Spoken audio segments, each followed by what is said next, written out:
Peace to all the gods and goddesses.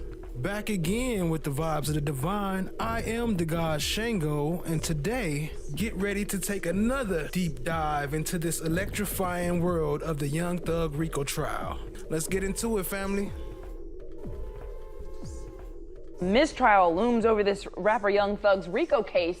Maybe you saw them. This case had people protesting in front of the Fulton County Courthouse this morning. They say they're not happy with the way this trial has been handled. Atlanta News First Sarah Hammond spoke to the protesters. Here's what they had to say. The folks protesting here outside of the Fulton County Courthouse are from Atlanta and all over the country, and they tell me they have some serious concerns about this trial, the length, the cost to taxpayers, and what they say are attacks on artistic expression. A small group of protesters came to voice their concerns. Free Young Thug! Free YSL! A handful of people came outside the Fulton County Courthouse this morning. Protesters saying the case has gone on for too long, is a waste of money. What up, family? That's crazy. You see how they start off with, how they show the complete different perspective. Like one of them seemed like a lot of people. One of them like it's only 2 or 3 people. My bad. We just didn't start it. I didn't mean to interrupt the intro. Back to it. And tell me who said whatever. Okay. And the challenge I'm having in this particular circumstance is that is such a violation of the sacrosanctness of the court's chambers and an ex parte conversation. You're just glossing over that. You're glossing over that in its entirety. No. Judge, respectfully, we are not obligated to simply accept that there's been no violation. We believe that there has been, and the only. Okay, well then No, we're not doing that at this point in time. So you'll have a choice to make. All right, take Mr. Steele into custody, please.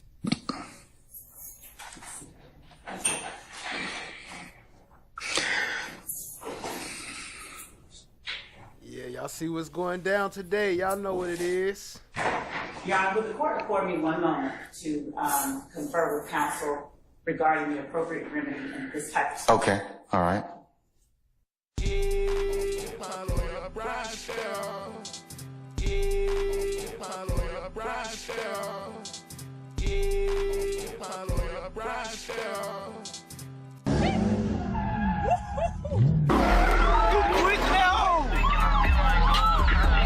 Twisting that hole all my life. He twisting that hole. Come on, girl. He twisting that.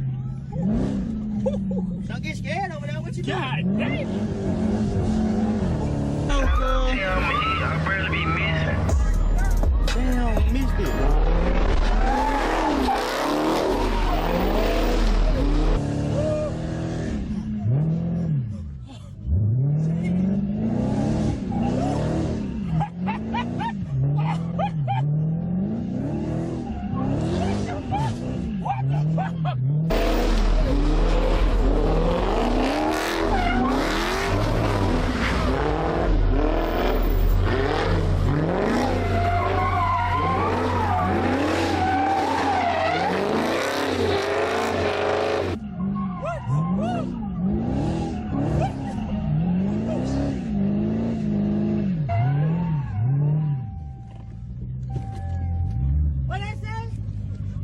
Oh my God.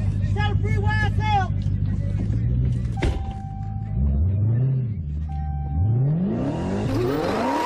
Warning. Warning. Yo, welcome, family.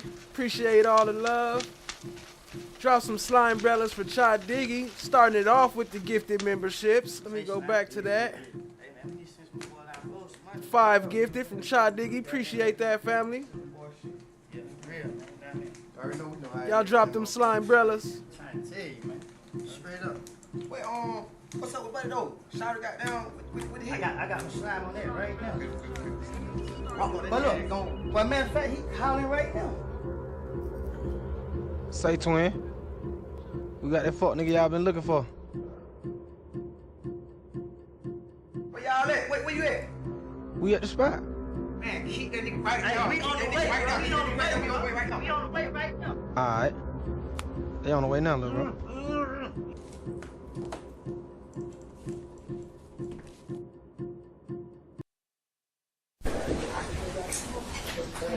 We got some of that coming up today too. Some of that homicide. We'll be in recess 10 minutes. Look at them. Look. Y'all heard that? Hold on. Who remember this part when he said he had a headache and he over here trying to whatever, and she trying to talk to him? Recess 10 minutes. Listen. I might take the fifth. That was after he I'll was let in the appellate jail. court decide that. So, anything else? And that Mr. Melnick is with us now, and that Mr. Shout out to Loa, appreciate that. Reggie Righteous got a new track coming out this on Halloween. Copeland is outside, correct? He's in. No, he's in. Okay. Say again? He's here. Okay, all right. All right, Mr. Melnick, good morning, sir. Welcome. Good morning, Your Honor. All right. Sir, do you have any issues of concern or that I need to take up before the state calls your client? I do, Your Honor. Okay, go ahead. May I approach? You may. Good morning, Your Honor. Good morning, sir. So for the limited purpose of this issue regarding whether Mr. Copeland will testify at this trial, I am representing Mr. Copeland. Okay, hold on. Before we get into Melnick and Mr. Copeland and some of the dirt they do, let me do my roll call. What up, T. Roberts? I see you, family.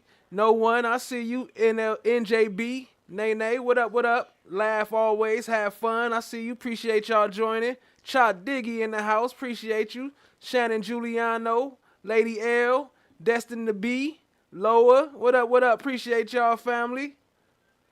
Kristen Vasquez, appreciate you. I see you. Rainy Rain. Three Faces in a Hoodie, Daniel Berry, Steph JK, what up, what up, what up? FFS, I see y'all. Just had to do my roll call. Appreciate y'all, family, for being the first ones in the chat. Appreciate the love.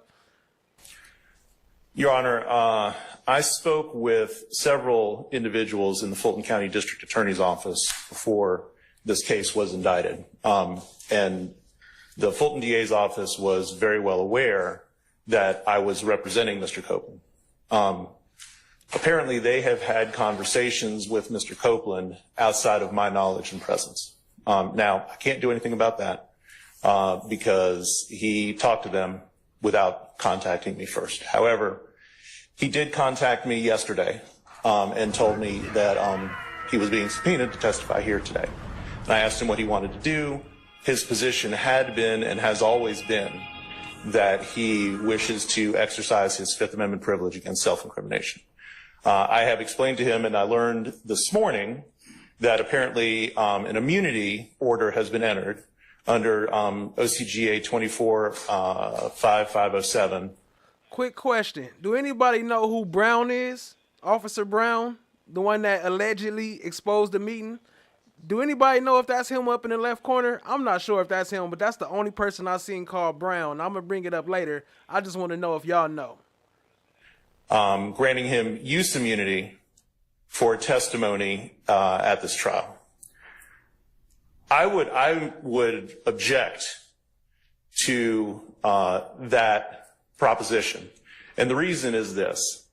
I know very well that the district attorney's office knew about my involvement in this case from the inception of this case. I spoke with Don Geary in 2021 about this matter. And he asked me whether or not Mr. Copeland intended to cooperate with the state. And what he told me is that Mr. Copeland would probably either be a witness or potentially a defendant in this case. I spoke with Mr. Copeland. We had numerous conversations between myself, Don Geary, and Thomas Greiner, who's in the Fulton County District Attorney's Office, who was prosecuting Mr. Copeland for a separate matter. And Mr. Copeland has steadfastly said that he intends to exercise his Fifth Amendment privilege. I have also participated in a conference call regarding a bond for Mr. Copeland when he was when he had Chan, my black is golden. What up, family? I see you. Appreciate you. An indictment in Judge Whitaker's division. Present in that conference call was myself, Adrienne Love, Adam Abadi, Abby Potter, and Judge Whitaker. And we very specifically discussed the state's concerns about Mr. Copeland getting a bond in that case, given that the state wanted to utilize him as a witness in this YSL case. So, Your Honor, Mr. Copeland is here. I can state as his attorney that he intends to exercise his Fifth Amendment privilege against self-incrimination. He does not wish to testify in this trial. And I would ask, there is no other, he's not on bond, he's not on probation, there's nothing like that. I would ask that he be allowed to leave this courtroom without being compelled to testify. All right. Ms. Hilton, do you wish to respond? Yes, Your Honor. All right. But they didn't know though, huh? And Mr. Melnick, You are correct. I did go ahead and sign this morning. I'll make a part of the record the court's order giving him use of immunity. Okay? Good morning again, Your Honor. So first, let's give a timeline of events. Mr. Melnick spoke of speaking with Mr. Don Gary. I would believe. What does that have to do? Let's cut to the chase. Okay. So I mean, all of that it may be maybe historically. Because I want to make sure the record is clear as to what Mr. Melnick said as far as his representation of him, especially as it relates to him being a witness in this case. Okay, all right. So I'll let you fill in the background. Sure. Okay, go ahead. So when Mr. Melnick, I believe, engaged with Mr. Gary, Mr. Copeland had at that time either two open pending cases, because this would have been in 2020 or 2021. At that point in time, he had open pending charges with the Fulton County District Attorney's Office. Since that time, those cases have been closed, and therefore Mr. Copeland does not have any open pending charges. Therefore, we have not spoken to Mr. Copeland previously when he had open pending cases. We have only spoke to Mr. Copeland as it relates to his being a witness in this trial.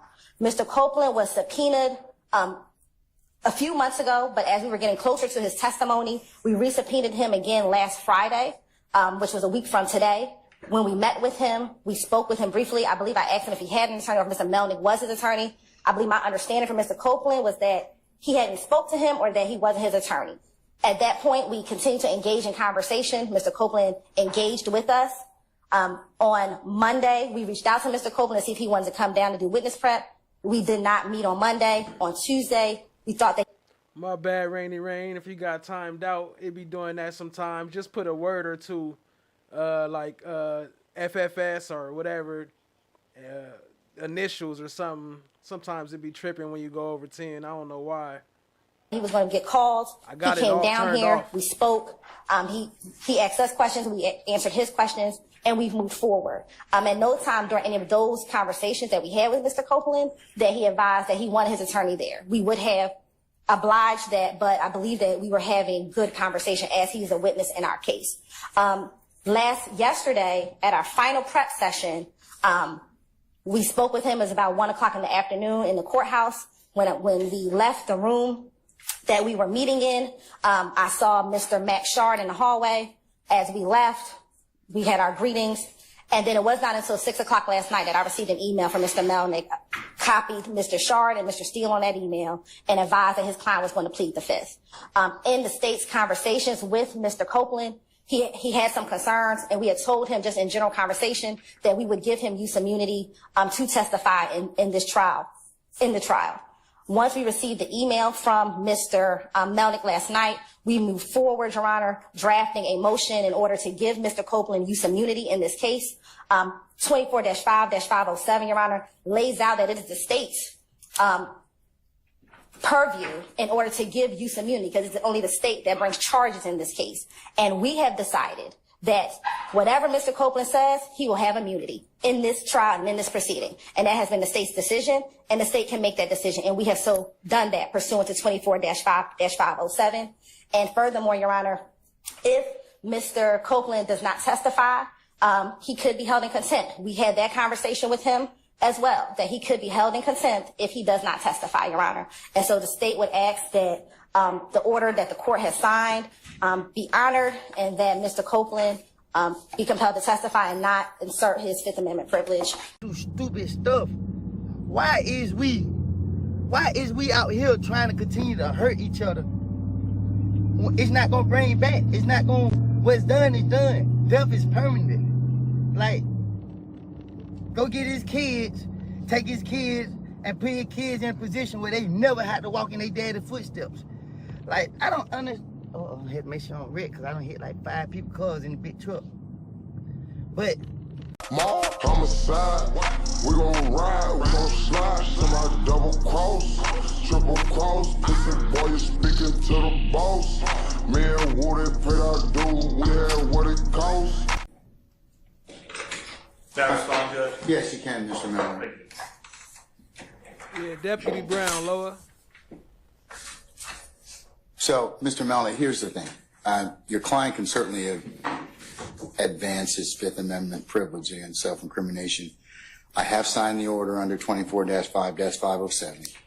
So I guess have you explained to your client the potential second and third order effects that could occur depending upon his decision? I have, Judge. Okay. I just hooked the point system up. My bad, I didn't have it connected. We should be on now, family. Appreciate y'all. All right. I guess the only thing to do at this point in time is to bring him in and determine whether or not he would like to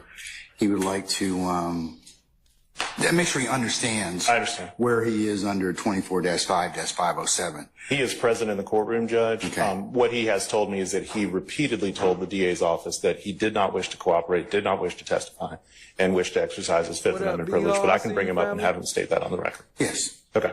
Come on up, Mr. Copeland. Mr. Copeland, come on up and have a seat here, sir. No, he doesn't need to be sworn. Come on up, Mr. Copeland. What up, B Hall? Mr. Copeland, come on Mixed up and chick. What have up, a seat though? here, sir. No, he doesn't need to be sworn in yet. No. Puerto Rican Gloria, what up, though? I see you, family. All right, Mr. Copeland, your counsel, Mr. Melnick, have you had an opportunity to talk with him about testifying today? yes, All right. Has the state provided you a letter of immunity or a copy of the order that I have signed directing that they give you use immunity? yes, Do you have a copy of it? yes. All right. Can we? Yo, FFS, you got the next emoji. Let me know what you want to see, family. I got you. You killed it on the last stream. See that, please? Can Appreciate you. I need 2 copies of it. Actually, 3. Your side. Not yet, sir. Doesn't apply to you yet, Mr. Steele. I said FFS earlier, family. What up, though? I said it. Run the tape back. Play the tape. Man, I'm going to have to skip down to the bottom of these chats, though. But it is going to be part of the record, Mr. Steele. I haven't filed it yet under Odyssey. I don't think it's made the Odyssey system quite yet. So, anyways. My bad if I skip your chat, family. I got to skip down to the bottom. They filled up. I ain't skipping y'all on purpose. What up, though, to everybody? Appreciate y'all being here. Much love to everybody. Huh? We have a proposed order. But I signed the order this morning, though. Shout out to JoJo. Appreciate the gifted membership, family. The manner in which it will be filed will not be made public. Okay. All right. Which copy's been given to Mr. Copeland? The order pursuant. All right. All right. Do we have extra copies of that? Jerome Street, what up, though, family?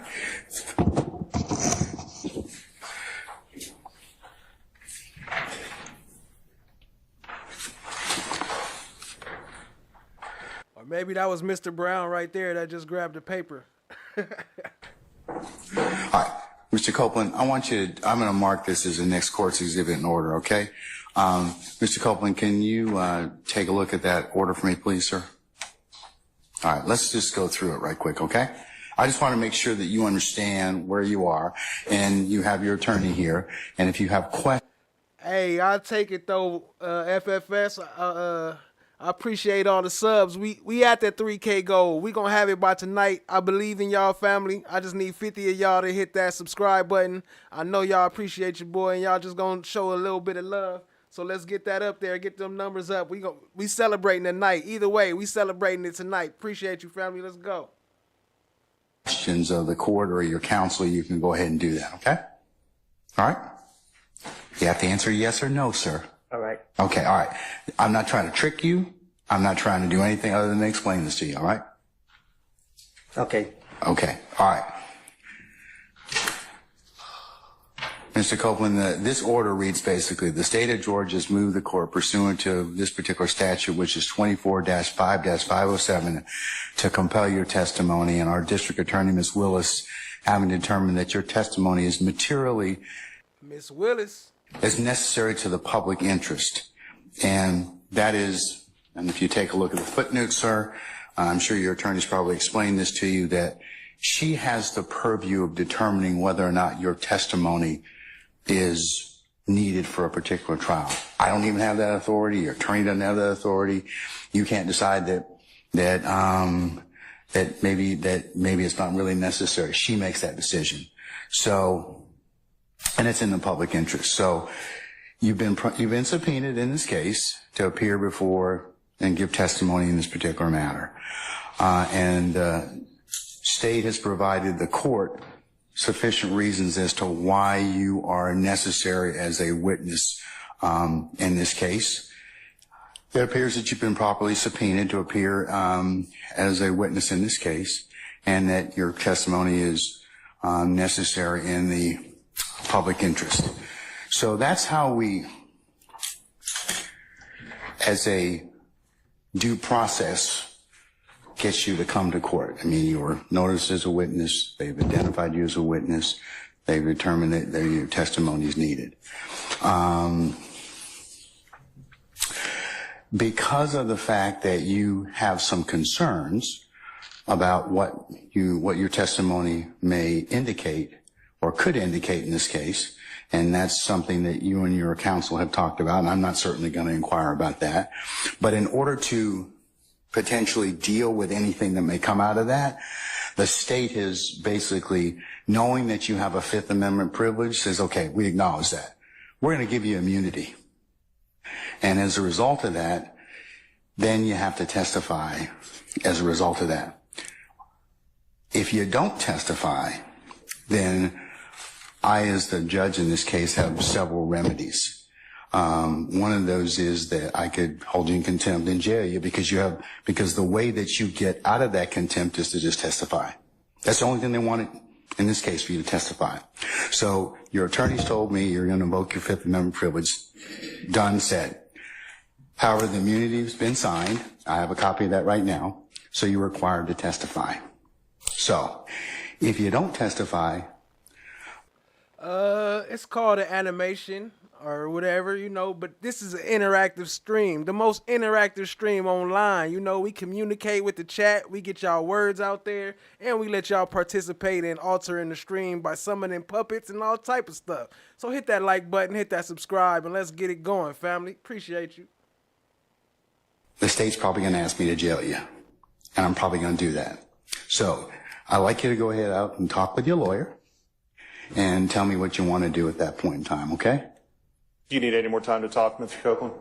Okay. What is your desire at this time? I'm taking the fifth. Okay, you're taking the fifth, but you got immunity, but you still want to, are you going to testify? That's the thing. That's the question. That's the question on the floor. I've acknowledged the fact you have a Fifth Amendment privilege, but the state's given you immunity, so that overrides that Fifth Amendment privilege. That's a fact, no one. They be pinching off the top, huh? They require you to testify. Yeah, but the state don't know what they're talking about. So if they ask me a question that implicate me, then... Okay, they can't prosecute you on that. They can't. The order prohibits them from allowing them to use that testimony against you. That's what your lawyer, and I'm not going to get into any of the machinations or intricacies of what may or may not have happened in this case, but Mr. Melnick is a very seasoned criminal defense attorney. I've seen him over the past 2 decades. I'm sure that he's probably given you very, very good advice, but the state can't use that testimony. Wilma Keller Darty, I see you, family. Appreciate you joining. NJB Sensitiva on deck. They can't kind of say have it both ways, like you testify and then use that against you to indict you and prosecute you. Then we wouldn't have any faith that that we need to have people come in and give testimony. So that's why they can't do that. They kind of can't go back on what they're going to tell you, So I signed the order. Now they've asked for immunity. I've signed the order. So basically, whatever you have to tell us, you'll tell us. Say no more. Do you wish to testify, Mr. Copeland? Is that no? You have to say no on the record. Say it again. Do you wish to testify? He said I can tell him whatever I got to tell him. That's so I testify. You will testify. Yeah. All right, sir. Okay. What we're going to do in just a second is I'm going to go ahead and I'm going to call for our jurors. Thank you, Laugh. I appreciate that. Y'all see how Glanville getting them? That boy playing the role, though. He acting like he don't know what's going on. When they been planned this out. I will formally administer the oath to you, and then the state will ask you some questions, okay? And then you'll be cross-examined at some point in time by potentially some... my attorney before, because I think I just said the wrong thing. Sure. I'll tell you what, why don't you step outside and talk to Mr. Melnick.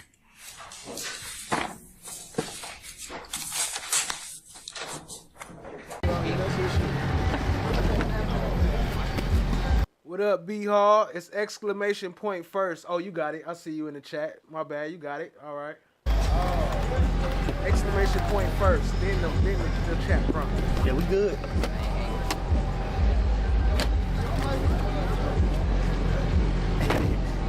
Got good What up, Cheryl? Yeah, I got you. Man. No, you ain't put my bald head on the camera, man. Oh, God. Damn, that tattoo right there hurt. Hell yeah, they didn't have to hold me down. At first, doing didn't hurt. What did they say? McCannaville. I was about the one with Chinese. Threat. And he said Chinese. God damn. 223, let him chop the body. Right hand, he's so silent, he just beat the body. I know they watching, one mistake, bitch, I'm still blind. YSL, he just shared, we streaming 412. Don't go anywhere, okay? All right, can we summon Mr. Melnick and Mr. Copeland, please?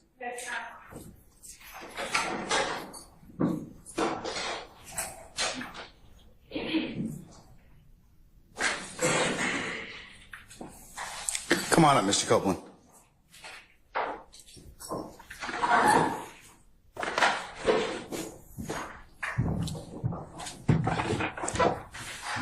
All right, sir. What's your pleasure?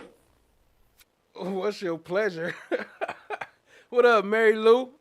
See you, family. Appreciate you. Ain't no pleasure in here. What are you talking about? What's your pleasure? All right, sir. What's your pleasure? Say what? I said, what's your pleasure, sir? Do you wish to give testimony? I know you don't want to give testimony in this case, but you've been given immunity in this particular circumstance, use immunity. So, are you going to testify? Yeah. Okay. All right. All right, sir. Then what we'll do at this point in time is we'll call for our jurors and we'll swear you in, and we'll go ahead and take your testimony. Okay. All right. All right. What is it, Mr. Steele?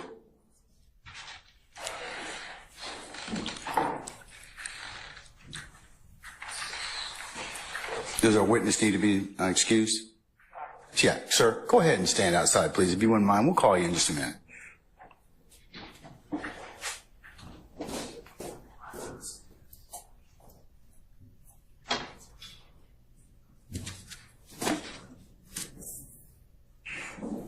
All right. Mr. Copeland has left us. Yes, sir. What's your pleasure? That's a fact, Shannon. Court gonna be crazy this week for sure. If it's even there, if there's even court left. Your Honor, good morning to everyone. Your Honor, I would like the court to weigh in on this, please. I would like it now. That's why I raised it. But if you do it on a break, that's fine. I mean, whatever you want. But I'm citing to court two cases, if you don't mind. Franklin, which is April O'Neil's baby daddy. What up, though? FRANKLIN, like Donald Franklin Samuel, versus State. It's 166 Georgia Appeal 375. Yes, of course. 166 Georgia Appeal 375. It's in Division 2, 1983. Also Waldrop, which is WAL. Thanks, Jerome. I appreciate that. We appreciate that. DRIP versus Head, like Bubba Head, and that's 279 Georgia. 826, that's Division 2. It's Roman numeral 2A, capital A. 620 Southeast 2D2. Oh, that's wrong. 829 2005.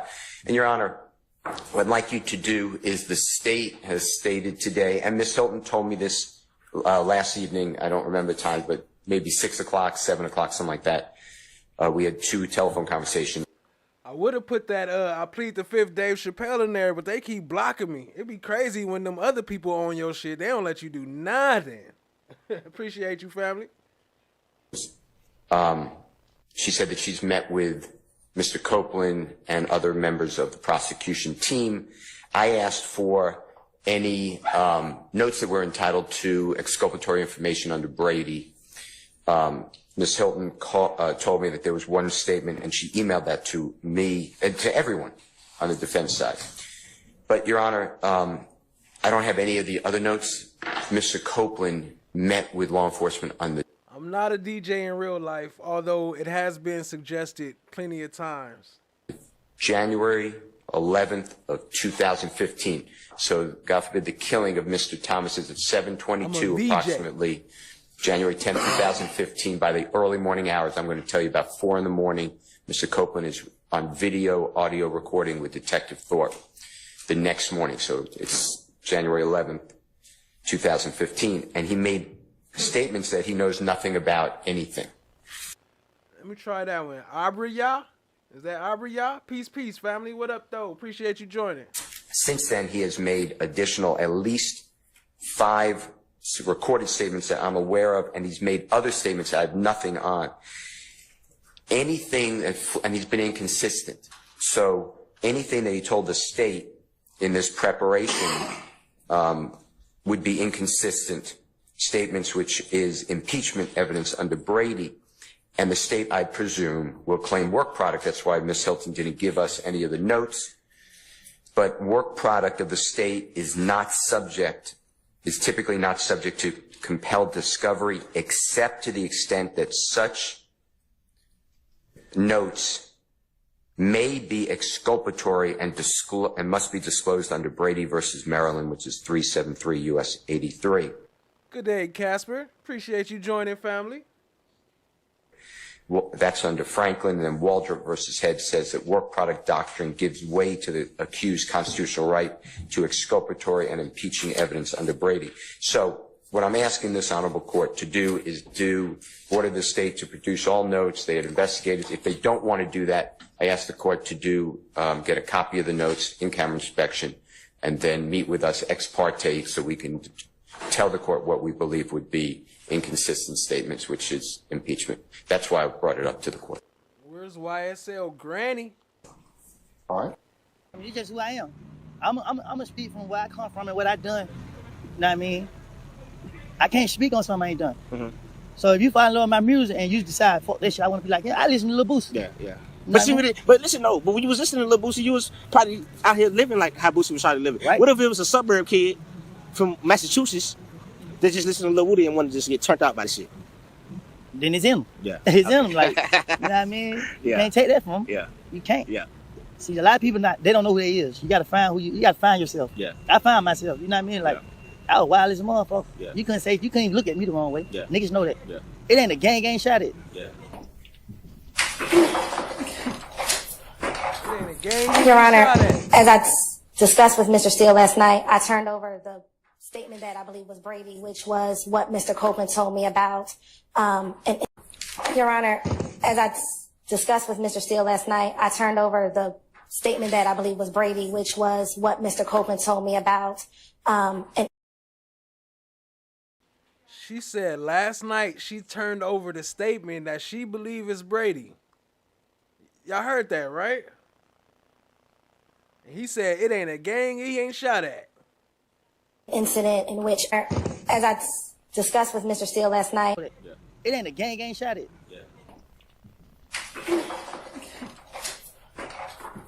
Your Honor, as I discussed with Mr. Steele last night, I turned over the statement that I believe was Brady, which was what Mr. Copeland told me about an incident in which there was a theft. And I provided that information to defense counsel. Outside that, the state doesn't have any notes. And so there's nothing else to turn over except for what I did turn over. We do have one additional matter, Your Honor, which would be criminal convictions that I would like to address. Okay, let's deal with the issue of the first issue of the notes, okay? Do you have any written notes from your interviews of Mr. Copeland? What Mr. Steele is basically saying is that Mr.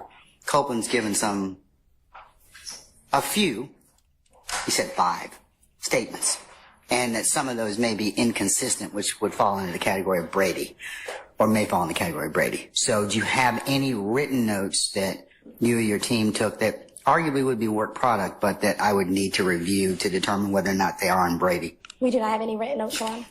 All right, Mr. Steele, then that satisfies that issue in terms of that. If I find out that there's any other additional notes, then I'll change the terms of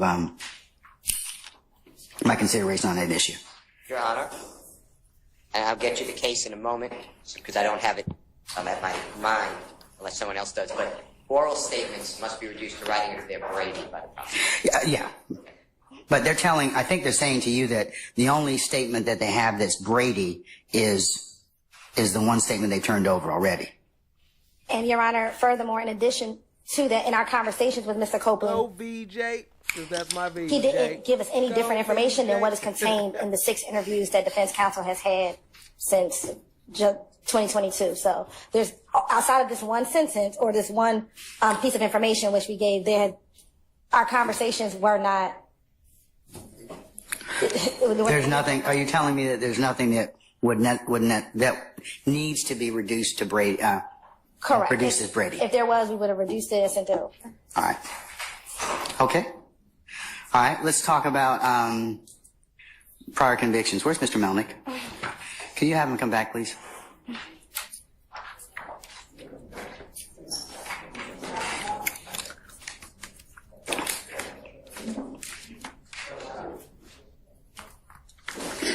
Got you, no one. Check it out. Hit a message up real quick. I got you, fam. Appreciate the love.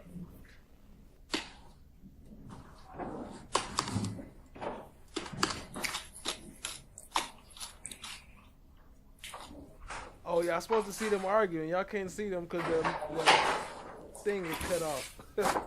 Oh, it ain't showing the whole screen. Hold on. Let me open that up, son. It's cutting off this side of the screen. All right, Mr. Melnick, I wanted you to be here for the this part of the conversation in regards to your client because these are prior convictions. Okay. All right. Your Honor, Mr. Copeland has a total of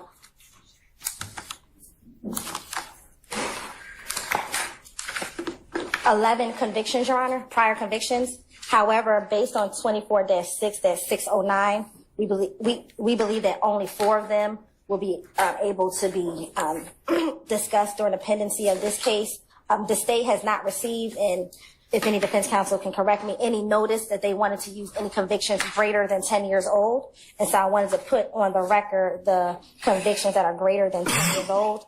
Again, I did not see any notice that any defense counsel intended to use these, so we can or the state's intending to use any of them. Or the state's intention to use any of them, so that we could have argument on those. So the convictions that I believe should not come in are as follows: 09SC82. Okay, just to make sure that he didn't plead to.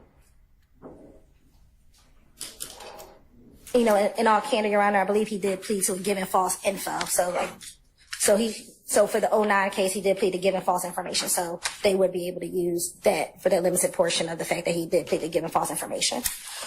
What up, Ty GQ? Or T GQ? Yes, that part would be. That part would be. Would be admitted. The next case we have, Your Honor, is 10SC 87662. And he pled in 2010, but he ended up pleading to a misdemeanor. He pled to misdemeanor theft by receiving.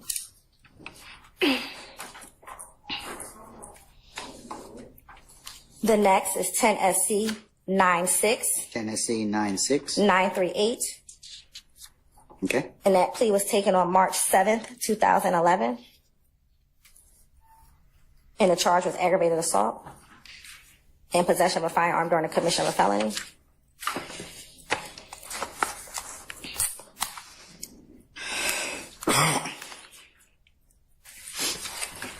And then the next one is 12 SC 110195. He pled to this in August of 2013. And he pled to entering auto, several counts, misdemeanor criminal trespass, misdemeanor obstruction, misdemeanor theft by taking.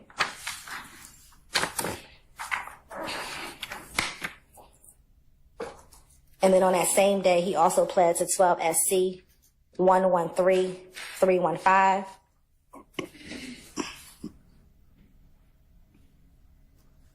He pled to that on August 13, 2013.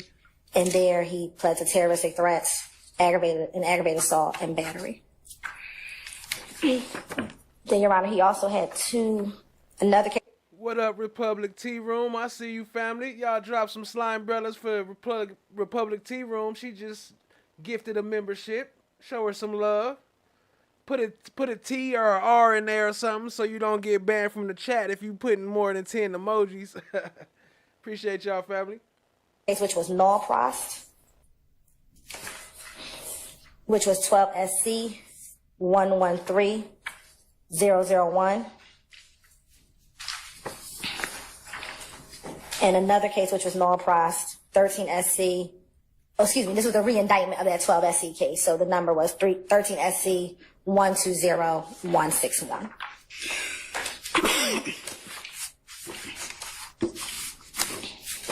What kind of cases were those, madam? Those were, it was a possession of MDMA and possession of marijuana less than an ounce. And the 13 SC was a re-indictment. All right. And so we believe the admissible convictions, and I can put that on the record, Your Honor, would be 15 SC 136794, in which he pled to that in December of 2018, in the charge of theft by receiving stolen property. The next is 20 SC 176851, and he pled on January 25th, 2022. I'm sorry, Ms. Hill, can you repeat that last number? Sure. The indictment number or the date? 20 SC. My bad. I was looking to make sure I didn't miss one. I seen Lav said no one, but I think that was from Republic Tea Room. Appreciate you, family. 176851. You're welcome. And he pled to possession of a vehicle with an altered VIN and misdemeanor obstruction of law enforcement officers. Next is 20 SC 176912. And he pled on January 26, 2022. And he pled to possession of a controlled substance, Schedule 1 or 2, with the intent to distribute. I do not, but he pled to that federal indictment in 2015, and so that indictment would be right. I'll get you the federal indictment number. Have you shown these the non-qualifying and qualifying convictions to defense counsel? I have not. All right. Can you let them take a look at it? Oh, they have. Oh, yeah, we did provide. We do have, well, we did work as well, but we have a disagreement about what's qualifying, what's not qualifying. Okay, what do you have a disagreement as to what? Well, which matter? Okay, thank you, Your Honor. First of all, we are looking through the court's records. Okay, Mr. Steele says he has it. We did file a motion of intent to impeach with convictions over 10 years old, so we're going to have to address that. But specifically, two of the convictions that the state says are over 10 years old, I disagree with, and that's because the statute reads from my understanding of the statute, and I think the plain reading of the statute, the clock is from the last incarceration. Is it either or? Well, it's the one that's how's the statute the furthest in time. The 10 years has to elapse from the last incarceration. When that comes into play is when probation is revoked, when there's a split section. What up, Brooklyn? I see you. Appreciate you joining. He's standing in the corner because that's what he was doing for all these days and hours they was wasting. He was just out chilling. When there's a split sentence and then probation is revoked, and I can get you the cases. But, Your Honor, 12 SC 110195, as well as 12 SC 113315, we would agree that the plea was entered over 10 years ago. However, on the court's records, the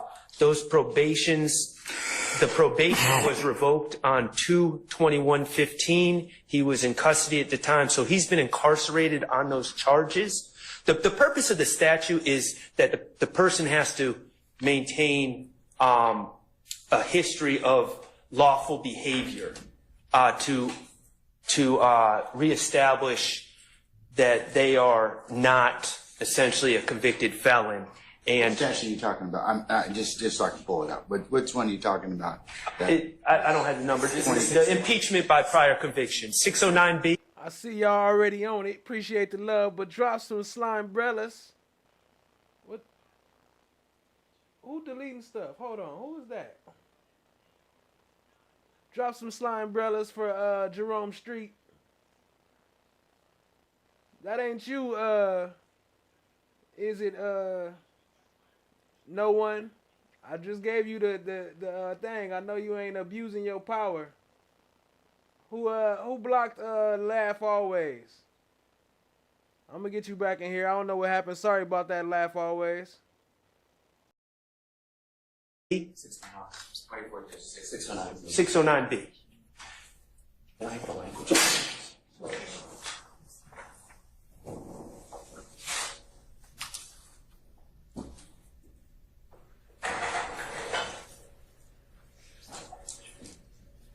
Okay, it might have been because the emojis, because you did 3 emoji texts in a row. It might have been because of that. So, Your Honor, the statute says or release. Don't never duplicate your text. Don't post the same text 3 in a row or else you'll get timed out. So I think that might have been what it was. Sorry about that, family. And sorry, no one. I for pointing you out. It wasn't you. Appreciate you, family. From confinement, whichever is the later date, is what I was referring to in the statute, the plain language of the statute. Ain't that, sir?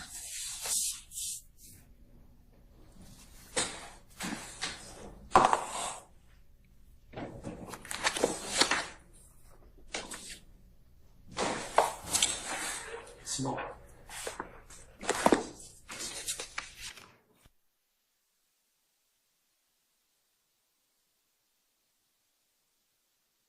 The shooting happened outside a barber shop, and tonight one victim is clinging to life. Channel 2's Jessica Jaguars is live at the scene where there's still a very heavy police presence. Jessica.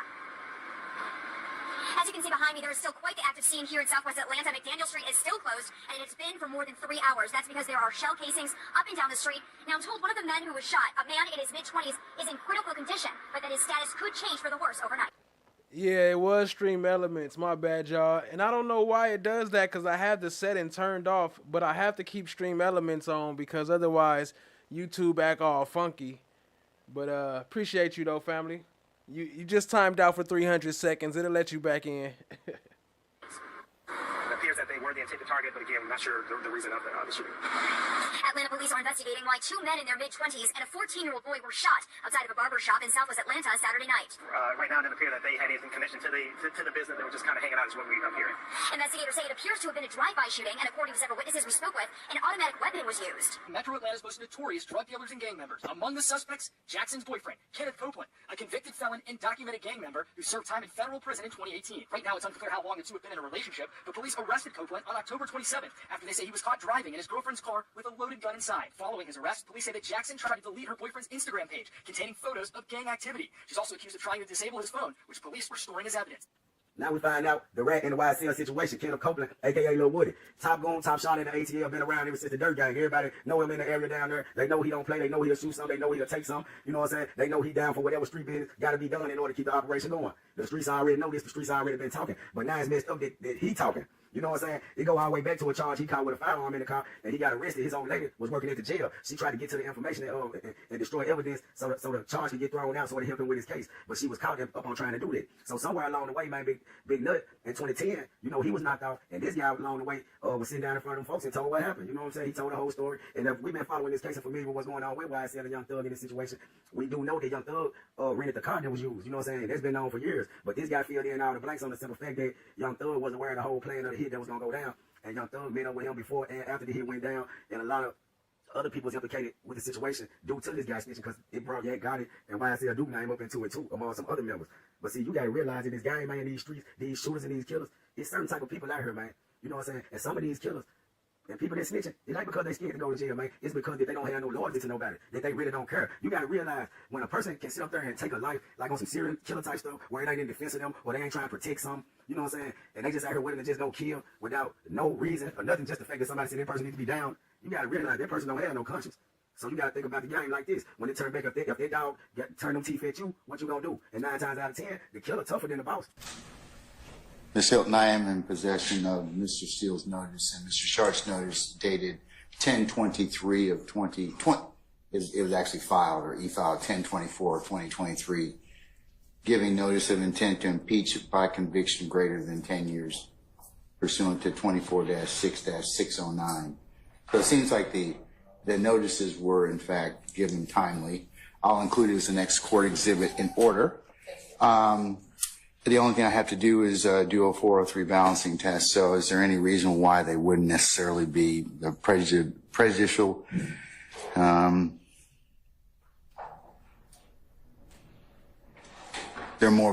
Is there any reason why they wouldn't be more probative than prejudicial? Prejudicial and probative, I should say. My bad, no, I didn't mean to blame you. Hey, oh, never mind. Yeah, I would ask for Mr. Steele and Mr. Steele either or to make Mr. Steele and Mr. Shard to make the argument because they're asking for the propounding of it. We believe that it is We believe that these are more substantially prejudicial than probative.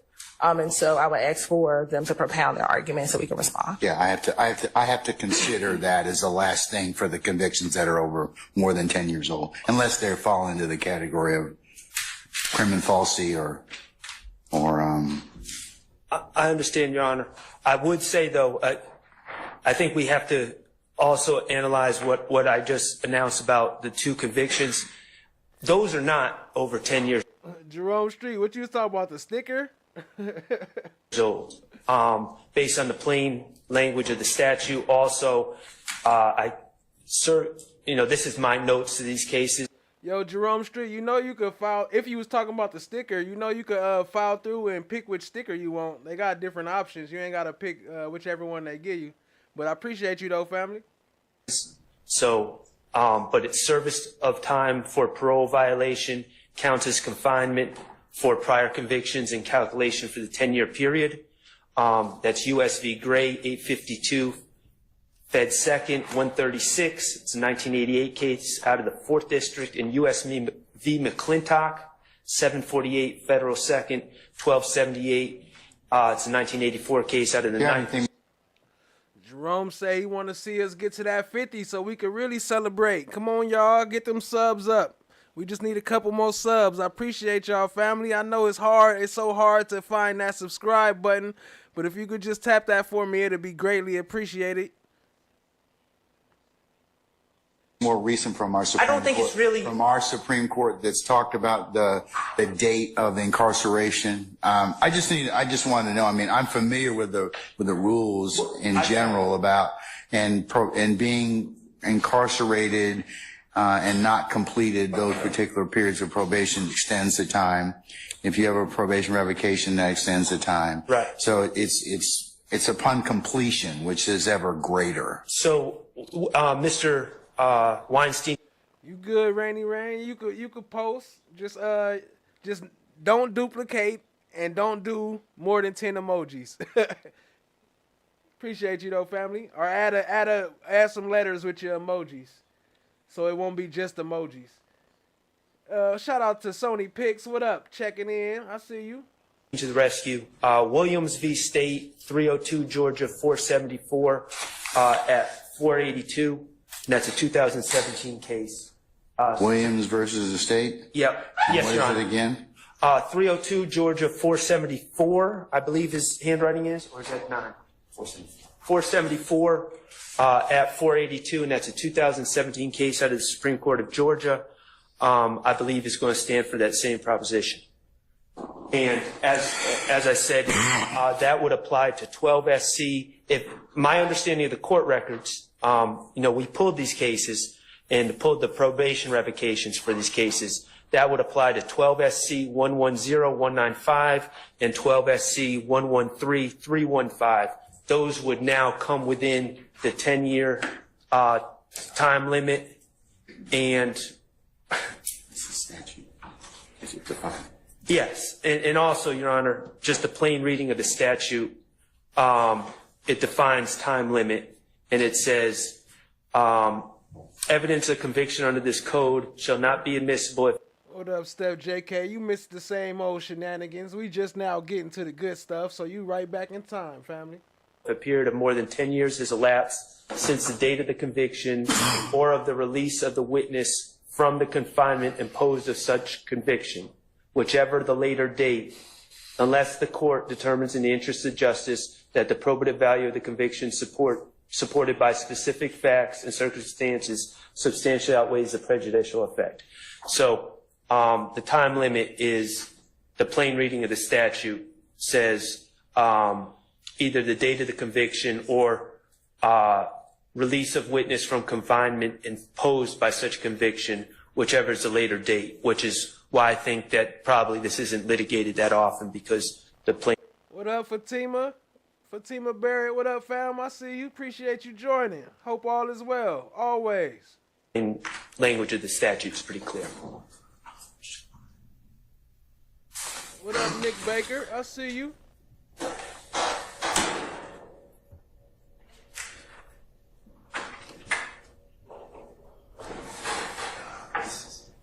They be on that boo.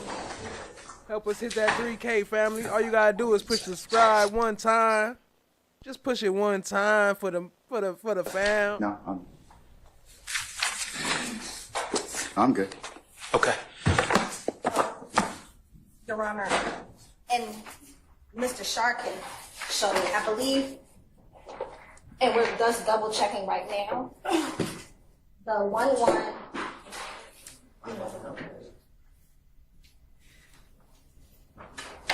We would agree with the 11315 because it looks like he was revoked and required to do 6 months on 12/18/2020.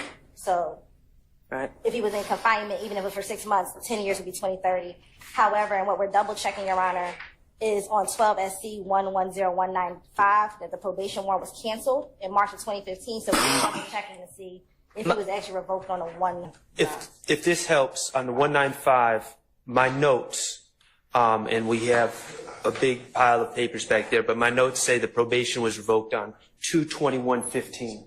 That's what Mr. Steele's motion indicates. Plea was on 12 August of 2013, probation revoked on or about February the 21st of 2015. In all candor, our... Hey, Love right there, she remind me of Don't Be a Menace. When he was like, get the plate around on, get it around on that side. Yeah, just get the money. Our motion is based on, it's the same source as my notes, but... February the 21st of 2015. Get it around on that side. In all candor, our motion is based on, it's the same source as my notes, but yes, that's our belief. So what we're looking at, obviously, that's what we're double checking. We don't see an order. We see that a warrant was canceled. That's what we're looking for, to see if there was an order for the probation matter. And his other hair real strong, smell it through the jaw. I can't stop the rain. Yellow star, hope, more, homicide. We gon' ride, we gon' slide. Somebody double cross, triple cross. Pussy boy, you speaking to the boss. Me and Woody paid our dues. We had what it cost. Yo, shout out to FFS with the 10 gifted, family. Y'all go crazy with the slime umbrellas. Appreciate the love, family. Show FFS some love. That's the homicide dropped right in time, huh? We ain't take no loss. Hey, homicide. We gon' killing it. ride, we gon' slide. Somebody double cross, triple cross. Pussy boy, you speaking to the boss. Man, Woody paid our dues. We had what it cost. We ain't take no loss.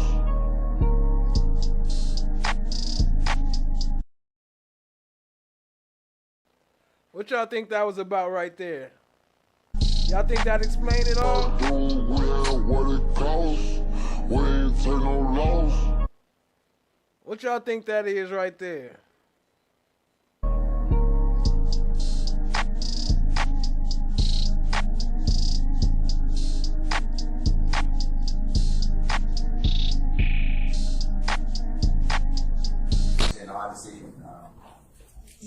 Yeah. So what we have in Odyssey is that there was no revocation for 12 SC 110195. Mr. Steele, Mr. Short, do you have any documentation showing there was in fact a revocation? Well, we don't have access to Odyssey, Your Honor. And that's the. Where did you get the date, though? That's fine. That's what I'm trying to find out. If you put it completely, so do you have some documents to rely upon? I see this. The state has shown me a probation warrant cancellation. So the question is, I'm trying to figure out if it was revoked even for time served, it would fall under the 10 years. I would just ask for a little bit of time. You know, the state kind of decided to address this now. I'm not blaming them, but we didn't really know that this was going to just be addressed at this exact moment. So I would just ask for some time to look into the clerk's file and try to figure out. Keep the slime umbrellas rolling. It's a rainstorm outside. Jerome Street with the 5. Appreciate you, family. Y'all show some love. FFS said FOGs paid the cost to be the boss. Appreciate that, family. Y'all show some love to FFS and Jerome Street.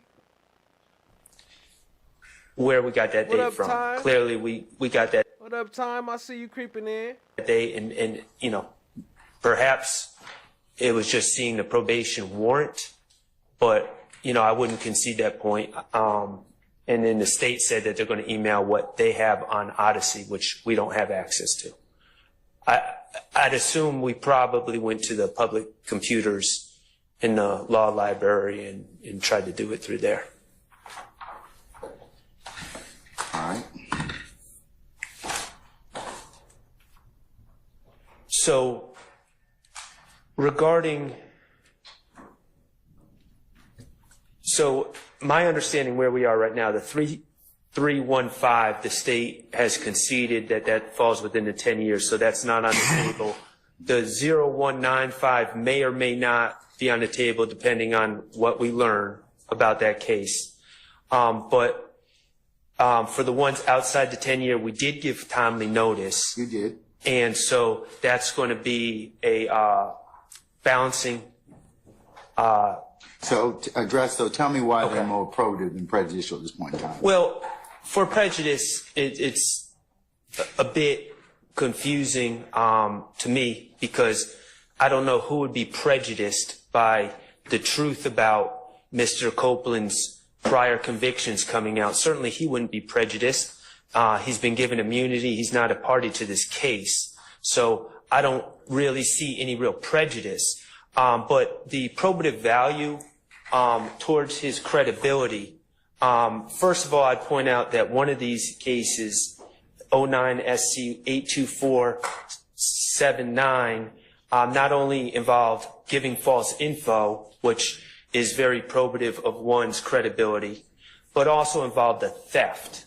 Show some love. Help us hit that 3K. We've been going for like 3 streams trying to hit it. We just need a couple more of y'all to hit that subscribe, family. Appreciate it. A car theft. Thefts are viewed as more probative to credibility than other non-crimes that involve some level of deceit or dishonesty. So the fact that it's a theft makes it particularly probative towards credibility. But also, Your Honor, Mr. Copeland is the key witness to a number of acts in this case. He's really one of the key witnesses of the case, if not the key witness. His credibility is the crux of this case. He's the linchpin of this case. I anticipate that he's probably going to be on the stand for a week or more. So one of the factors that we take into account when we're doing the balancing test is the importance of the witness's credibility towards this case, and his credibility and the ability of the jurors to consider his entire history, his entire criminal history is paramount to assessing his credibility. And I'll point out, Your Honor, one other thing that I think is relevant towards the probative value of credibility.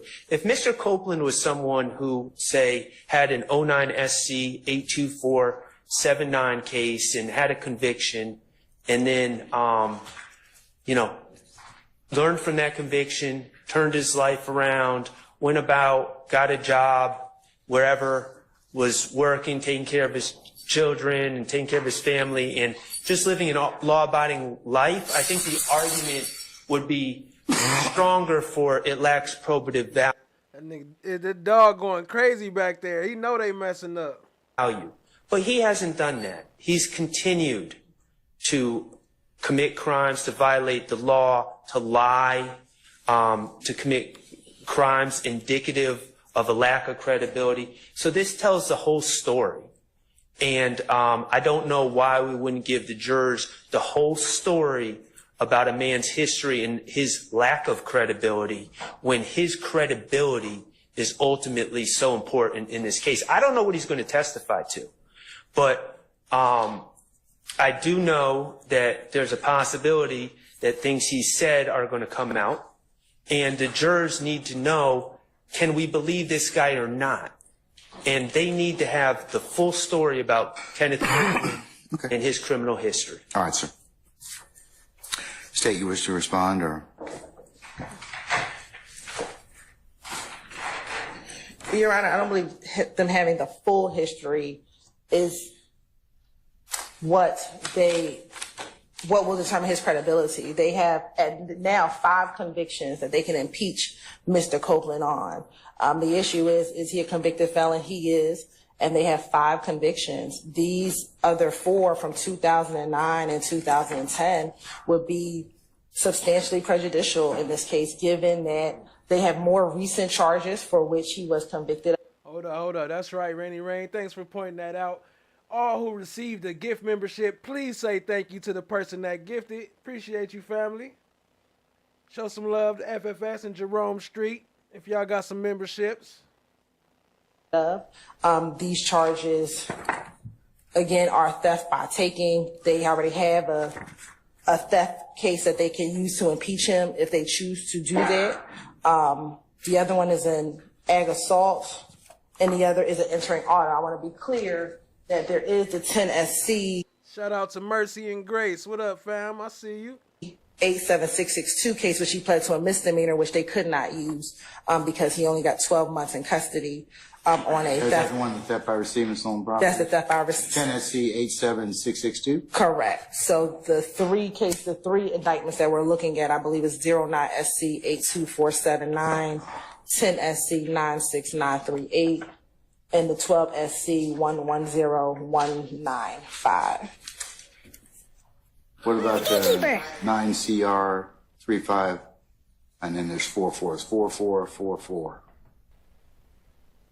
Hey, that was the first gatekeeper of the night. I was wondering where they was at. There go the gatekeeper. Appreciate you, Loa.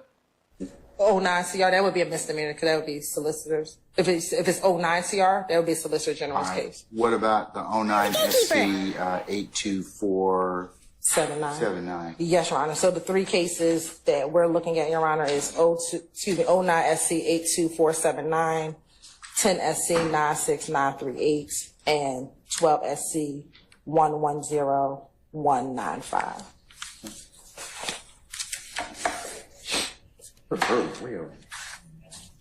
No, they usually bring that up. What's up with you? What you do? That's a good question. Bezo Mars, what up, family? I see you. Appreciate you for joining. Oh, let me scoot this over. Y'all can't even see it, huh? Oh, let me just move Woody because he blocking the way. Blocking You on his the own shit? way. I'm innocent. You innocent? She has to do I said, what you do though? Like, what you do? She What you do for a living? Go to jail. You went to jail? How long was you in jail? Which time? How many times you was in jail? Too many to count. What you do? I ain't do nothing. They lied on me. Who lied on you? The DA office. The DA office? Police, yeah, all of them. And they just took you in for no reason? I believe that. For sure. I ain't gonna cap. I believe that because they be... They do it all the time. They be on that. Yeah. Mm-hmm. So, you a snitch? Well, it depends on who you asking. Who I'm asking? Mhm. I'm asking you. If you ask a nigga I did something too, he gonna say yeah. He gonna say yeah? Mm-hmm. Okay. All right. He gonna say yeah? What you gonna do? You gonna... Yo, Brooklyn, you say you was out for a couple days. What's happening now? If you want to know what's happening now, you might want to watch the last episode that we put out because it explained where we at right now. Right now, we in the middle of a mistrial.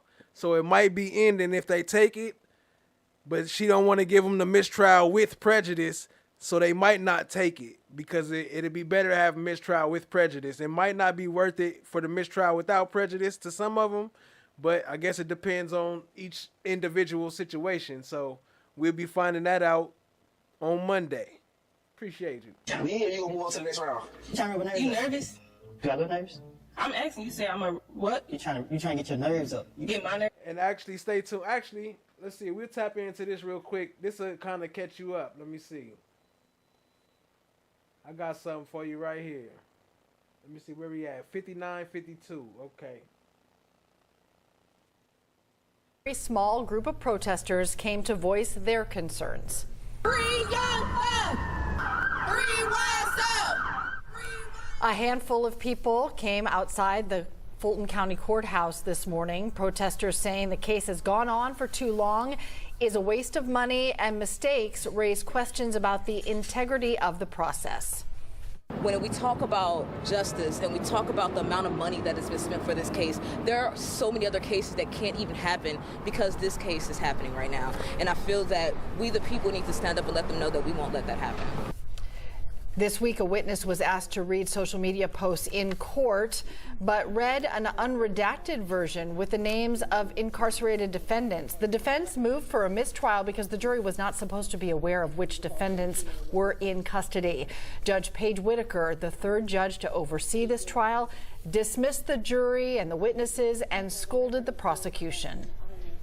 Of, this gigantic, ginormous universe of evidence that maybe if you narrowed down, you would not be making these kinds of mistakes. But I believe that to be a mistake. Again, court is not in session today, but is expected to resume on Monday.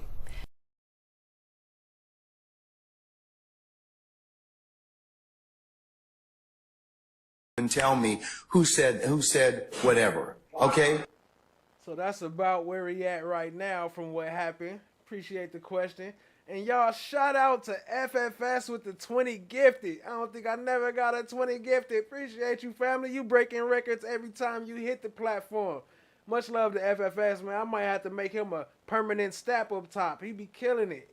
He's supporting the chat, supporting the stream as much as I do. Appreciate you, family. Where was we at? 52? Yeah, Kind that's where we was of about decided to address this now. I'd assume we probably went to the public computers in the law library and tried to do it through there. The mug's still counting, still going. Oh, that was the last one. I looked up, I'm like, damn, it's still on the counter. It's still on the screen with the cards. Appreciate you, family. Y'all dropped them slime umbrellas. Spam the chat. get timed out for 30 seconds. It's worth it. For 300 seconds, get timed out. Spam the chat. It's worth it. All right. I'll pull it up on screen. So, regarding, so my understanding where we are right now, the 3315, the state has conceded that falls within the 10 years, so that's not on the table. The 0195 may or may not be on the table depending on what we learn about that case. But for the ones outside the 10-year, we did give timely notice. Lois said, that's 5 minutes. I can't go 5 minutes without chatting. We don't know what's going on. What up, Bees on Mars? I think I spoke, but if not, what up again? You did. And so that's going to be a balancing. So to address, though, tell me why they're more probative than prejudicial at this point in time. Well, for prejudice, it's a bit confusing to me because I don't know who would be prejudiced by the truth about Mr. Copeland's prior convictions coming out. Certainly he wouldn't be prejudiced. He's been given immunity. He's not a party to this case. So I don't really see any real prejudice. But the probative value towards his credibility, first of all, I'd point out that one of these cases, 09. We spam the chat with the slime umbrellas. Appreciate y'all, family. Nah, appreciate y'all. Hey, if you look at the games, which was really where I built this whole idea from, if you look at the gamer channels, they do it all the time. I'm telling you, it's you have to teach YouTube to work with your algorithm. You know, I ain't breaking no rules. We ain't breaking rules. We ain't breaking rules.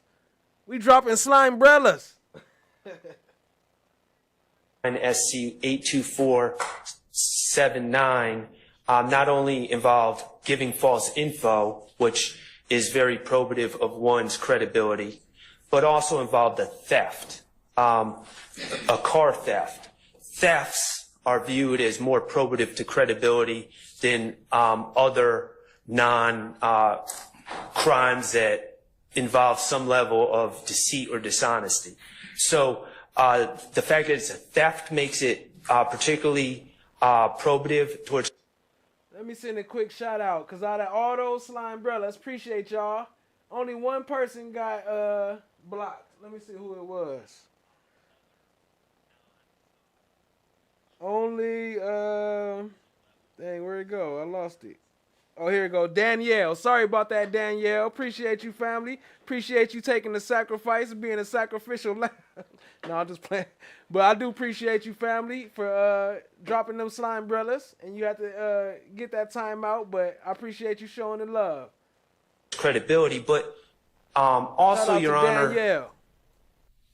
Mr. Copeland is the key witness to a number of acts in this case. He's really one of the key witnesses of the case, if not the key witness.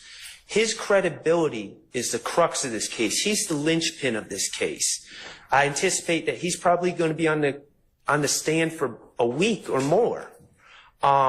So one of the factors that we take into account when we're doing the balancing test is the importance of the witness's credibility towards this case.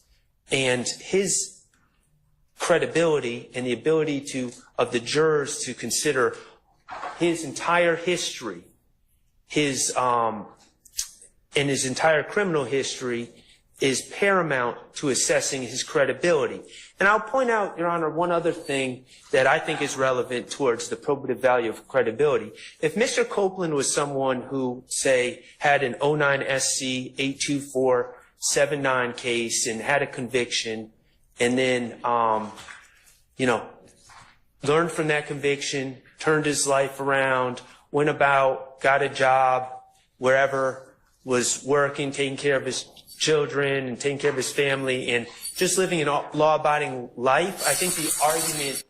Yo, Casper, appreciate that, family. I agree. If it's spamming, I'm not talking about actual spamming, so please never actually spam my chat. But if you just dropping a bunch of emojis, as far as when I ask y'all to drop slime umbrellas to show love for those who just gifted the membership, that's not actually spamming. So there's a difference. But I understand what you're saying. I appreciate you, family. It's all good. It's all love.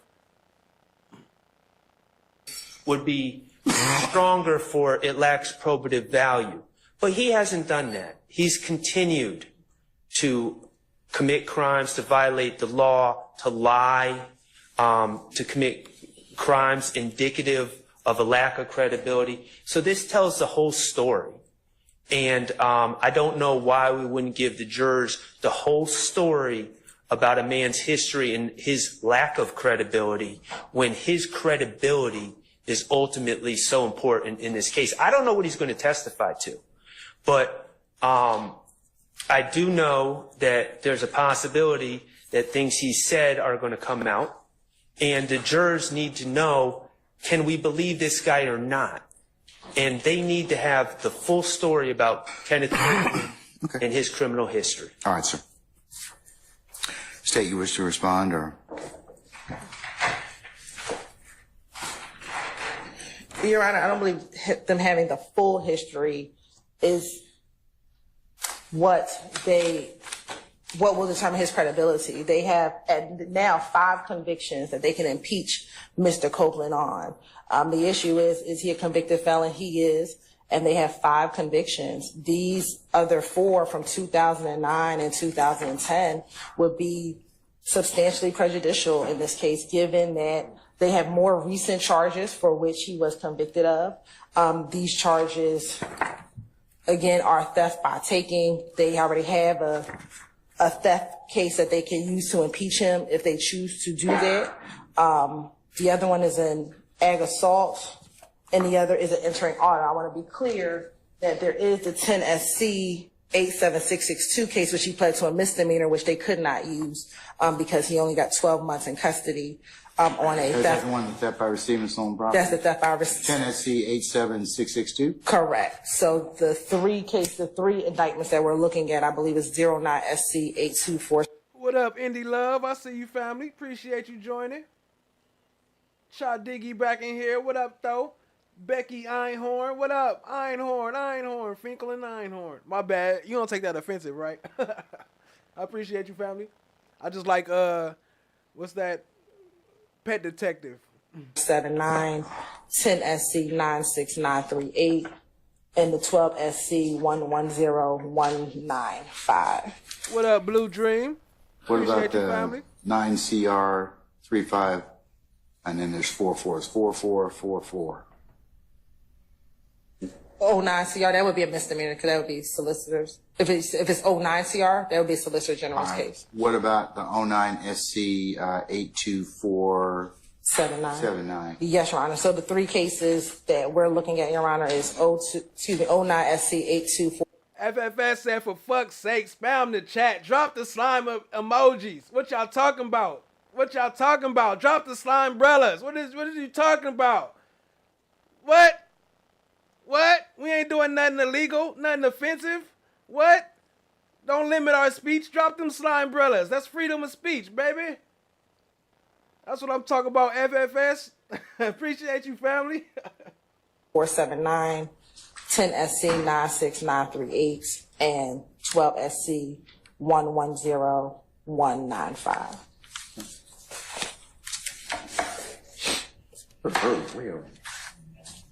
No, they usually bring that up. Yeah. What's up with you? What you do? That's a good question. Yeah. You don't do shit. I'm innocent. You innocent? She has to do I said, what you do though? Like, what you do? What you do for a living? Go to jail. You went to jail? How long was you in jail? Too much time. How many times you was in jail? Too many to count. What you do? I ain't do nothing. They lied on me. Who lied on you? The DA office. The DA office? Yeah, I know. And they just took you in for no reason? I believe that. For sure. I ain't gonna cap. I believe that because they be... Shout out to Blue Dream. Took the sacrifice. They got you. Shout out to Blue Dream. It's all good. It's all love. Don't duplicate it. Only do it once. Don't get out of control now. You know, we got to keep it controlled. Appreciate y'all, though, family. All the time. They be on that. Yeah. Mm-hmm. So, you a snitch? Well, it depends on who you asking. Who I'm asking? I'm asking you. If you ask a nigga I did something too, he gonna say yeah. He gonna say yeah? Okay. All right. He gonna say yeah? What you gonna do? You gonna leave or you gonna move on to the next round? You trying to rub You nerves up? nervous? Do I look nervous? I'm asking you. Say I'm a what? You trying to get your nerves up? Get my nerves up? Say what you gotta say. I ain't gonna hit you. You not good? Shit. Say it. Say what? I just wanted to know if you was a snitch or not. Like shit. I ain't gonna. Do it, man. If you a snitch? Because if I'm around with you, I might get popped. I'm doing all the popping. You doing all the popping? For sure. You on that? That's it, anybody. Yeah. You on that? Nah, I ain't on that. I'm pump faking. I believe you. The way you looking, fuck, I believe you. Shit. Okay, I got you. So what you gonna do? You gonna stay or you done? You leaving? I'ma fuck with him. He said you gonna protect me, right? Should I? I mean, if I'm around with you, yeah. Anybody around me, I'm gonna protect. Yeah, Yeah. for sure. Cause that's how I am. Oh, you in? Yeah. Then what we waiting on? Yeah. Alright, so you moving on to the next round? Yeah. I like the way you demand stuff, and I like the way you made me check the niggas out there. It kind of made me feel like Big Mama. Okay. Yeah. For sure. Yeah, but my question is, do you got a passport? No. No I'm a passport? criminal. Damn. Well, I don't even like no other countries either. okay. Well, I like Atlanta. My birthday in 3 days. We gonna hang out. Where you wanna go? Where you wanna take me? You gotta leave. To hell if you don't pray. I mean, that's obvious. Mhm. But I pray, and I wanna pray for you also. Okay, I really appreciate that. I'm free. I don't play around. I hope your God. prayer work. Oh, I do. Because people been praying for me and I've been getting No. messed up outcomes. See, that's the thing. You got people that you can't let everybody touch hands on you, because some people be praying. Touch my hand. Let me see how the night ends. Yeah, I see what happened now. If my night end wrong, yeah, you might try putting demons on me. And take this, anything else I need to take up with you all before Mr. Copeland comes, testifies as our next witness? Yes, Your Honor. Two things. First, I don't believe that anyone in defense has a copy of the immunity, the order granting immunity. Now you can't use emojis. First you can't rap, you can't use rap music, you can't post on Instagram, they gonna lock you up. Now we can't even use emojis. I didn't even post a slime. I didn't post a snake. I copy. And take you, anything else I need to take up with you all before Mr. Copeland comes, testifies as our next witness? Yes, Your Honor. Two things. First, I don't believe that anyone in defense has a copy of the immunity, the order granting immunity. I believe. What? Denied. Lady Justice is blind. Everybody can get That we're entitled to that, so we would ask for that. Additionally, Your Honor, we are going to diligently, over the lunch hour, my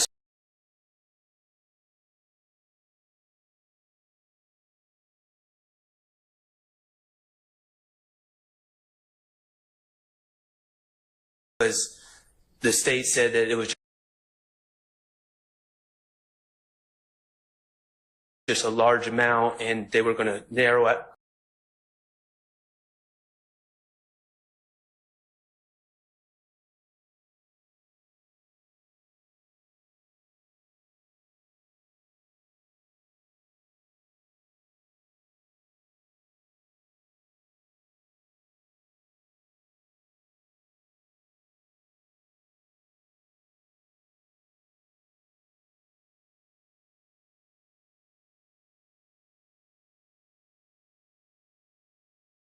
That. Right.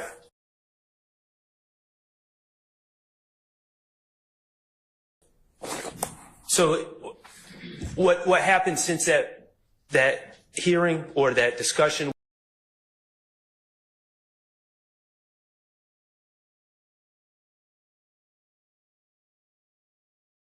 I'm the gatekeeper.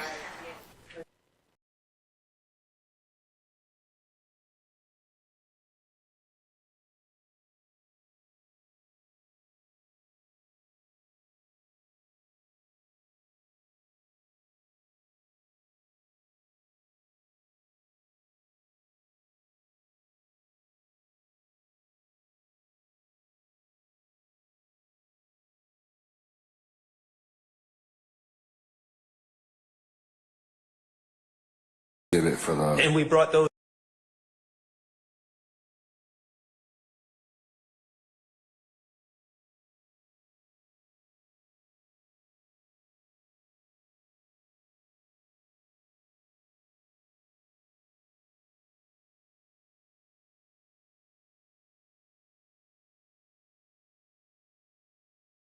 To your attention last week. Yeah, I remember. Okay. I remember. Okay. All right.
Oh, we're waiting. Where's Mr. Melnick? And Mr. Copeland? He's waiting. Okay. All right. Dang, my bad. I've been talking major shit. Y'all probably didn't even hear me, huh? I've been talking shit this whole time. Let me rewind my shit. Shout out to FFS. I didn't even know. I'm so far behind on the chat. I'm going to have to skip down to the bottom because I can't even see. I'm so far behind. I appreciate y'all, though, family. Hit the like, hit the subscribe, tap in, share with a friend.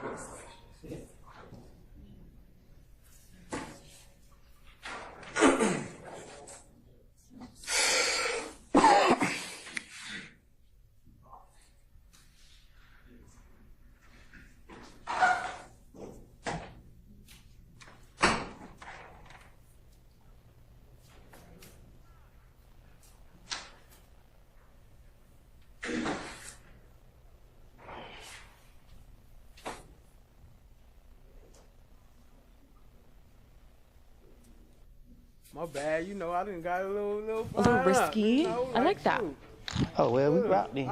Really? For sure. Do you have any questions for me? No. Do you have a lawyer? Take a break real quick. A lawyer. I can what? get you a Jewish one. Baby, the police try to put any handcuffs on me, I'm crashing the boat. I don't even need no lawyer. Okay, I like that. I can work with that. Your Honor, Mr. Melvin, Crashing the boat. about 30 and 35 minutes. Okay. Very good afternoon. Oh, I know y'all sound weak. I know you've been wondering, well, what are they doing? I don't even know. KCJ, what part you talking about? I'm catching up myself. I'm just now tapping back in. I forgot I was live for a minute. Remember I told you there are times that we have to work, and this morning's been one of those such times. So please, as we've indicated before, thank you for your patience. Lady Justice is blind. I just wanted you all to know that we hadn't forgotten about you, but that we are going to go ahead and formally just break for lunch at this point in time. Okay, so what I'm going to have you do is come back for 1:15. It's about almost. It's probably for the best that I was on mute. 12:15 right now. Come back for 1:15. We'll go ahead and see where the day leads us at that point in time. Okay. All right. So, ladies and gentlemen, we'll be in recess till 1:15. We'll see you then. Okay. All rise.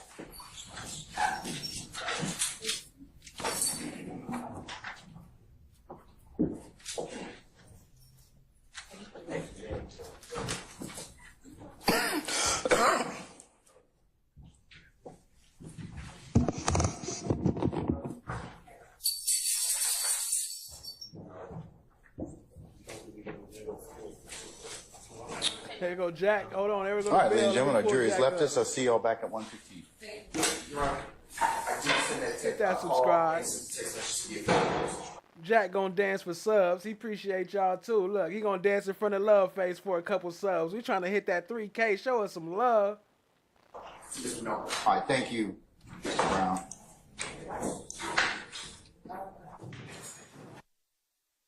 Come as they're introduced. So, Everybody ready? all right, summon our jurors, please. You wet? Motherfucker time. What? A motherfucker time.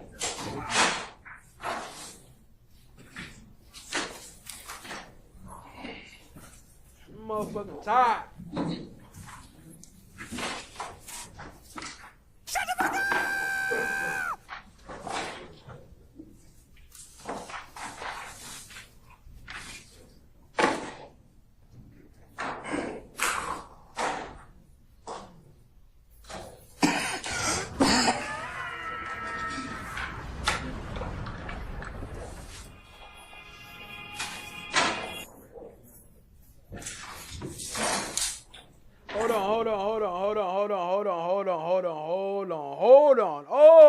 Hold on. This is an important part. I'm over here tripping, but look, y'all watch the body language. I gotta run this back a little bit. Watch the body language. So look. Look. Copeland out there wilding, huh? We need you to calm down or do something. He said he about to plead the fifth.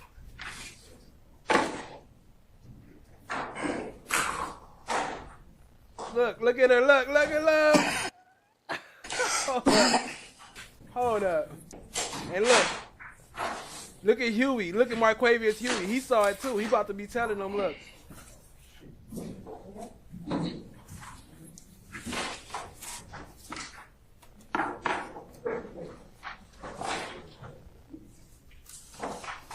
See that shit? Now look at love. Look at her.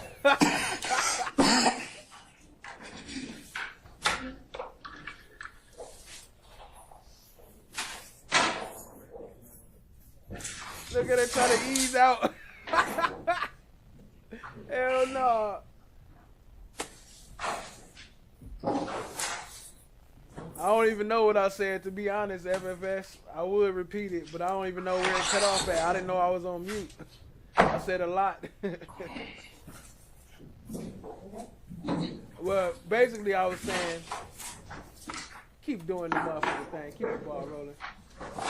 Hold on, we got 5 more. Shout out to, look at that shit. Y'all see that shit. Jerome Street with the 5. Drop some slime brothers for Jerome Street. Appreciate you, family. Spam the chat with the slime brothers.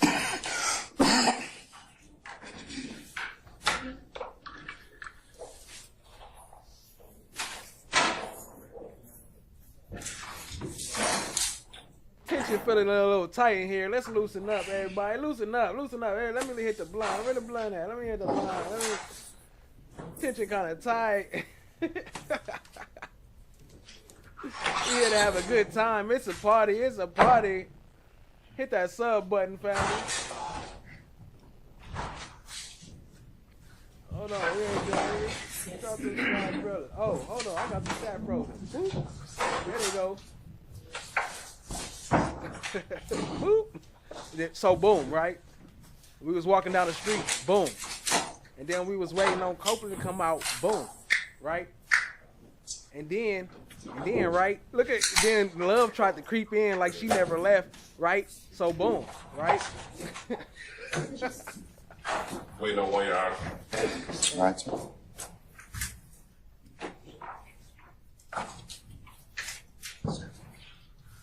Waiting on one.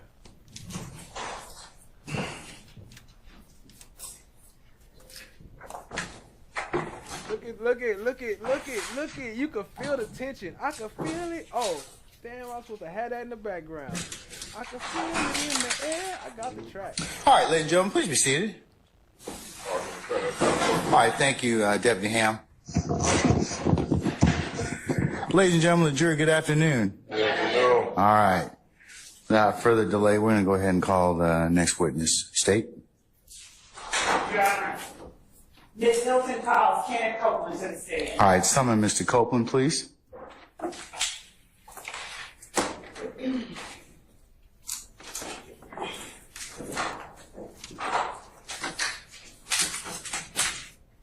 Your Honor, here is that. Mr. Copeland is. All right, here it comes. Oh, hold on. Y'all wasn't able to see her face. Let me scoot this over, because love face. Blocking, she over there blocking. Let me scoot this over right here. Bam. Let me run that back. Mr. Copeland is. All right, here it comes. Mr. Copeland is what? All right, Mr. Copeland. Mr. Copeland is. Back there. All right, here it comes. All right, Mr. Copeland, go ahead and approach the witness stand. Before you sit down, if you would turn and face Deputy Hand and be sworn as a witness. Raise your hand. You swear affirm the testimony to everybody get according to the truth, the whole truth, nothing but the truth, sir? Yes. You maybe see it. You state your first and last name with the spelling of both, please. You say that again? State your first and last name with the spelling of both, please. Kenneth Copeland. Mr. Copeland, do me a favor. Pull your chair up as close as you can to the microphone and speak directly into it so we can all hear you. So if you could state and spell your first and last name for the record, please. Kenneth Copeland. Hey, y'all, look, I'm kind of a nerd, right? So sometimes I watch a gaming channel, right? And this gaming channel I happen to watch is a white girl, right? So you trying to say that the white girl can yell out, spam the chat and never get in trouble, but it's a problem for me to do it? I don't know. That's just a question. No offense to nobody. It's all love. It's just a question. She could do it, but I can't? That's what you saying? Spell it, please.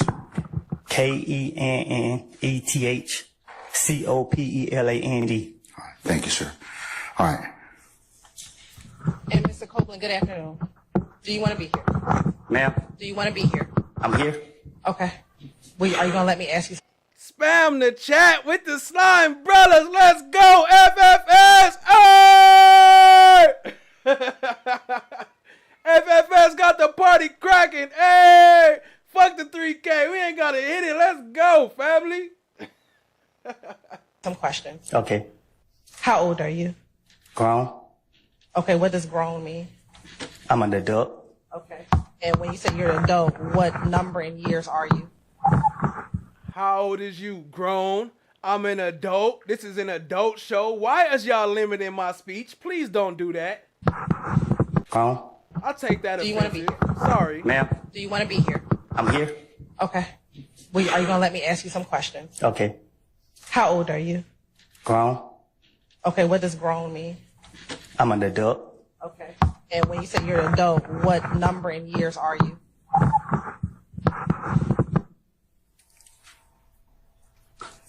I plead the fifth.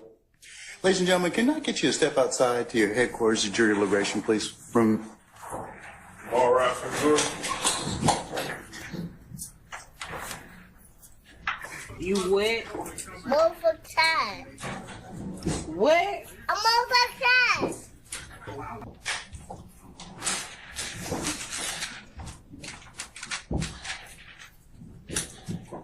Assistència de Xavi, més cap a la dreta per a Messi, Messi, Messi, Messi, Messi, Messi, Messi, Messi, immens Messi, encara Messi, encara Messi, encara Messi, encara Messi, encara Messi. All right, ladies and gentlemen, please proceed. Our jury has left us. Encara Messi, encara Messi, encara Messi. Mr. Copeland, given the fact that you have invoked your Fifth Amendment privilege, but the state has already given you immunity under 24-5-507, this court holds you in willful contempt, and we'll see you on Monday. And we'll see if we can get some more testimony at that point in time. Take him into custody.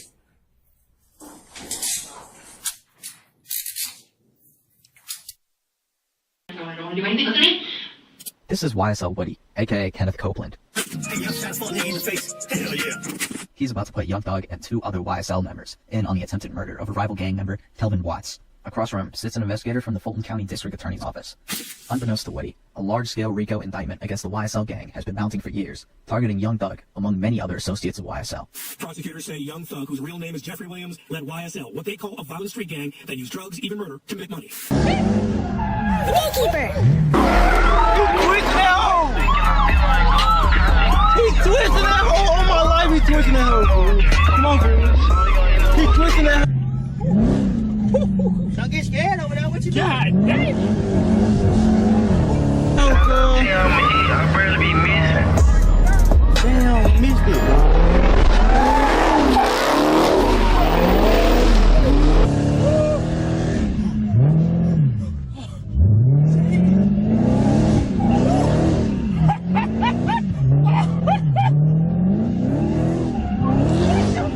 Don't be scared.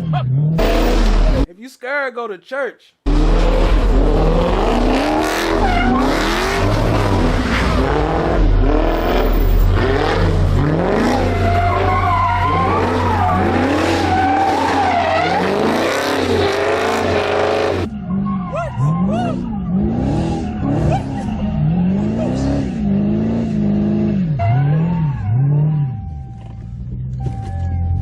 What I say? Huh? Oh my God. Tell free YSL. Free YSL. Don't be asking me about no coded finish. All right. State, do you have any other witnesses you plan on calling this afternoon? No, Your Honor. Okay. What I'm going to do is I'll call our jury and tell them that you're going to be in recess for the weekend, and we'll come back on Monday. And then, Your Honor, the jury is excused. Would you please entertain a motion for a mistrial? Mr. Steele, I'll entertain it right now. I didn't want to hold the jury, but that'll be fine.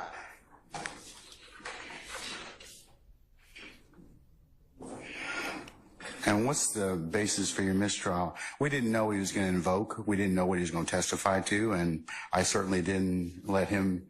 He was only asked one question, so at this point in time, there's really, I mean, you can't knowingly let a witness invoke their Fifth Amendment privilege in front of a jury, but that didn't happen in this case. Last thing we heard from Mr. Copeland was he was going to testify. So everything you say, I'll adopt, because I was about to say those words.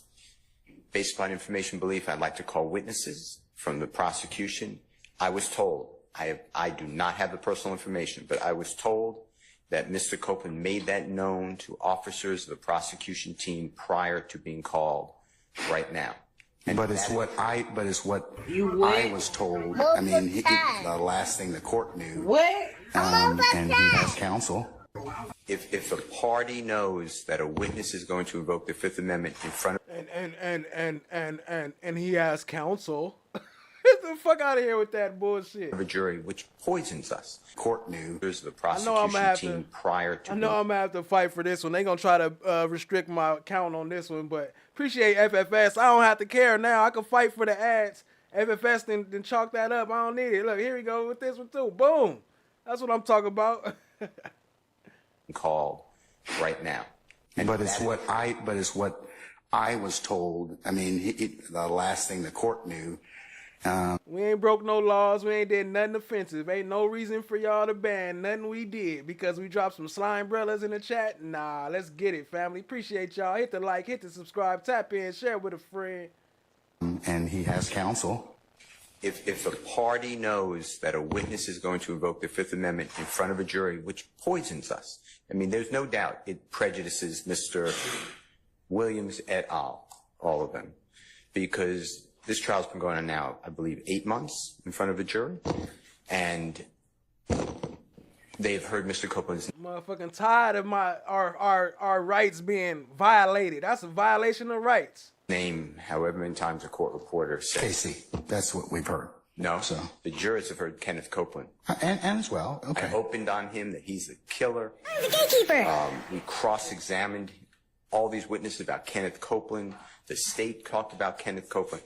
My point is, if this honorable court finds that the state knew or had reason to believe that he was going to do this in front of a jury, that his response was going to be, I'm invoking the Fifth Amendment, then, Your Honor, yes, I adopt what you said. That's wrong of a party, and I'm moving for mistrial. Okay. Okay. All Sorry. right, sir. Thank you. All right. Yes, sir. It would apply to everyone.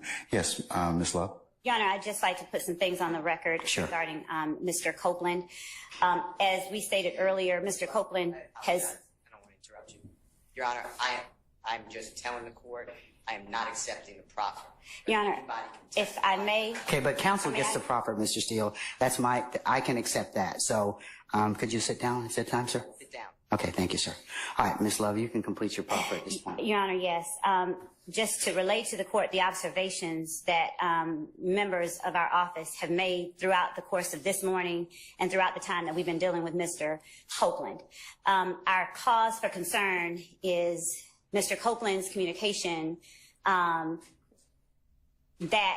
he is going to us, that he is going to speak, that he's going to speak on the stand, that he is going to testify, and watching what happens when Mr. Copeland gets on the stand.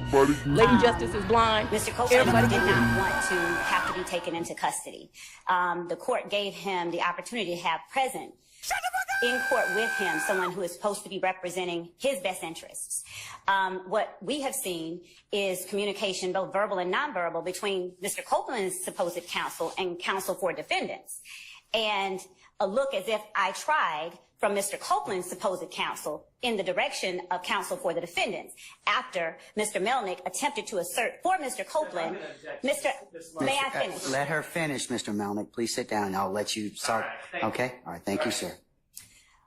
While Mr. Copeland is on the stand stating that he wants to testify, that he will testify rather.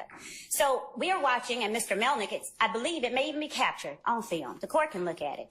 Mr. Melnick turns to the direction of counsel for the defendants and motions like, that's it.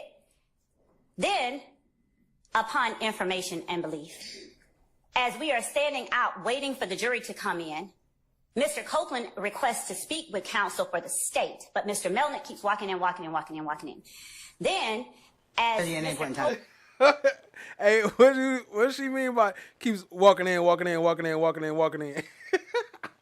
Like, does that mean like it was like a multiverse? Like he kept walking in, and another one walked in, and another one walked in? Fuck out of here. Does at any point in time tell you I'm not going to testify? I'm invoke the Fifth Amendment. No. As what happens, as Mr. Copeland requested to speak with the state, Mr. Melnick keeps going in regardless of Mr. Copeland's request to speak with the state. And then we learn that Mr. Melnick tells Mr. Copeland they are going to hammer you. So Ms. Hilton comes back in and asks me, had I spoken with Mr. Melnick, had I told him that we are going to hammer Mr. Copeland? The state had not made any such communication with anybody. So what we are seeing, we believe, is tampering with witnesses, this particular witness on the part of people who are not the state. So we are concerned. I don't know that Mr.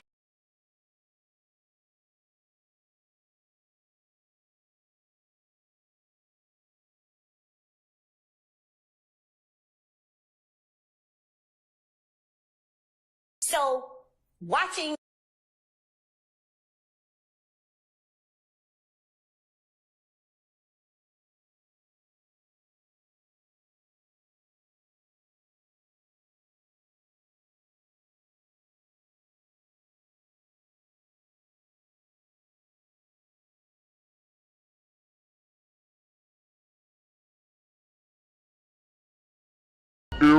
Lady Justice is blind. Everybody can get it. Here I go again with the muted. That's because I still had to deny it on. What I was saying was show some love to FFS, and that's cool. That's cool I was muted because I said this was FFS time, so that's cool. Y'all didn't even have to hear me. Y'all got to see FFS. I said he get a minute. I'm going to take a break just to show FFS some love. Y'all go crazy with the slime brothers. Spam them in the chat. Show FFS some love. That's, I don't even know, what, 60, 70, 80? I don't even know how many memberships. He gifted more than I've ever seen. So we appreciate you, family. Go crazy. Show them some love. If you got a membership from FFS, say thank you. I had to stop the show for this one because FFS going crazy. He going crazy. He going crazy. Now, if you have a suggestion, FFS, for the next 2 or 3 emojis that you want to see in the chat, let me know. I got you, family. Y'all show some love to FFS, man. He killing it. That's what I'm talking about. That's love. That's support. I appreciate you. Number 1 supporter for sure. Hands down, number 1 supporter. Well, maybe number 2. Chan My Black is Golden might be number 1 behind the scenes, but you definitely number 2 though. Number 1 on YouTube. Number 1 on YouTube for sure. Hands down. The goings on as Mr. Copeland is not on the stand. It has been publicized. It has been hyped up that Mr. Copeland is the next witness. Mr. Copeland is the witness. And then Mr. Copeland, he's been nothing but cordial. He's been nothing but communicative with Ms. Hilton during the time that she has been interviewing him and speaking with him. And the reason Ms. Hilton was not in here just now when the jury came out is that Mr. Copeland asked to speak with Ms. Hilton. But Mr. Melnick kept going back in there and going back in there and going back in there. And the reason that we have a problem with this is that Mr. Copeland is not facing any charges. For Mr. Melnick to suggest or say to him that we're going to hammer him, it causes us to call into question whose interests he's representing.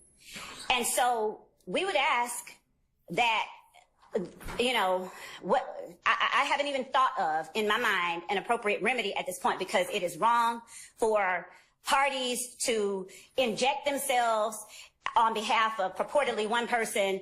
And I don't know, I guess they're, you know, I don't know what's going on, but I can say that this entire day, starting from the point at which Mr. Melnick is invoking Mr. Copeland's Fifth Amendment right after Mr. Copeland has said he's going to testify, has gone a little off rails, and it's a little bit concerning. So, Your Honor, as to this motion for a mistrial, we would argue that it's caused by actions on the part of people other than the state, that Mr. Copeland got here and said what he did. So we will continue to speak with Mr. Copeland because Mr. Copeland doesn't have any charges that are open. If he asks to speak with us, which he has, we'll go and speak with him. And I'm not even certain what is going on behind me with respect to persons who are purporting to represent the best interests of Mr. Copeland. But it would appear to me that Mr. Copeland's best interest would be served by Mr. Copeland not being inside the Fulton County Jail. But that's just my opinion. So, Your Honor, I would ask that the court deny. She talking about his best interest, boy. She locking people up talking about their best interest. Was she think about YOUNGTHUG's best interest when she locked him up? Or all these people that she lied on trying to lock up? I don't think so. I don't think so. I appreciate y'all family in the chat too. I appreciate all the love y'all showing with the Slime Brothers and all the comments. It's all appreciated. You know what I mean? It's all love over here. I ain't got nothing against nobody. You know, all are welcome. All opinions are welcome. Except for one person. Y'all know who that is. I ain't gonna say her name. But let's get it though, fam. The motion for a mistrial, at the very least, and if it goes any further, find that actions by people other than the state have led to us being where we are, because Mr. Copeland was at the point right before lunch of agreeing to testify. Okay, FFS, shoot me the email. I see your message. That is the reason we were ready to get started right before lunch, because now he's been told he's going to be hammered by his attorney. I guess he told him that I guess the state's going to hammer him. I don't even know what. But Ms. Hilton has gone over the questions that she has for Mr. Copeland. She has spoken with him about it. They have been speaking cordially with one another. And this idea that somehow someone is entitled to mistrial as a result of this action on the part of Mr. Copeland is a farce under these circumstances. We'd ask that the court deny the motion. All right. I'm going to deny the motion for mistrial, Mr. Steele, at this point in time. I'll note that you've made it. And I'll let Mr. Melnick in just a second make whatever remarks he wants. Do you have anything else you want to say? Yeah, I would like, but my understanding is, I'm going to proffer this, but there's a great investigator who is looking at me and I trust her. I'd like to call her to witness. I was told, I was not there, I was told that, I forget her name, I know her first name, but her last name.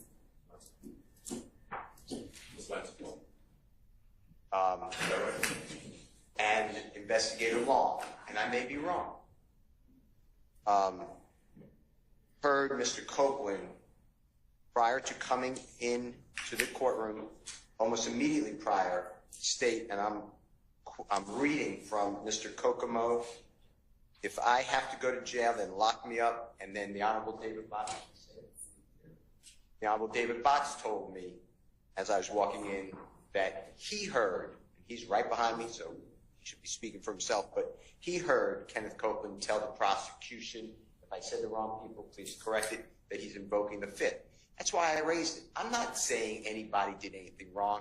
I'm saying that if a party knows or has a reason to believe that a witness may invoke the Fifth Amendment in front of a jury, we avoid that at all costs. But the challenge we're having, Mr. Steele, is I do believe that there's probably been some behavior that probably wouldn't pass the good faith test of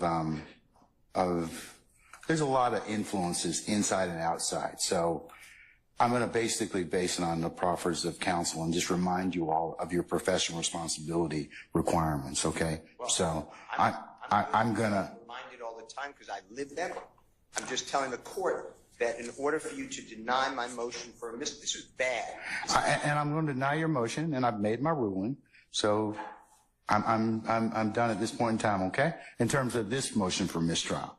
Well, Denied. I'd like to call the witnesses, but I understand what you're saying. I'm not going to call any witness. I don't need any witnesses. Your proffers are fine, okay? May I add a proffer, Your Honor? Yes. As you know, we are in a side room off the hallway on the first floor. That's where defense counsel, it's kind of their conference room. During lunch, I'm working on unrelated matters, and I'm going to get a ginger ale to calm my upset stomach, and I'm on the phone, but I'm hearing a gentleman speak very loudly on the phone with agents from the state. It's my belief agents from the state were present within earshot. Yo, shout out. I see the hearts over there popping up to the right. So for those who already like the video, and if you want to like it more, look in the chat prompt. There's a heart button all the way to the right, and y'all can click some more hearts or click some 100s, click some smiley faces, whatever you want out of that selection. We celebrating, so y'all can click the party button, and that counts as extra likes. So if you want to show some love with the extra likes, appreciate you, family.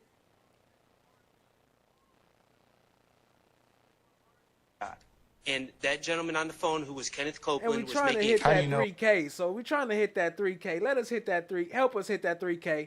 Let us get it tonight, family. I ain't even keeping track. I just got faith in y'all. I believe y'all gonna help me out. I ain't even looking at it, but I know we gonna get it. So appreciate y'all, family. Was on the phone. If it Kenneth Copeland's on the phone, was he talking on the phone or? He's standing in the hallway 10 feet from me, practically screaming in the phone. Oh, so Mr. Copeland's on the phone? Yes. Okay, and you're overhearing this particular purported conversation. I'm not testifying. I'm not giving a direct quote because I was on the phone handling my own business and I was no interactions with. Okay, but here's the thing. I think it's consistent with I'm not testifying. Okay, he can make a decision not to testify. Okay, but if he can make a decision not to testify. What up, Amy Thomas? I see you, family. Appreciate you being here. He does so, and because he's already been told, look, you can invoke your Fifth Amendment privilege, and you've been given immunity, and if you don't, I told him what the consequences are this morning. That's consistent with what I've heard thus far, and I don't think that is. I believe that the state was on notice that something like this was going to Okay, all right. But all of you have kind of, like I said, either unwittingly or... Yeah. Shout out to Any Love. I see you. 3K. Let's go. And for those of y'all who keep asking in the chat, like why I don't have more subscribers or why I don't get more views, that's part of the reason why. Because I let people be a little bit more free, and I allow a little bit more freedom. And so I do get punished for that. So they do shut down a lot of my videos, especially like my Red Dog videos. I shouldn't even say that. I shouldn't even say Red Dog in the video because they blocked my video just for that name. Y'all could look at the views that have those in there. But all I'm saying is I ain't did nothing offensive. I ain't broke no laws. I ain't did nothing wrong. Do not limit my speech. Let's get it, family. I just remind you, from outside agitation or otherwise, you all need to stay away from any of this. You do. Both sides need to do this. Do not let outside influences, influence your actions and get you in trouble. You all should rise to a higher standard in terms of don't let any of this stuff. I mean, these witnesses will testify to whatever they're going to testify to. So The defense has done nothing. I didn't say you did anything wrong. Okay, but I did. I've heard is state. That's how I feel right there. They block me and then they be like, I didn't say you did anything wrong. I got the proof. Trust me, I screenshot every single video.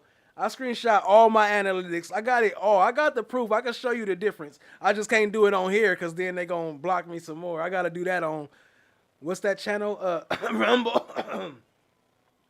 I didn't say you did anything wrong, but Their message.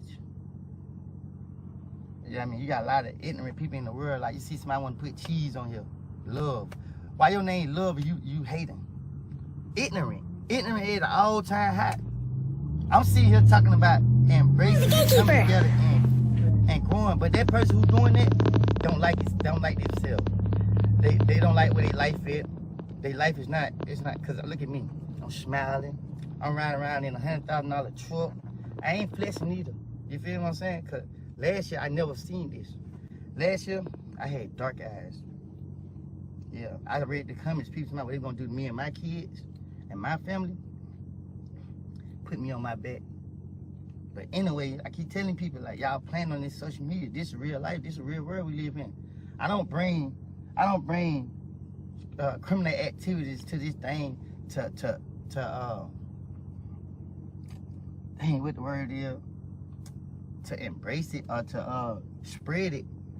I bring positivity. I bring good energy, because at the end of the day, what you put in the universe is what you receive. Invoke your Fifth Amendment privilege, and you've been given immunity, and if you don't, I told them what the consequences are this morning. That's consistent with what I've heard thus far, and I don't think that is... I believe the state was on notice that something like this was going to Okay, all right. But all of you have kind of, like I said, either unwittingly or I just remind you, from outside agitation or otherwise, you all need to stay away from any of this. You do. Both sides need to do this. Do not let outside influences, influence your actions and get you in trouble. You all should rise to a higher standard in terms of don't let any of this stuff. I mean, these witnesses will testify to whatever they're going to testify to. So I didn't say you. I didn't say you did anything wrong. Just name your video. What'd you say, FFS? Bright burgundy dogs. Bright burgundy. Facts. Watch my bright burgundy dogs video. You did anything wrong. Okay, but I did. I've heard is state. I didn't say you did anything wrong, but I understand, Your Honor, but I just want to be clear. The only thing that I've heard today is that the state met with Kenneth Copeland without his attorney. Are we going back to that again? I thought we... I don't know of any counsel that's... Here's your chance right now. Click that heart and hit that party button, because we turned out. Let's go. Had any conversations with Kenneth Copeland at all. And I just want to make that clear. Today, I don't know of anyone that's had conversations with... Okay, but he's their witness at this point in time. If he wants to talk to you or he doesn't want to talk to you, he's got a lawyer. And that lawyer can make that decision, and so can Mr. Copeland. So situation, because I understand that, but you can't let other people, and I would advise you not to let third parties influence what you may think a witness is going to do. That's not happening. Okay, and that's all I was trying to tell you, okay? Okay. All right. Judge, I would like to hear. Yes, sir. What is it you'd like to tell me, Mr. Melnick? Judge, I went back and reviewed my communications with the Fulton County District Attorney's Office in relation to Kenneth Copeland, and I found communications as late as June 5th of last year where the Fulton County District Attorney's Office had reached out to me about... What up, Jen W? I see you. Appreciate you, family. And I appreciate you, Laugh, hitting the heart on the right. Appreciate you. Speaking to Mr. Copeland. speaking to Mr. Copeland concerning this trial, not about any other case, speaking with Mr. Copeland about this trial.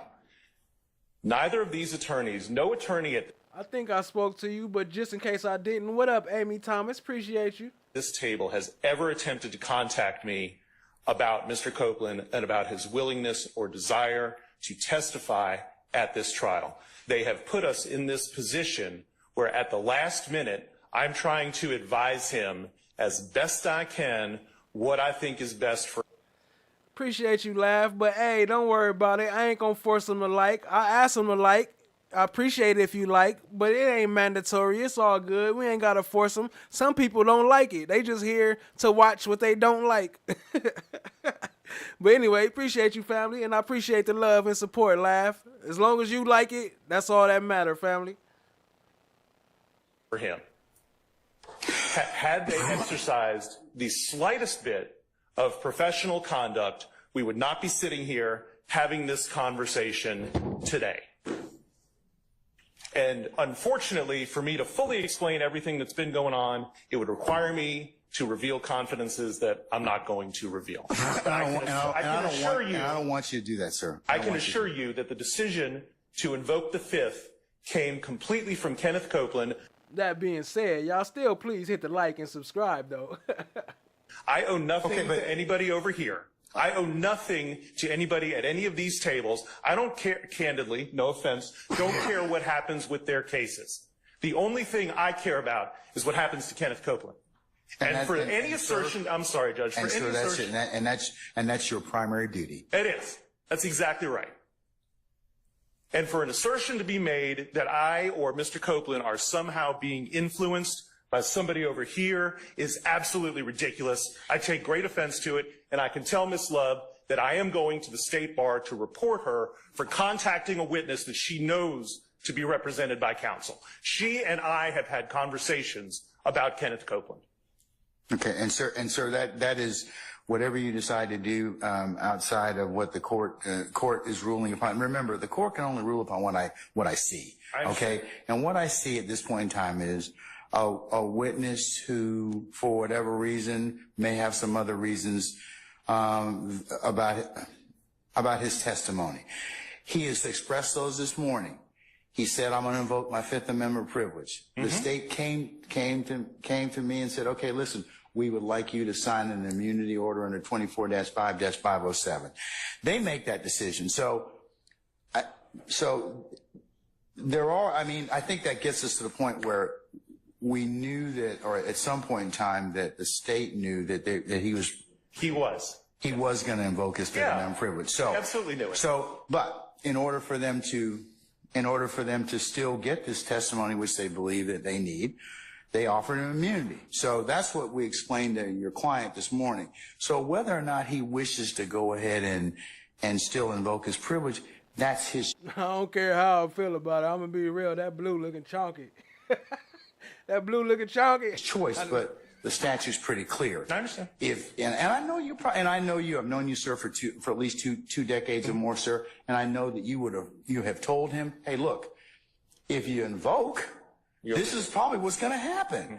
And I suspect that as you probably have a conversation with him now, you're probably going to tell him, well, that was a self-fulfilling prophecy in terms of what I told you might happen. But I don't know what conversations you have with him, but I suspect that they were consistent with what the dictates of 24-5-507. Now, Monday, we'll go ahead and I'll call him out before the jury comes in on Monday morning, and we'll ask him whether or not he wishes to continue his testimony, because I don't want him to invoke in front of this jury if I can help it. So since he's made it once already, I'm going to ask him before the jury gets out here on Monday, is it your intent to invoke your Fifth Amendment privilege? If it is, he's going to go back into custody until he's willing to go ahead and give testimony, because he has immunity, so he has to testify. Judge, the only thing that I would say is that the primary reason Mr. Copeland is in custody right now is because the state has utterly failed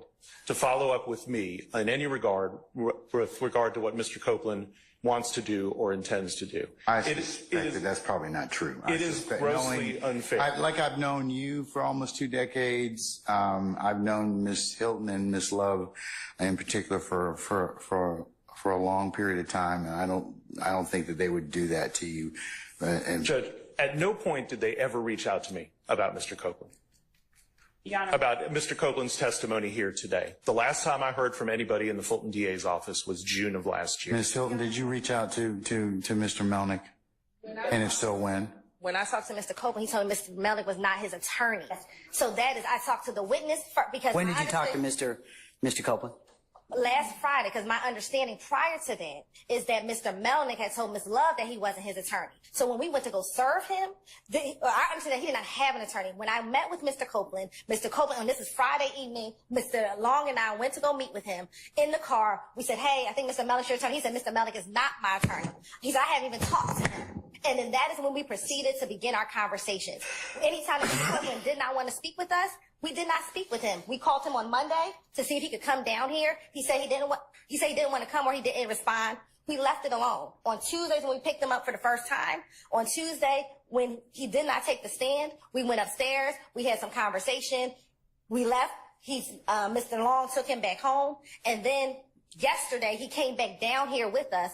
Again, we showed him some of the evidence that we were going to show him, and that was the extent of it. And if at any time Mr. Copeland would have told us he wanted his attorney present, we would have called Mr. Melnick. But our understanding was, one, he was not his attorney. Mr. Melnick disavowed being his attorney, and Mr. Copeland told me he wasn't his attorney. So that is what I based all of my decisions after. It was not until 6 o'clock last night, or whenever this email was sent from Mr. Melnick with Mr. Shard and Mr. Steele copied on it, that I get this idea that you've been talking to my client, and then my client is going to plead the fifth, which brought us here today. That has been what has happened since last Friday, Your Honor. All right. So we have a witness that may not have been totally candid, or may not have thought that he potentially needed you. And as things developed, Mr. Melnick, he decided, well, yeah, he does need you. But whether or not. And Your Honor, it's my understanding that Mr. Melnick called Mr. Copeland last night. So it wasn't that Mr. Copeland called Mr. Melnick. Mr. Melnick so happens to call him.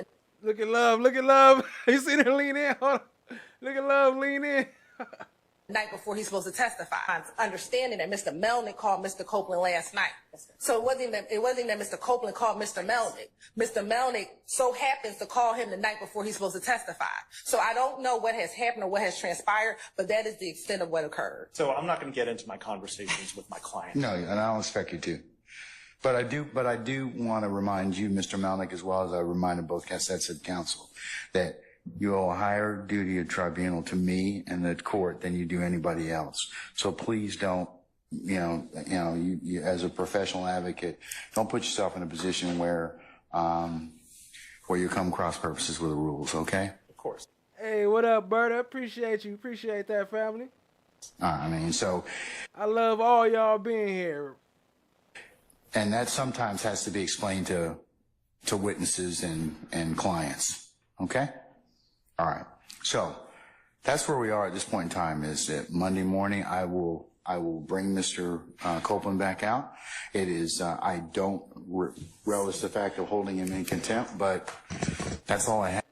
Yo, Nemesis, if you just got a membership, that was either from FFS or possibly from Jerome Street. And also there was a couple other gifters, so it could be from one of them too. But appreciate you, family. I try to pull up the gifter on the screen when they multiple gifters, so we could keep track of who gifted who. But it's not always so simple. Well, appreciate you, family. Have at this point in time, because he's been given immunity. So we'll take him up because that's our first session of court. We won't be having anything else until then. Your Honor, I would like to ask that the court convey to Mr. Melnick, to convey to Mr. Copeland that he is subject to being committed and held. Facts, Bees on Mars. Oh, y'all can't see that. Hold on. I'm glad I paused it because y'all got to be able to read her. She always talking about, Your Honor, I wish for you to strike the ad hominems from the record. What? You the only one who be shooting out ad hominems. Can y'all read that, what it say? Let me see. I'll read it for those who can't read it. A rhetorical strategy and fallacy where someone attacks the person making an argument instead of arguing the argument itself. That's what she does all day, and then try to blame other people for doing it. In the Fulton County Jail until the As end she of doing this it. trial, because I'm certain Mr. Melnick, if Mr. Melnick wants to convey to us some of the concerns that he has, Mr. Melnick has, I'm certain, is quite Hey, what up, Miss Mama? Lady Chameleon, I see you, family. familiar with the statute under which the court has compelled Mr. Copeland to provide testimony. So there is nothing that we could do to Mr. Copeland regarding any testimony we elicit from him on the stand pursuant to the court's order under the statute that the court has cited, 245507. And that statute gives the court the ability and probably, you know, depending on how the court feels about it, the absolute duty, given the necessity of Mr. Copeland's testimony, to hold Mr. Copeland in the Fulton County Jail until he decides to purge himself of the contempt of court by providing testimony. If Mr. Melnick would like to speak with Ms. Hilton or any What up, the D-Lifes? Jenny D, appreciate you, family. other member of the state regarding his concerns about that order, which tracks the statute almost verbatim, then I would invite him to do so. Otherwise, as I've stated, I don't see it being in Mr. Copeland's best interest to be confined to the Fulton County Jail until the end of this trial. But I will leave those matters to Mr. Melnick, who at this time is asserting that he is representing Mr. Copeland. All good, Chad Diggy. Stay safe, stay safe. That your safety is more important than chatting in the comments. Trust me. Copeland, but again, that was not the understanding that Mr. Copeland had previously given to us. Okay, so Mr. Melnick, if you do in fact talk with Mr. Copeland, like I said, I'll bring him back on Monday, and we'll see where we are at that point in time. Okay. And he has the ability to purge himself by just providing testimony consistent with what he knows or what his knowledge of is in this case. Okay, Judge, I have some personal matters that I need to convey to Chambers, but I'll do that off the record. Okay, I'm going to recess in just a little bit, and but can you be back for Monday morning? That's just it. I can't. Is this something I can take up off the record? Well, I kind of. Oh, you seen that dance move they just hit right there? I should have put some music behind that. Have to call him on Monday. Where Julie Horn at? Julie Horn know about that. This is one of me and Julie Horn famous parts when we first got to know each other. This was one of the parts. Dude, I mean, for Monday morning. That's just it. I can't. Is this something I can take up off the record? Well, I kind of have to call him on Monday. I do. I mean, there's no for Monday morning. That's just it. I can't. Is this something I can take up off the record? Well, I kind of have to call him on Monday. I do. I mean, there's no choice. I have no choice because that is the next session of court.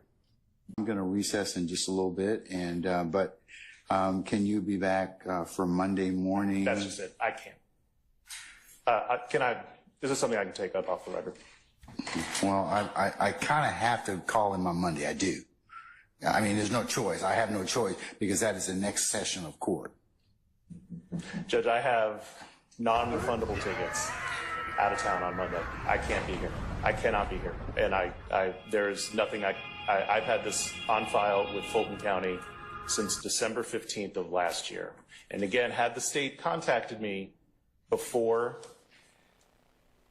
Yo, destined to be. Miss Love don't shake her head. It's just a natural reflex. It do it automatically. Today, I would have made them aware of this. Well, this is one of those times as a lawyer that you're going to probably have to kind of figure out a solution, sir. I mean, I don't want to put you in this particular position. I can't be here, Judge. I absolutely cannot be here.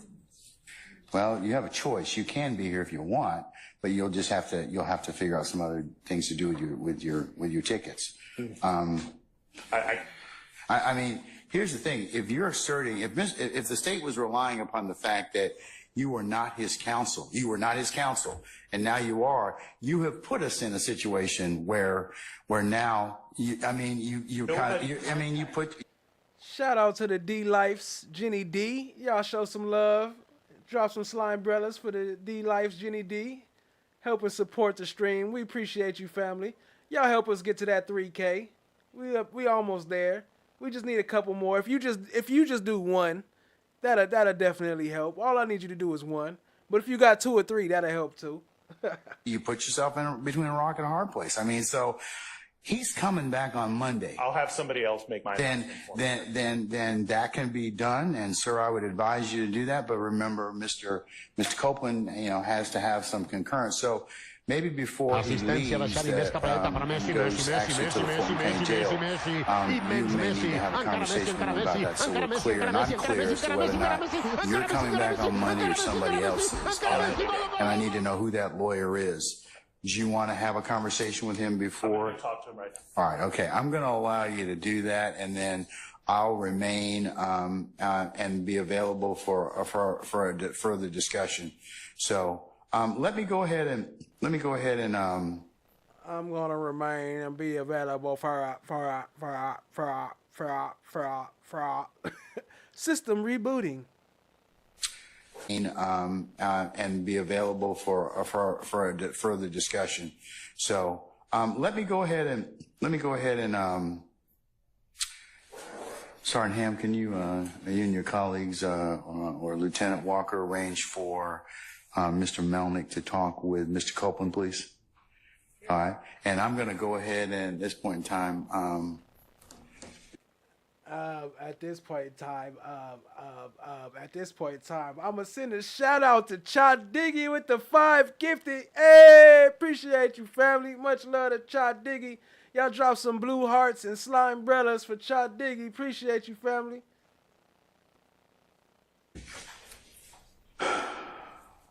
Summon our jurors, blue please. hearts and slime umbrellas. All right, and I'm going to go ahead and at this point in time. Summon our jurors, please. All right.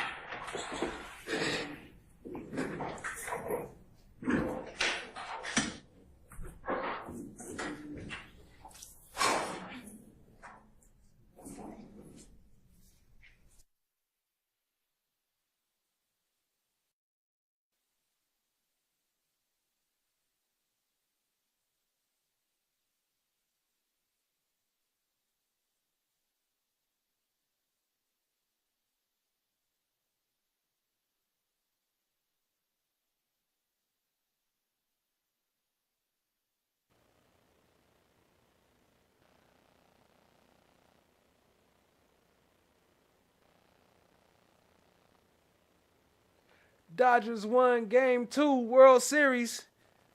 2-0. Game 3 Monday. Shout out to the Dodgers. All right, thank you, Sergeant Ham. Promoted you already again.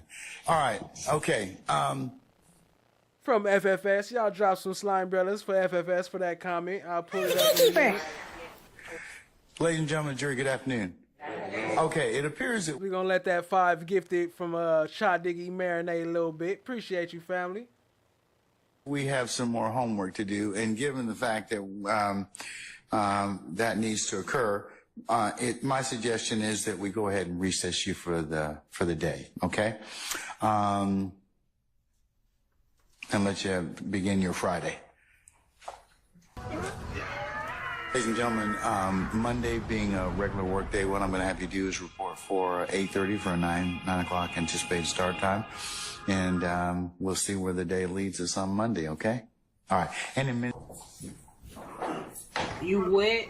Motherfucker tired. What? I'm motherfucker tired. Okay, ladies and gentlemen, our jury has left us. Please be seated.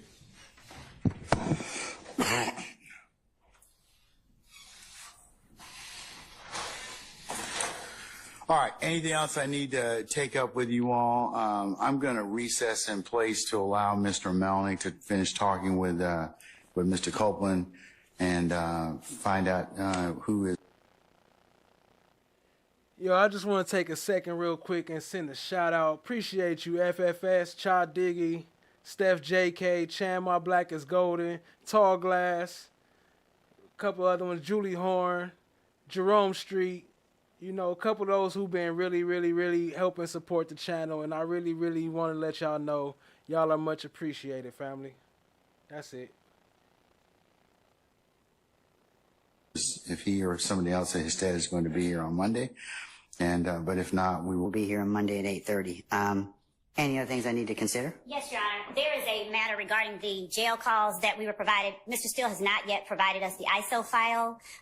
We received something additional on a thumb drive last night. We had the deputy of our jail call unit look at that, and we are again missing. We do not have the complete file. To be able to play though? To be able to access it properly, to be able to look at it, authenticate the calls, the time of day, all of that. We don't have it. We were provided last night. Oh yeah, hold up. Loa too. Can't forget about Loa. You up in there too. Appreciate you, family.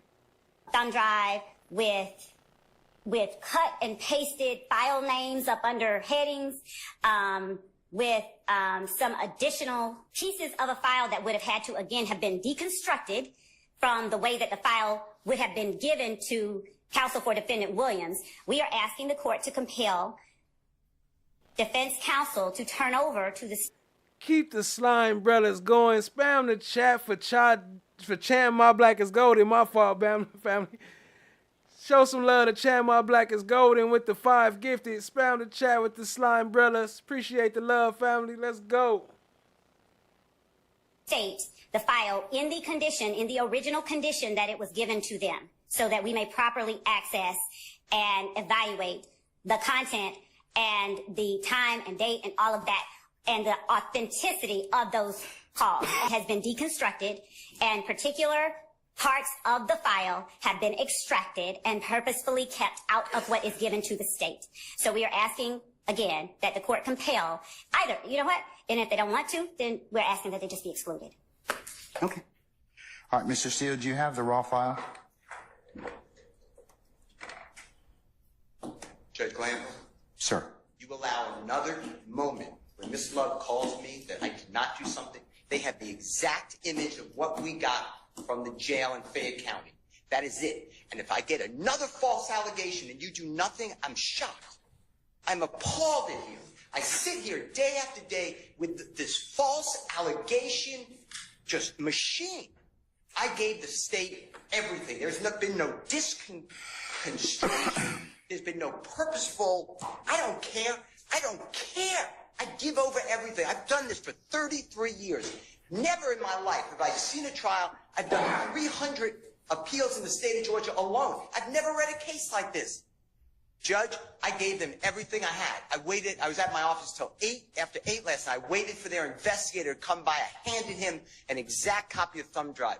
They have everything that we got from the Fayette County Jail. There's been no deconstruction. There's been no purposeful exclusion. This is not the first time. Okay. And I apologize that I'm getting tempered, but I've never been treated like this. You talk about professionalism every week.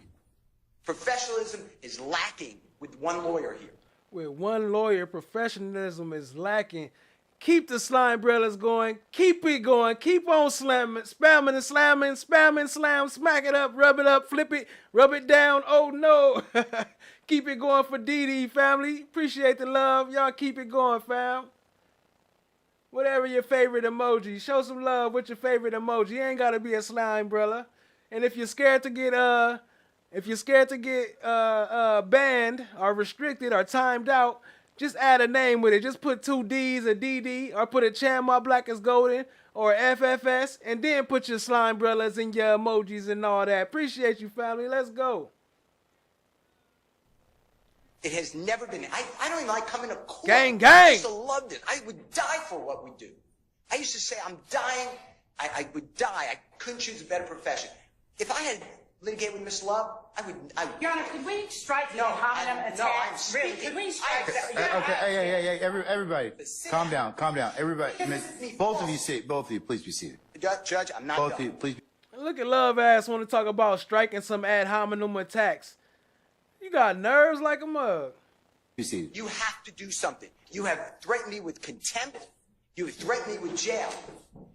If you go back in time, we can just start in voir dire. Jury after jury, you did individual voir dire painfully. Miss Love would come in and say that juror was crying. It was not true. You would say, that's not my recollection after I said it. You did nothing. We start the case. But Mr. Steele. I asked you, please. Mr. Steele. How would you feel if you were being treated Mr. like Steele. this? Mr. Steele. I'd like to finish. Mr. Steele. I I gave them everything on that drive, and it's continual abuse of a prosecutor, of another member of the bar. I don't talk with Miss Love. And that's fine. I like that. But Judge, I'm not going to stand here anymore. I don't care. You can take my bar card. Mr. Seal, listen. Wrong, though. But they're... And Mr. Williams, to me, this is an innocent man. You talk about, Ms. Love said there's a man in the Fulton County Jail. He shouldn't be there, Mr. Copeland. Mr. Williams shouldn't be in custody. But he's been charged, and we come here for a fair trial. It's been everything but that, according to Ms. Love has tried to demonize me. At times, Mr. Adams. At times, Mr. Shaw. I object to now the ad it's hominem Mr. attacks, and I ask all because she wants to win the Again, case. And now she speaks over people. It's not right. I gave them everything. And by the way, and what I want to tell you, by the way, it's not even the law. If they call that gentleman on direct, I don't have to give them anything before trial. I do it because you asked me to. You said, listen, we got a big case. It's going to take a long time. Give them... The most interactive chat online, the most interactive chat on YouTube. Y'all got my chat lit up like a casino. We was at the casino last night, and y'all got it lit like that. I appreciate you, family. Let's go. Shout out to FOGs. Y'all the best chat in the YouTube streets. Guaranteed. Things. I gave this, by this way, to the state October of 2023. October 2023, that was uploaded, given to the state. I hear about it now, and I wait there, and I give them the exact duplicate of what we have, and now there's a false allegation of misconduct. And what I'm telling the court is what I said again. I do not appreciate it, and you never... The voters have voted. The people have spoken. What up, Kimberly? Kimberly. What up? I see you, family. I'm going to stop the poll. The chat has spoken. FFS will be one of the next emojis, unless he chooses not to be. But it will be up in there. Appreciate you, family. Show some love. Oh, hold on. Here goes. Oh my gosh. Hold on. Hold on. Right as I was announcing. Hold on. Hold on. Stop the stream. Show's over. We done for the day. Show's over. Show's over. That's the end of the night. We done. I'm closing down. I'm done. I'm done for the night. Catch me on part 2. Yo, shout out to FFS. Hold on. Let me hit the blunt for FFS. Y'all show some love. Spam the chat. Get timed out for FFS. It's worth it. Do it. We'll let you back in. Don't worry. We'll let you back in. Get timed out. Show some love to FFS. Show's over. Everybody say good night. Everybody say good night. FFS didn't shut it down. He didn't shut it down. Hold on. Let me see. Hold on. I gotta do something special for that. Hold on. I ain't got too much planned, but I got something for you. Hopefully you like the song. Hold up. FFS done shut the stream down. Man, we taking the break. I can afford to take a break now. If y'all mad, then leave. Oh well, FFS took your spot. If you mad, bye. No, I'm just playing. Don't leave. Now shout out to FFS though, man. Hold on. I gotta tap in real quick. We gotta hear the sauce session. Y'all go tap in to Reggie Righteous. We got.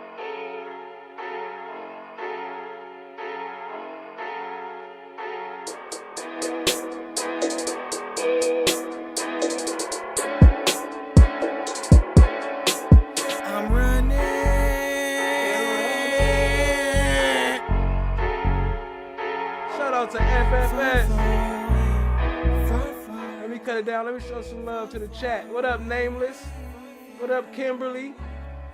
FFS, Berta, Blue Dream, Miss Mama, Destiny, Angelique, Nemesis, Anthony Fryer, Mo Bodies, Kimberly.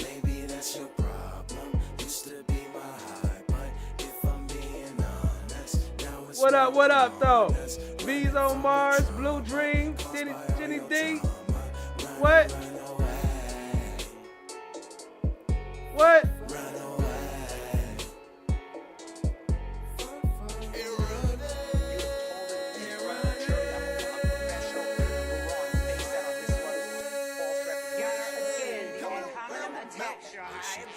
And you should stop talking.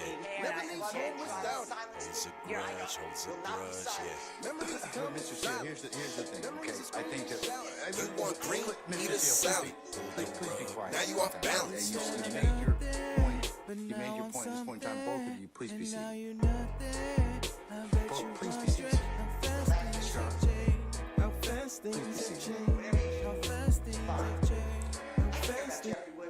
Fuck that. Get timed out. It's worth it. It's okay. I would expect You're no not less, bad. because Get you're timed his out. advocate, you're Show his them that we champion. okay. But could you all please sit down so I can kind of figure out a solution for this? All right.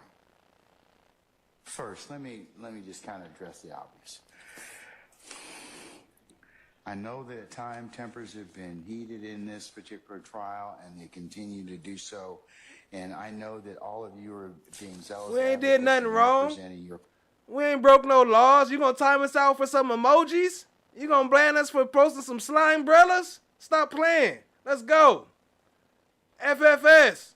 clients to the best of your ability with zeal and rigor. However, I agree that, you know, there should not be ad hominem attacks on anybody or any counsel, and that you all should think and reflect about what you say about your brothers and sisters of the bar. Because we have a large contingent of folks that watch this trial. And I mean, and so not only for the purposes of this, but it sends not the message I think you want it to send. All right. So I'm going to leave you all to your. Hey, Cat Not Williams in the chat. What up, family? I see you. Appreciate you joining, Cat. Wise discretion in order to do that, but I'll take up whatever I need to take up as I see fit. But I know that you all, this has been a long trial. It's very demanding, exacting, and grating on, and tiring on all of you. So I ask you to just take a couple deep breaths and step back and see, and kind of look at, and just remember that you do represent of who you represent and what you're here for. In terms of the tape or the phone calls from Fayette County, it's the court's suggestion that, and if you want my assistance, I can always, with a proper subpoena, have the raw, whatever it is that whatever you're seeking to get, I could get that, and you can compare that. Big 50 in the building. That's love right there. I appreciate that. That's love. I was just talking shit to everybody, but you know what I'm saying?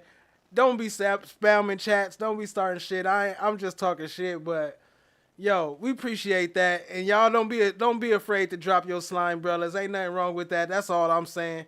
Appreciate the love though with the 50, man. Appreciate that for real, for real. More than 50. It's been like 100. I don't even know. I done lost count. I'm gonna have to see if I can find out how many I'm at. I don't even know how to look it up, but I need to start counting. That against what you have, because maybe that's what I mean. And Mr. Steele, I don't doubt, and I know that you would never delete or otherwise try and alter evidence, and I assume that that's what you got, and I'm gonna take that at face value. I'm in no way saying that. Ms. Love is in her argument is saying that she is, when it's stripped down, less all the sound and fury. She's saying that particular type of file has other things with it. I don't think you were given those, and that's what she's trying to get. So I'm in no way blaming anybody in this particular circumstance, but if you want that particular file, and I think you all should have that particular, the raw file, then let me do a notice to produce or a rule nisi, and maybe we can get the entirety of the. My bad, I missed my time limit, FFS on the super chat. But shout out to FFS for another super chat. He said, let me see if I can find it. Don't get timed out because of him. Please don't get yourself timed out because of me. Shout out to FFS with the 2 on top of that, but I didn't want to take this one down, and I end up passing the time limit. But appreciate you, family. File. And I think that if you did that, I think that the whole thing would probably be produced to you because nobody probably wants to come down here and see me. So I will work with you all to get that, and you all can, we can take it at, we can take that up. And it's a problem I think can be resolved. But I'm in no way, but I would just remind everybody to be careful about what they say to each other. Some things you just can't take back. And remember, y'all are going to see each other over and over and over again. And, you know, it serves you and serves the profession, serves your clients. It's not effective. So just please consider what I've just told you. All right? Who was he talking to, though? Was he talking to the defense? Why is he telling the defense that, again, as the state fucked up? How many times the state messing up and the defense is the one getting blamed? We need a counter for that. I'm just going to recess and we'll see where Mr. Melnick is at that point in time, and then we'll I can talk about Monday for certain. Okay. All right. Okay. I'm just going to recess in place. All right.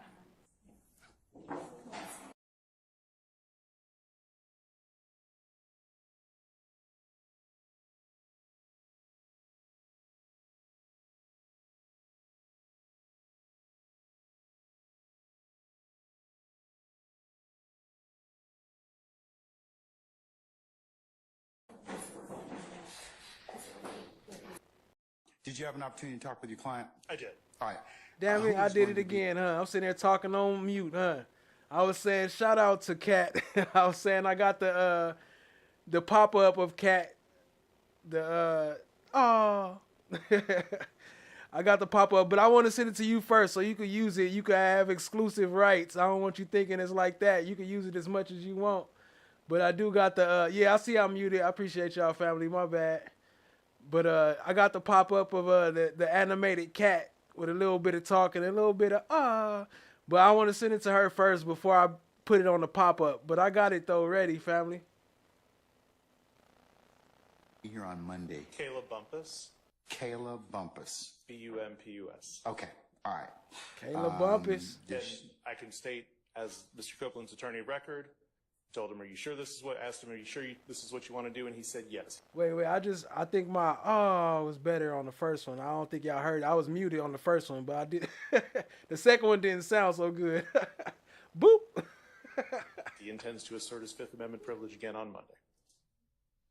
Okay, well, I will, if you would tell Ms. Bumpus she needs to be here at 8:30, and we will certainly take up with that knowledge before we call. FFS could definitely come up to the panel. We had to pre-schedule it, but FFS definitely got the invite, and Cat too. She's always welcome too, but we just gotta pre-plan it. You know, we gotta pre-schedule it. Our jury, and I will ask him in her presence whether or not he intends to do that, and we'll see where we go from there. Okay. Okay? All right. Anything else? Okay. All right. Sir, enjoy your time off, okay? All right.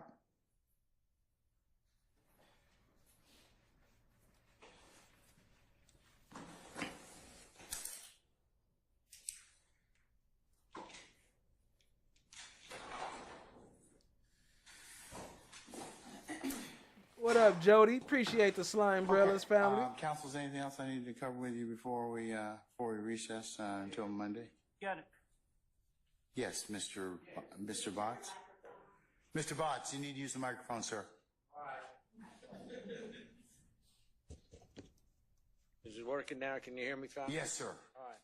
Your Honor, we started this whole fiasco out with whether the state knew that Mr. Copeland was going to take the Fifth Amendment when he took the stand. And if so, was that proper or improper to put him up on the stand knowing that they were going to... You have to speak up, sir. And if you could... You have to speak up, sir. Mr. Botts, hey, this the outro. This is where the outro came from. For those who don't know where I got that clip from, he about to hit you with it right now. The gatekeeper. The microphone would probably be better. he was going to assert the fifth. And I know that they did know that he was going to take the fifth because I heard it said outside right before I walked into court. I even said the officer. Then why didn't you, as an officer of the court, tell me before we took his testimony? I told Mr. Steele. No. Why didn't you, as an officer of this court, tell me? Well, then that's my. I got a problem with you now. Well, that's fine. I mean. I got a problem with you now. Well. I would suggest you don't say any more. I've already said it. I know that, sir. And the problem is, you should have told me if that were your case, then you just made an. Hold on. Did you see the face? Argument that was before we took his testimony. I told Mr. Steele. No. Why didn't you, as an officer of this court, tell me? Well, then that's my. I got a problem with you now. Well, that's fine. I mean. I got a problem with you now. Well. I would suggest you don't say any more. I've already said it. I know that, sir. And the problem is, you should have told me if that were your case, then you just made an argument we didn't even need to have, because I could have certainly asked him based upon your proffer. Now you want to have it both ways. You can't do that.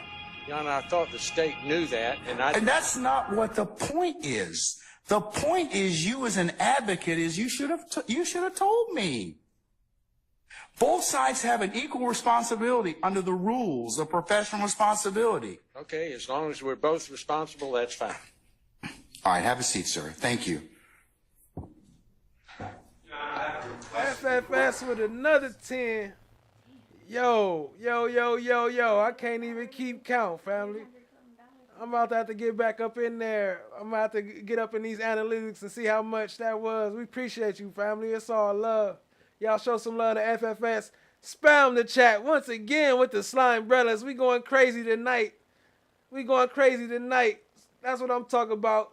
Is that okay? No. What's your request, sir?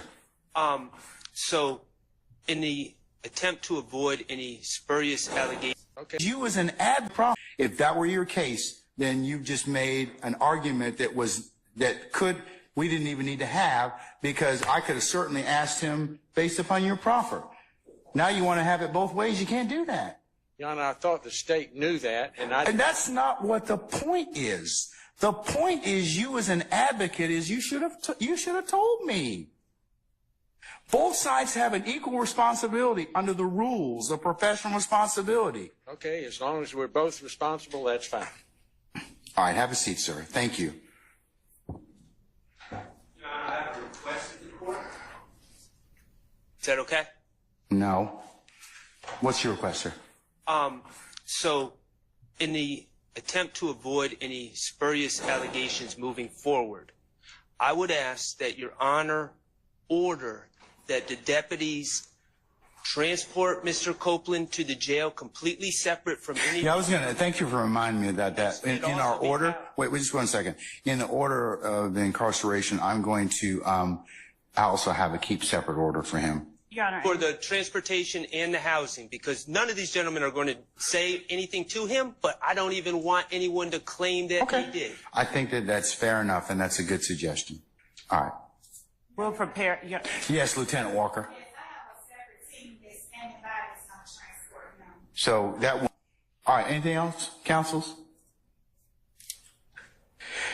All right, take a couple deep breaths this weekend, take a knee, and come back on Monday, and let's get after it again, okay? All right, we'll see you on Monday morning at 8:30, okay? Can you get us the list of names and then any exhibits for Monday? I think the only I don't know who is being called. We can find out. Ms. Lovett and Ms. Hilton and Mr. Atkins, who is going to be called? Let's assume that Mr. Copeland invokes again. Do you have some other witnesses that we can take up at that point? Your Honor, we will apprise after we look at and reevaluate where we are, because our order. By the way, while she talking, we don't gotta listen to her. Y'all go ahead and send some love and show some love and say thank you if you got gifted a membership from FFS. Because, you know, we got to let them know that we appreciate the support. It definitely helps the channel, helps me keep going, motivates me to build more and more. So let's get it in, family. Appreciate y'all. Appreciate you. Lady Justice is blind. Everybody can see. Proof was building blocks that at this point began with Mr. Copeland. And there are certain things that have to take place before we can tell them anything. So we have to do that. We have to deal with that and where we are right now. All right. And that's just where we are. Okay. Well, be thinking about what scenarios you'd like to have the court look at. Yes, Your Honor. Depending upon whether or not Mr. Copeland decides he'd like to invoke his privilege again. Okay. Yes, Your Honor. All right. And Your Honor, go ahead. Madam. Mr. Sharp, you can have the floor. Yes. I'm just going to ask a courtesy of the deputies. Could we just keep our clients here for just 5 minutes? And Your Honor, the state has a matter we need to take up ex parte with the Okay. All right. Lieutenant Walker has been asked by defense counsels as a corporeal body for them to be able to talk with their clients once you clear the courtroom. Yes. Can you make that happen? Yes. Okay. All right. So. Now, sugar, Fox has been taking care of us a long time, and it's only right that if he wants to party here, we can't be jive-assing him elsewhere. Relax, sugar. The music? Well. Yo, I just dropped Cat Not Williams link in the chat. Y'all go sub up, even though I'm sure most of y'all came from here. But for those who didn't, y'all go check her out. She got some great content. Always keeping us updated with the day-to-day progress of the daily trial. Y'all go check her out. Appreciate the love, family. Let her know you came from FOGs. Let's go, fam. Link in the chat. It's not bad. The booze looks good. Come on, baby. Just with me tonight. Okay, that's bad.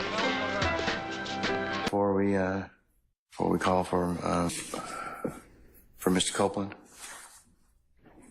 All right.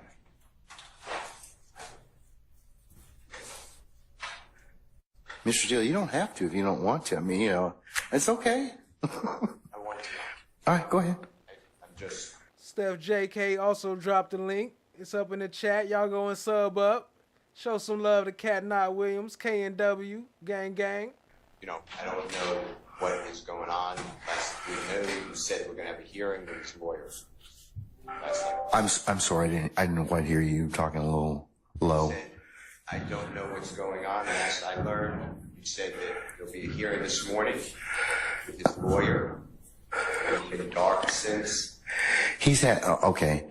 Mr. Copeland's had the opportunity to speak with his lawyer, Miss Bumpus, and it is my understanding he's going to testify. Look, he wasn't going to say nothing about it. It's my understanding he's going to testify. You ain't going to say nothing about that whole ex parte meeting y'all had on the side? You just going to keep that on the low? What? Fine, that's the latest I can give you, okay? So, we're going to lawyer Miss Bumpus, and it is my understanding he's going to testify. That's the latest I can give you, okay? What up, Texas T? I see you, family. Appreciate you joining. So, we're going to bring Mr. Copeland out, and we'll see what happens, okay? Did the court send the immunity order? It should be filed. It should be part of Odyssey at this point in time. Because it would have been filed, I think, on Friday, so. I don't believe anyone. Miss Love, did All right, Jerome Street. Appreciate you tapping in. Appreciate the love and support. You know what I'm saying? Go on and enjoy yourself. Have a great night, family. you file that already? We left the yellow envelope with the court for a signature. We were going to file it under seal. You mean the motion? It was the motion and the order. Okay, all right.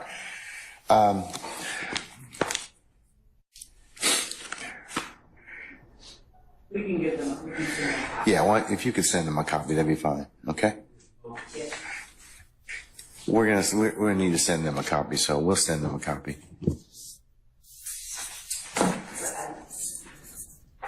All right. Can we bring out Mr. Copeland, please?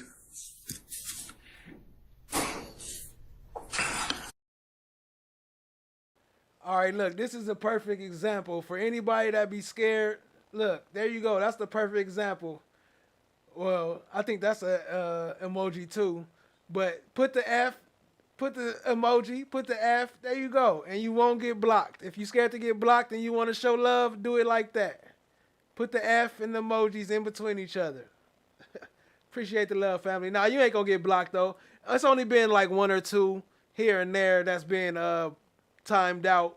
It ain't been that many.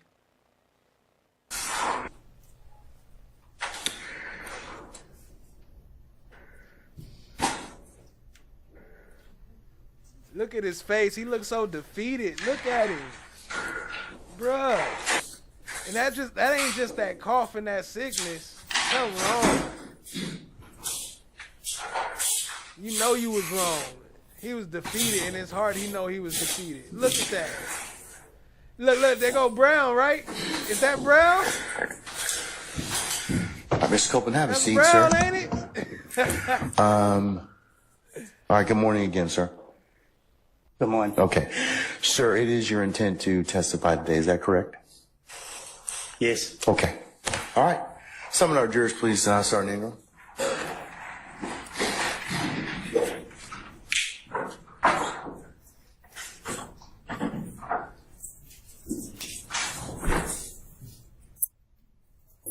All right. We're going to go ahead and continue with Mr. Copeland here. So go ahead, Ms. Hilton. Thank you, Your Honor.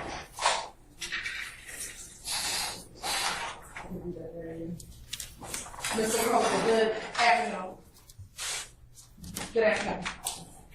I got said back. I appreciate you, FFS. Appreciate you, family, for real. You haven't said anything yet. On Friday, when we help us hit that 3K. I asked you how old you are. You said that you were grown. Can you please tell me how old you are?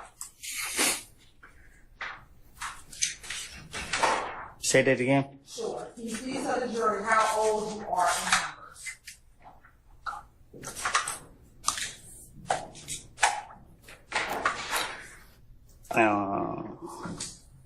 32. And when is your birthday? Say that again. When is your birthday? I'm sorry.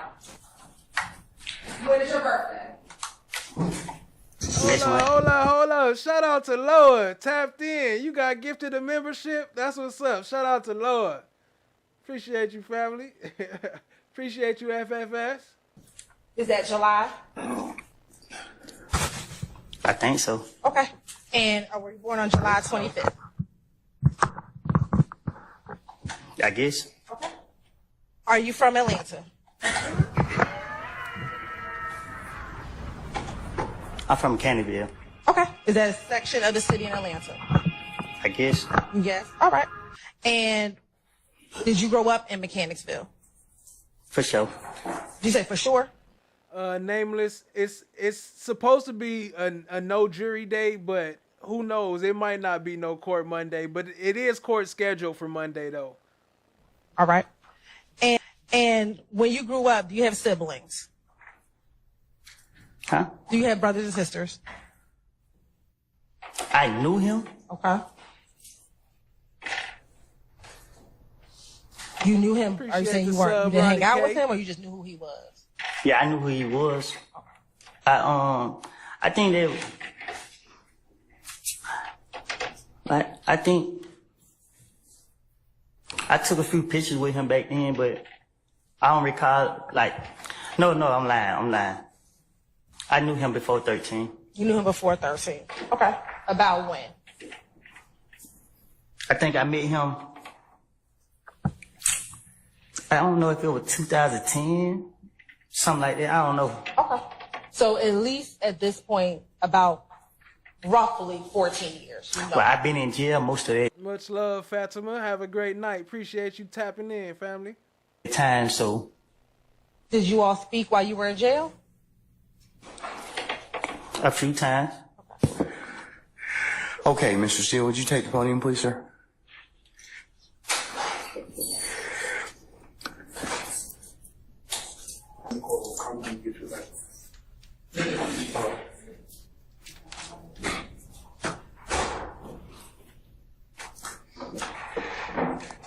I got some members only content. And actually my next members only content I'm thinking about doing a live stream while I'm making my next animation cartoon for the members only. And now that I got all these members, y'all all be able to tap in. So y'all show some love to FFS. And all the other people who donated memberships as well. Thank you. Go ahead.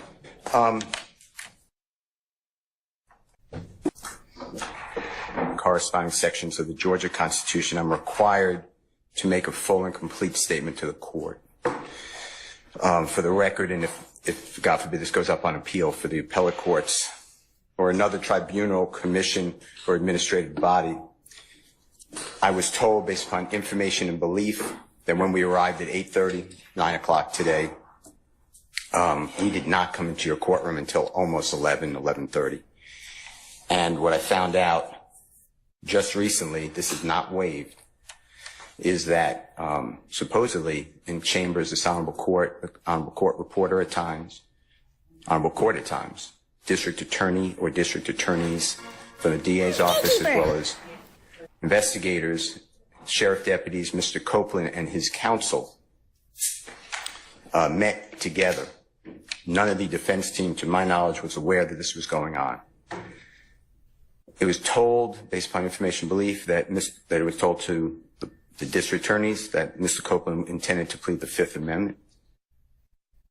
Then I was told, based upon information belief, that Adrian Love, the lawyer for Mr. Copeland, and this court were together, and Ms. Love made representations that John Melnick supposedly spoke with some attorneys for the accused and wrote an email to Ms. Love, to Adrian Love, stating that Mr. Melnick does not represent the witness, and that Mr. Melnick wrote an email saying F you, and then somehow that email was CC'd to me. That never... Mr. Steele, can I interrupt you for just a second? I'm kind of disturbed because... Let's bring him in here. Can you let him know I got a hearing problem? Okay. He said, he is hard of hearing. Well, that makes two of us. I've got a hearing aid coming on the beginning of June. So I'll just try to talk loudly. Is it okay? For those who wasn't there for the ex parte meeting, this is how it really went. Yeah, I can read lips.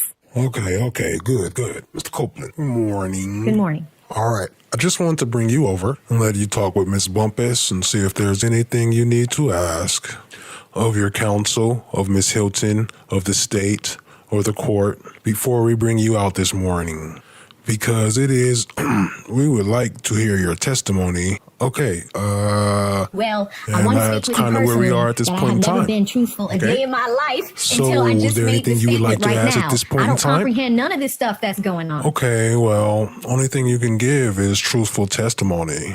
I mean, whatever you know is whatever you know. I mean, that's it. And what we'll say, and Mr. Copeland and I, we have talked about this. I'm not sure what your concerns are, what concerns that you've expressed to Mr. Melnick last week. But if any of your concerns deal with being locked up for anything, you can't. Like, there's nothing that can happen. The feds, well, it is true. No, I said that's not his concern. If his concern is his safety, we need to know that. Like, that's not expressed. So we don't know what the concern is so that we can try to resolve the concern. That is what I'm saying. Mr. Copeland and I have had conversations before. I understand some of his concerns as potential criminal liability, hence why we gave you immunity. The federal statute of limitations, done. The statute of limitations, done. So there is nothing, like, I researched it this weekend again, Both of those statutes of limitations for what you and I talked about, which is in 2015 or before, done. You cannot be prosecuted for anything you testify federally or statewide. Immune, period. So if that is a concern, there is none, because you cannot be prosecuted. The federal statute of limitations is 5 years. So anything in 2015, 5 years would have been 2020. Anything statewide is 4 years. That would have been 2019. Finished. Next concern, what may happen in the street? You know what we have talked about, what we can do as far as living and all that. We have had those conversations. So I'm trying to express to you that we do not want you locked up. I don't know how many times I've got to tell you what I've got to say to you.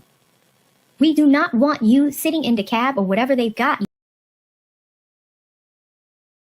You told me before you went, I know what you said before, and I don't know what you're going to say on the stand because you and I never went into full details about any of it. But what I don't want is you to be sitting here in custody. You did it.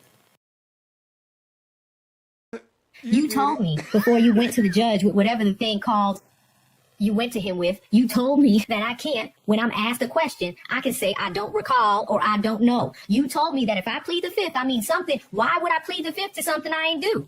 And I said, you don't know what I did and what I ain't do. And then you was like something. And then y'all asked for this immunity. And I was like, it was something.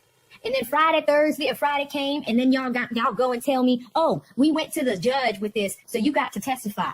If you don't testify, the judge gonna lock you up. Right. But that was based upon you. But I told y'all that. No, you didn't. You said, why would I plead the fifth to something I ain't do? And I said, you don't know what happened. And I said, I don't know what happened. Only you know. That's ex parte. And them know, I said. All that was an ex parte conversation. How did you find out about any of that? Well, I'm disturbed too. And the reason I'm asking you a question. How did you find out about it? I'm going to ask you the question. Okay. Scuttle, if you look at SCUDDER versus... There's a little sample of the cartoon. Y'all go check that out. It's on the channel. We got a part 1, part 2, and part 3. Shout out to AV. I hope she ain't mad at me for AI in her voice. State, which is 298 Georgia, 438, it's Division 2, 782 Southeast 2D 638, 2016. Our highest court says when a court meets, because Mr. Copeland comes in, meets with the court supposedly made statements, which I assume is somehow what accurate based upon what you just said. We're entitled, Mr. Williams and every other person wrongly charged here is entitled under the Georgia Constitution to be present. That's a critical stage. It's just like when you meet with me, and you and Mr. Adams meet with me, and others have met with me. It's those were ex parte for a lot of different other reasons, but I will. Yo, Kat, I got a question real quick. Kat Not Williams, if you still in here, if you still listening, I got a question. Did you ever realize that this was actually your voice from that day when you suggested I made this content? Mr. Owl, how many violations of the Georgia Code of Judicial Conduct does it take to get a mistrial with prejudice? Let's find out. 1, 2, 3, 4, 5, 6, 7, 8, 9, 10, 11, 12, 13. That's intent. I'll overrule the objection. Could you repeat the question for me? Mr. Owl, how many violations of the Georgia Code of Judicial Conduct does it take to get a mistrial with prejudice? Let's find out. 1. Certainly note that for purposes of record. Well, I'm going forward. Shout out to Kat. Then nobody say it as perfect as you did, so I was like, I just got to use your voice, and they kind of matched up. It's actually both of y'all voices combined. They sound the same once I squeezed them up. What I was Shout out to told Kat is that Not Mr. Williams. Copeland said... And you haven't answered my question yet. I'm not How going did to you answer that question. You're not? No, I will not answer that question. Why will you not answer that question? Because I want to make sure that what I say is accurate, and I'm not trying to get anybody else. Hit the link in the chat if you don't know about Kat.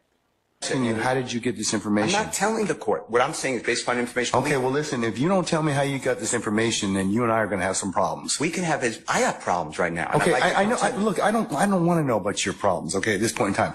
All I'm asking you at this point in time is, how did you come upon this information? Look, if the case gets reviewed the record's going to be available for our appellate court and for whatever reason. But it's disturbing that how. Hey, and Kat, I sent you the one on, I sent you the link on Twitter or X or whatever. So feel free to use any of it. I'll never block you. I'll never content restrict you or nothing. Feel free, family. If you want to, that is. Somehow you have surreptitiously gotten information in regards to the court's private ex parte conversation with a party. I mean, a witness who was sworn in Friday.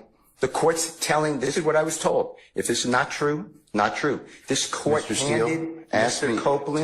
Tell me how you got the information. Listen, whatever you want to do. Tell me how you got the information, then we can go ahead and go forward. I'm not going to say that. What I'm going to say is this. I was told, and I hope this concerns the court. It concerns me that you have proprietary information. Why is it or proprietary? Information that you should not be having that was ex parte. He said, you did it. You caught that, Danielle? You did it. Look at Love. Looking sneaky. Look at Love, sneaky ass.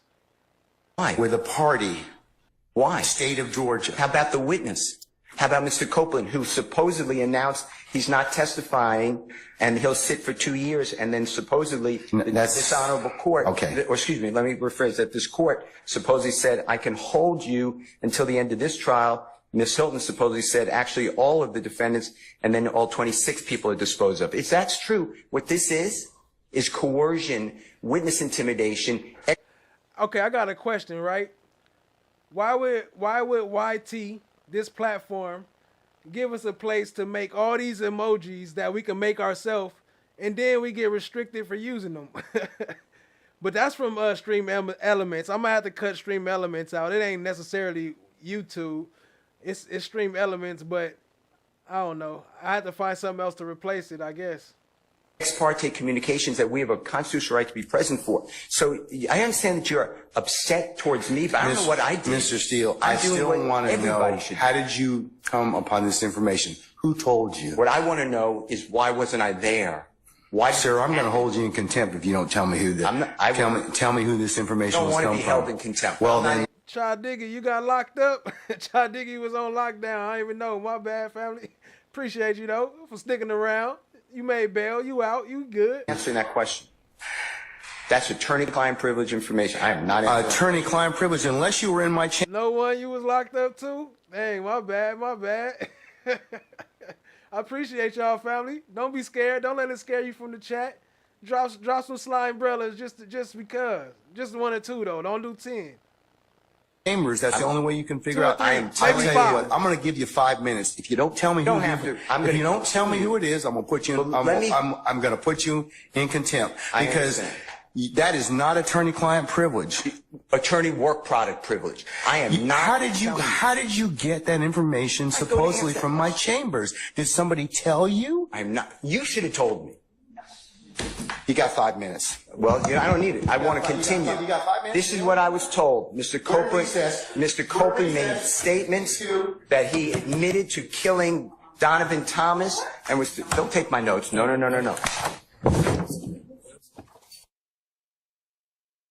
Don't take my notes. No. A lot of people just calling in saying I was doing this and doing that. And a lot of stuff I was doing. I don't care. I'm not ashamed of it. Like, there's a phrase I had to go through in life, and I pray nobody ever get me back in their mindset, but it is what it is. Gotcha. So you were doing some things and people weren't liking it and people were reporting you to the police. You started to develop a reputation with the police. Is that right? Well, actually, I already had a reputation, but not with the police. I had a reputation in the street. Mm-hmm. But once I started, taking on certain paths in life, and here they go. You feel me? Everywhere I go, they right there. I spit on the ground, they right there. Like the police. Yeah, they right there. So even recently, the last time I just got released, I went to court. Judge Cross, what's her name? Rachel, the one who they tried. She was my judge. When I walked in her courtroom, they violated my rights. Wait. So let me just back up here. Judge Glanville was the judge on this whole Young Thug case. And then Brian Steele, we've read all these motions, guys. Everybody's trying to get Brian Steele off the case. I'm not Brian Steele. Everybody's trying to get Judge Glanville off the case. And so now this case has been assigned to Judge Cross. And what you're saying is Judge Cross was the judge in in your most recent criminal case, apart from the last one I just got out of. What was that about? When I got locked up in the land station, they put a firearm, they put a gun on me. Oh, that one. Okay. And so Judge Cross was the judge for that. Yeah, I never seen this judge before. I never heard of her. It was my first time going in front of her, and she was like, I know who you is. Really? And I'm like, how you know who I am? So I don't know what type of story they got of me on in that courthouse. But my lawyer, Melanie, he came through. He got me that bond. And the prosecutor, they tried everything in the power to get them to deny my bond. Because they really were holding me in jail. They wouldn't let me out. So they like, he's a gang member. He that. The judge like, well, y'all did do y'all part. I got to get him a bond. So they like, well, can you give him house arrest? Can you give him curfew? The judge like, no, it's just a possession charge. It's not that serious. So why wouldn't she give me a $30,000 bond and I get back to the jail? I can't. It's certain stuff I can't say, so I had to leave out. Yeah. But it took me 2 weeks to get out of jail. So me and Melanie going back and forth. Melanie tell me that, well, somehow the state went to the judge and now they ordered me an ankle monitor and abandoned me from Zone 3 and banned me from on Bankhead. So when I first got out of jail, I'm in jail 2 weeks after I got a bond. They didn't put it in the system. Jesus. So 2 weeks now. So I'm telling Melanie like, bro, look, I'm losing my mind in here. Get ankle monitor, bro. I ain't tripping, bro. I ain't tripping. Get ankle monitor. So Melanie like, you sure? So finally, I got putting the pressure on Melanie to sign off with him because I was tired of sitting in jail. They put me on house arrest. They put me on house ankle monitor and told me I couldn't go nowhere within Zone 3. I couldn't go on Bankhead. I can't talk to nobody that affiliated with any gang, specifically certain gangs. Take pictures, none of it. So this what they did to me. I tricked them when I got out of jail. They thought I was gonna be stupid and go back and violate my conditions so they could lock me back up. I stayed in the house. Shout out to Kat. She said, you guys ever wrap up in the blanket with some Ben & Jerry's to watch FOGs? Hey, shout out to Kat. Appreciate you, family. I stayed in the house. I didn't talk to nobody. I didn't go around nobody, nothing. So after like 3 months, they realized I wasn't going to file for it. They gave me a court date and told me that I could plead guilty to this charge. I'm like, well, I'm pleading guilty to a charge that I didn't have. They're like, well, this is the only way you get off the ankle monitor. Jesus. And guys, listen, Georgia is really good for some reason about banishments. And a lot of times, especially in these rural counties that are white and they don't want your black ass in there, if they catch you in there, they will make a part of your sentence that you are banished from the county. That means that you can never go back. And if any police officer sees you, I got you, Loa. I meant to work on it today, but I got a little tied up working on this video. Today was actually going to be a Best of Woody cross-examination, but I forgot we got to get through all this before we get to his cross. But I appreciate you. Coming soon, Loa. within the county, they can arrest you, right? Because you were in violation of your plea agreement because you agreed to be banished from the county. And I didn't mean to cut you off, but you know the worst part about it? That's why they gave me the ankle monitor. Oh, they gave you the ankle monitor to track your location to see if you violated that. No, they gave it to me because they just believed, they knew I was going to violate it. Yeah, they know you're going to be up there on Bankhead. But they gave it to me because they said APD is afraid of me. They don't want me on the street. They don't want me in Atlanta. And I'm public enemy #1 to them. And so I'm hearing this from the state. Jesus. I'm not hearing this from my lawyer. I'm hearing this from the DA's mouth. I'm hearing this from the courts. Like, so I'm like, APD. And once I'm hearing this, I'm like, I ain't never been a threat to the Atlanta police. Right. Only thing I ever did was ran from them. Like, I ain't know, well, I can't say that, but.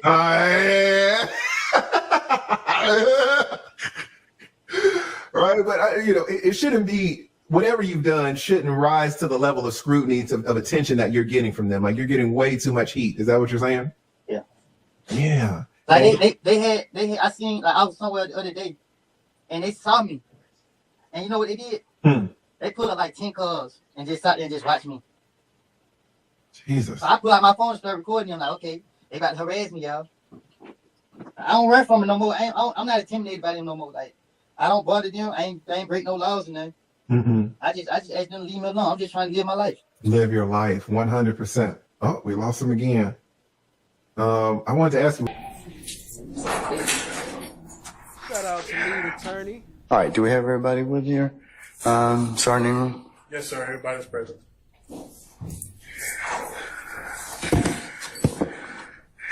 Okay, Mr. Steele, would you take the podium, please, sir?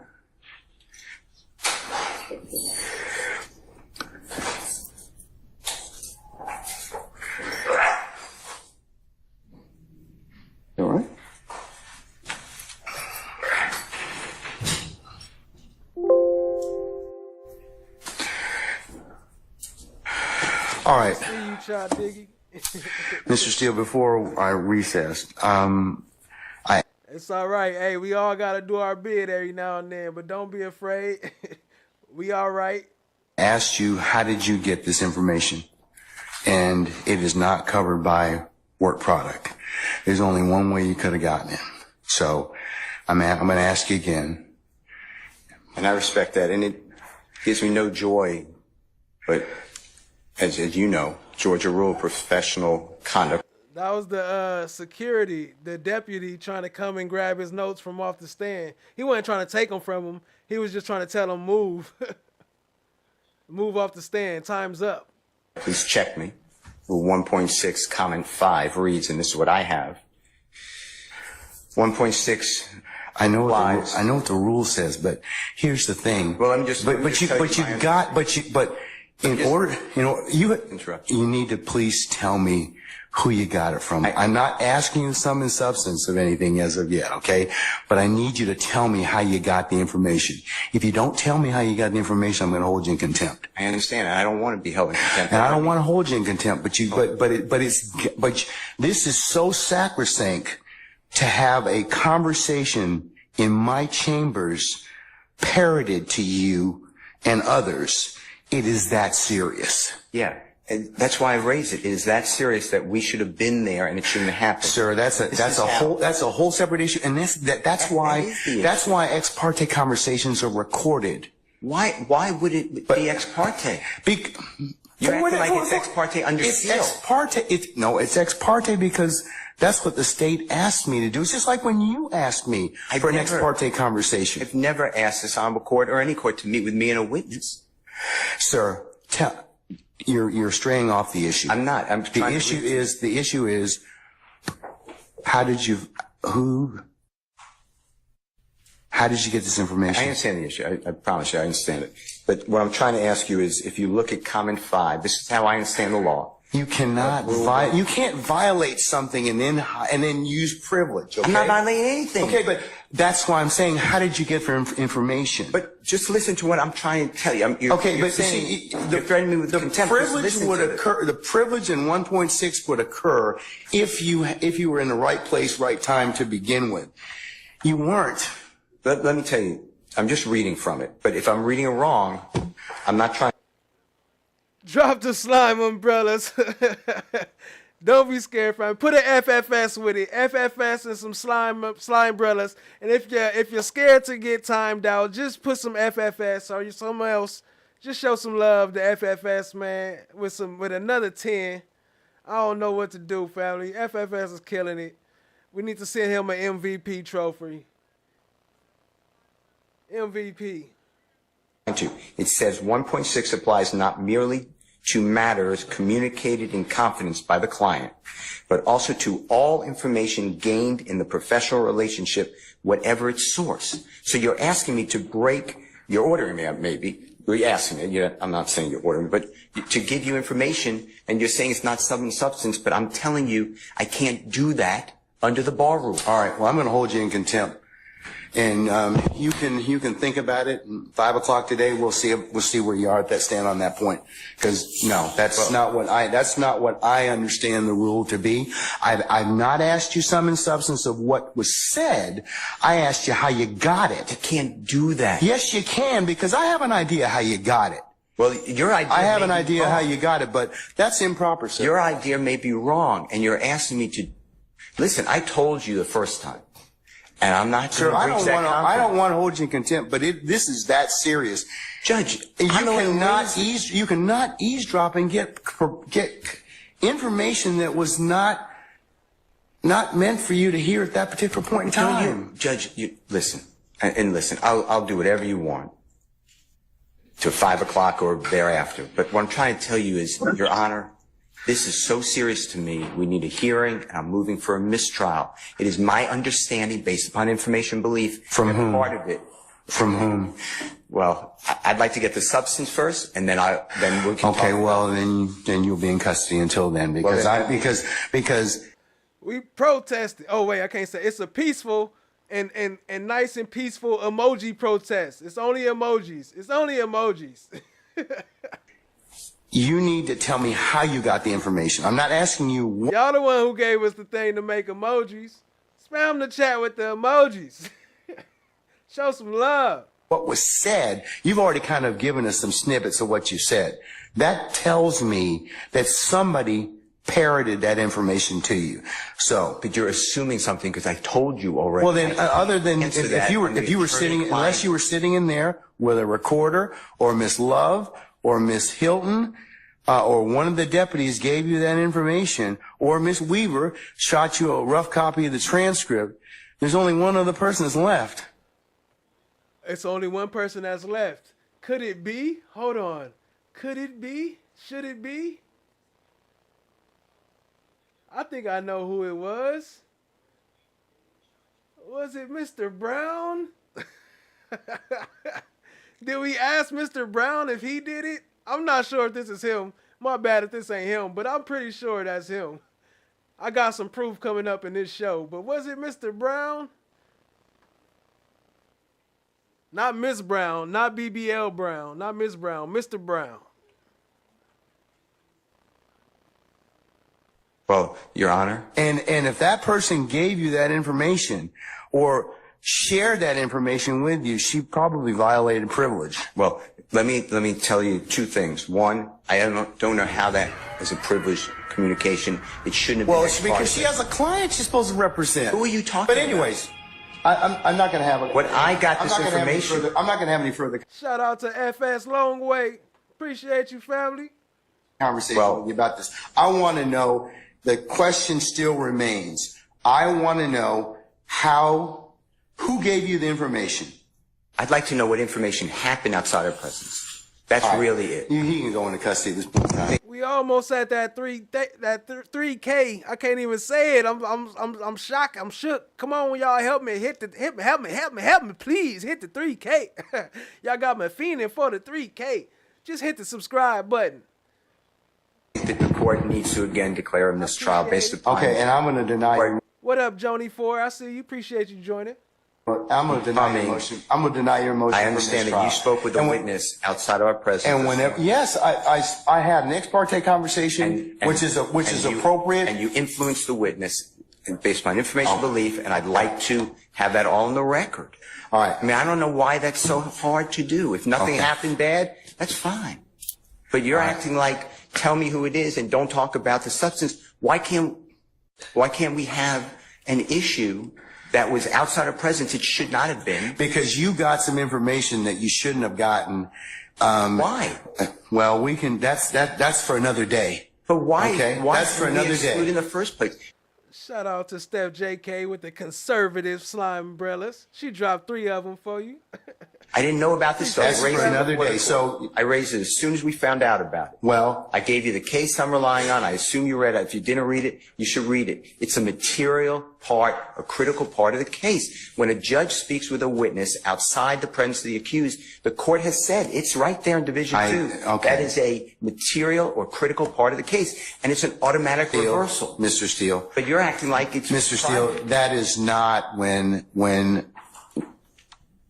That is not the case when somebody discloses information in a ex parte conversation that one of the parties lawfully asked me to hold. You're not supposed to have communication with a witness who's been sworn. You know that I'm not telling you. I'm just saying if you read I'm assuming you read it. That's what it says. And you did it. Does the state wish to be heard? You said it supposedly. Yes, Your Honor. And what I'm trying to get to is why did that happen outside of presence? And I need to have I'm respectfully requesting the transcript that you mentioned to be given to us so we could really understand it. And then anything that was not. Hey, I have got myself timed out before. I mean, not timed out, but they block. I do be getting some of my chats blocked. It got blocked once or twice out of my whole streaming. On the transcript, if anything, that we understand what happened outside our presence. Okay. And now you have put it where. From my own, that is, from other people's chat, I get blocked just for posting 1 or 2 emoji, or I don't even know what it is. I get not blocked, but timed out for just giving people props. I don't know what that's about. Somehow I have to reveal, and I told you, I told you the first time, I'd be breaching 1.6, and I know you're assuming something. I don't think you're breaching 1.6. You can't hide behind 1.6. I'm not hiding behind anything. You can't hide behind, yeah, but the thing is, I think you got this information, somebody disclosed it to you, and that's the only way you could have gotten it. What I got. Because unless you're sitting there, you're eavesdropping. So you can't use something ordinarily that you had no business getting to begin with, and then stand on, well, hey, we didn't give you the information, or that a party didn't give you the information. So, Your Honor, but that's the issue, isn't it? well, why aren't we? that needs to be told. But right now, we don't know why we were excluded from that. Mr. Steele, and I want that information because Mr. Williams' constitutional right on the Georgia Constitution. Just stop at this point in time, because Article 1, because you've already said that. You've already said Georgia that. Constitution, and we have the right to be present. All right, Mr. And we're not waiving anything. Yes, Madam, Ms. Love.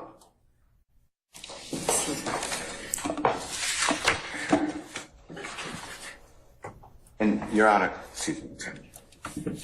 And I know I said this previously. Yes, sir. But we are not accepting any proffer from Ms. Love. Excuse me.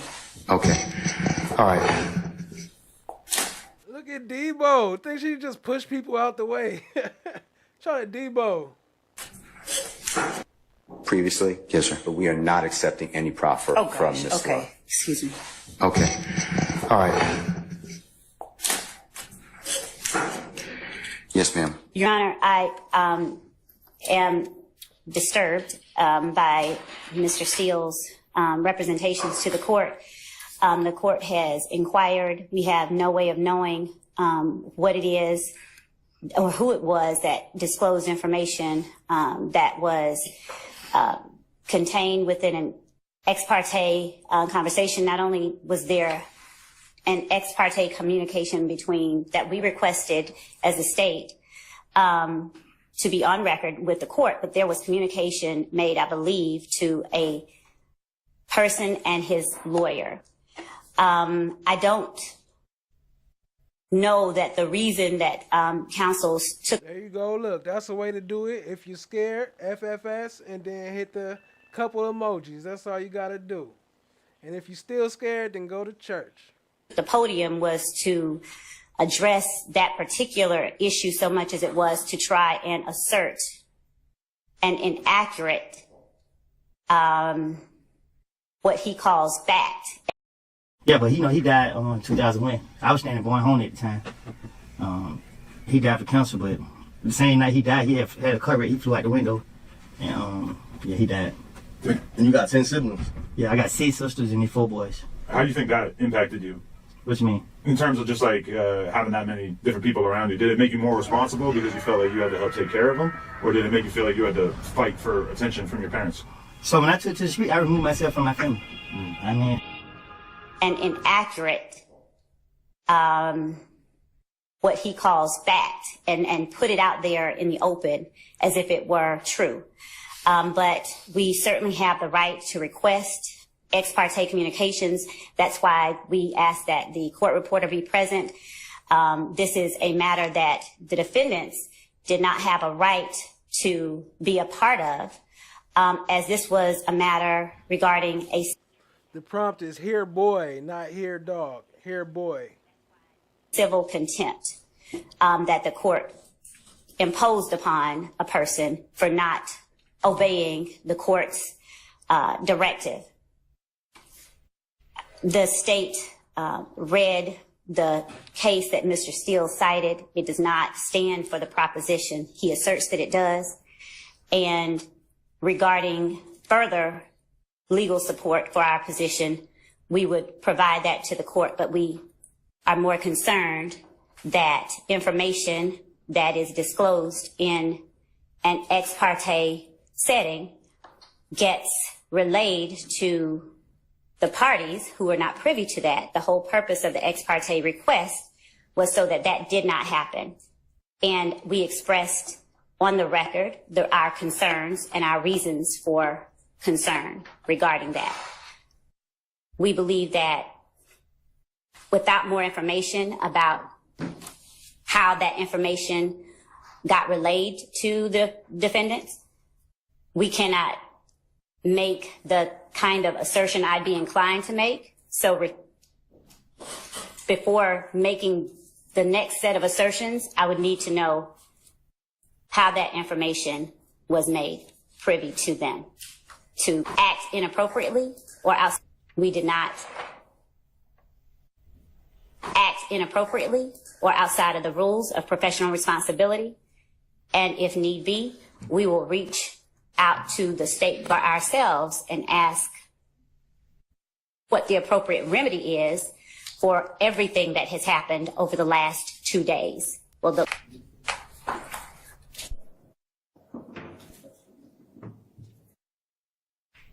we would ask for the opportunity to present to the court additional appropriate remedies that we believe are available. All right.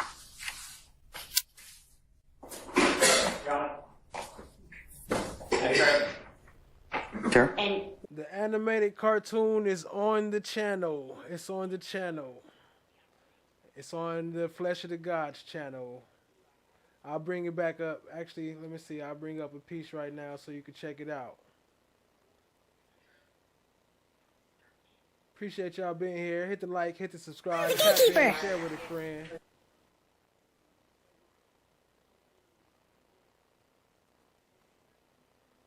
So, this is the channel. Let's see. Let's run that backwards a little bit. Here's the channel right here. Go to videos. Let's see. Here's a cartoon, the Peanut Interrogation. There's another one. Here's one, episode 3. Here's Brady Suppression. Here's another one, episode 1. I think I did episode 2 live. So the cartoon for episode 2 is live. Somewhere up in here. Not this one. Right here, episode 2. Right here. But they should be in the playlist somewhere. I'll get it together, y'all. I'll make a playlist for just the cartoons. Appreciate y'all being here. Hit the like, hit the subscribe, tap in, share with a friend.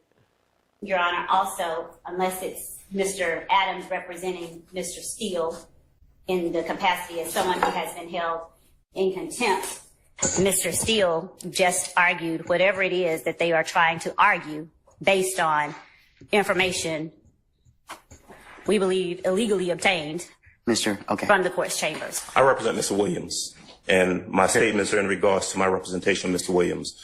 All right. He has 2 attorneys. Okay, yeah, he does, but The court, now having found Mr. Steele in contempt, if the court continues in that position, that leaves Mr. Williams represented, at least at this juncture, by myself. That puts me in a position of making sure the court is aware that I'm in receipt of the same information that Mr. Steele received. I'm of the same opinion that the court has engaged in behavior that I believe compromises and corrupts. objection, hearsay. I sustain the objection. Do you recall being in a raggedy-ass car with Detective David Quinn around September 16, 2013? I don't recall now. Little Woody said, that's what he's trying to say. He's trying to say he didn't have to ask for this. But he doesn't have to ask for it. Now that we've given it to him, because that's on us. So now that we've given it to him, it's in This is from episode 2. order. He can still choose. Actually, hold on. Let me go to episode 3. I think episode 3 got Cat Knight Williams up in there. Hold on. I'm going to skip that one. Let me back that up.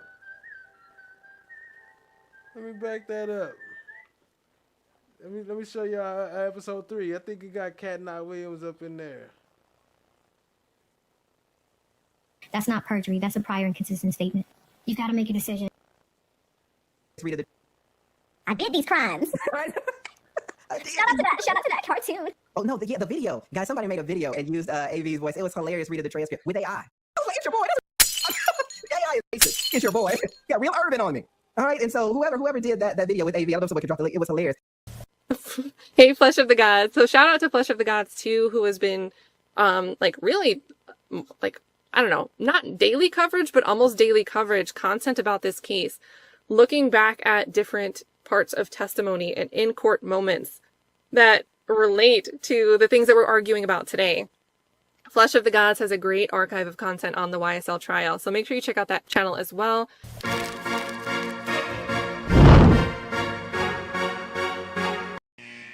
I don't know what was told to you on Friday. I have no reason to want you in prison. You have spent enough time in prison for YSL, period. So why would I want that for you? It doesn't make no sense. I said it to you before, and I will say it to you again in front of all these people. It makes no sense. You just said I'm going to have to stay in jail until the last if you don't testify.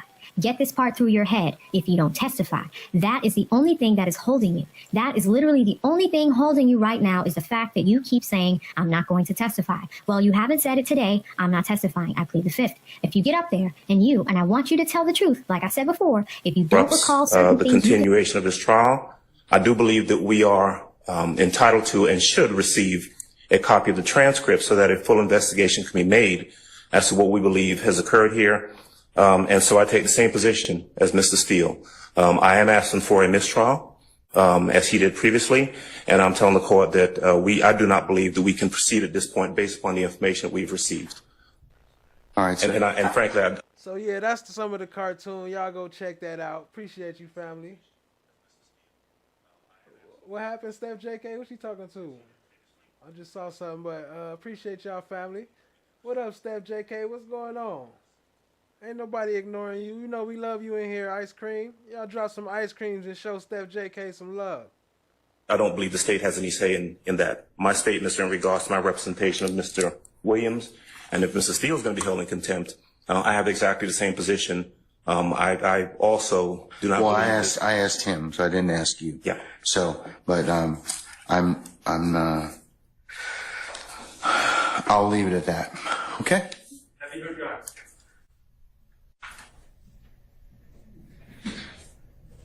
What is it, Mr. Sharp? Thank you, Your Honor. As you know, I represent Shannon Stillwell. On behalf of Shannon Stillwell, I am going to be moving for a mistrial, first and foremost. I just want to clear up a few things that have been said. Today, we were instructed to come 8:30 for a 9 o'clock start. I would not be honest with the court if I said I was here at 8:30, but I was probably here at about 8:40. We did not start till approximately, I'm estimating 11 o'clock. Clearly, we figured something was going on.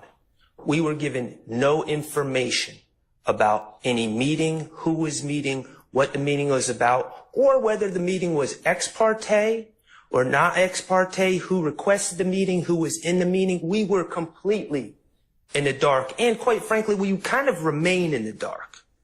That's a fact, child. We sliding for Steph. What up? Who messing with Steph? What's happening?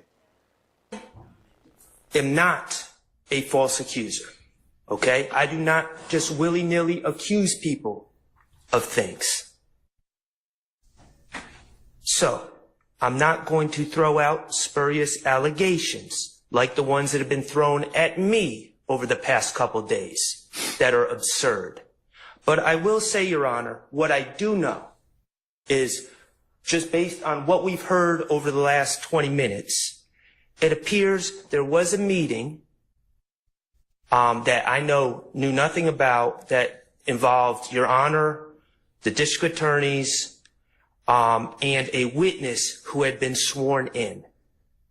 My client was not given an opportunity to be present at this critical stage. This was a critical stage in this trial. That error is a found. Are you asking, yo, what up, Trey? Are you asking why he was actually recused or why he should have been recused? He should have been recused multiple times for all types of violations, but they only recused him. Actually, technically, he only got recused because he refused to recuse himself. Because he decided on his own motion, on the motion. He wasn't supposed to do that. He was supposed to send it to another judge. So the only reason they recused him is because he refused to recuse himself. But they said everything else he did was okay. All this other stuff we seeing in this video was okay. Foundational structural error in this case, and it is the cause for an immediate mistrial. Additionally, Your Honor, I believe that this meeting, again, I'm going to ask for the transcript and I'm going to ask for the recordings as well, should they exist. But I believe that this meeting with a witness without us present may have made the district attorneys and or Your Honor a witness to this in this case. A material Appreciate that, FFS. Get him up out of here. Can't be messing with staff. Witness in this case. And finally, Your Honor, I'm going to ask for, as soon as possible, I'm going to ask that these proceedings be halted until we can obtain an accurate final transcript for what occurred where none of the defendants or defense counsel were present for, and also the recordings of that meeting so we can see where we are. Again, I'm not going to sit up here and make false accusations or spurious allegations.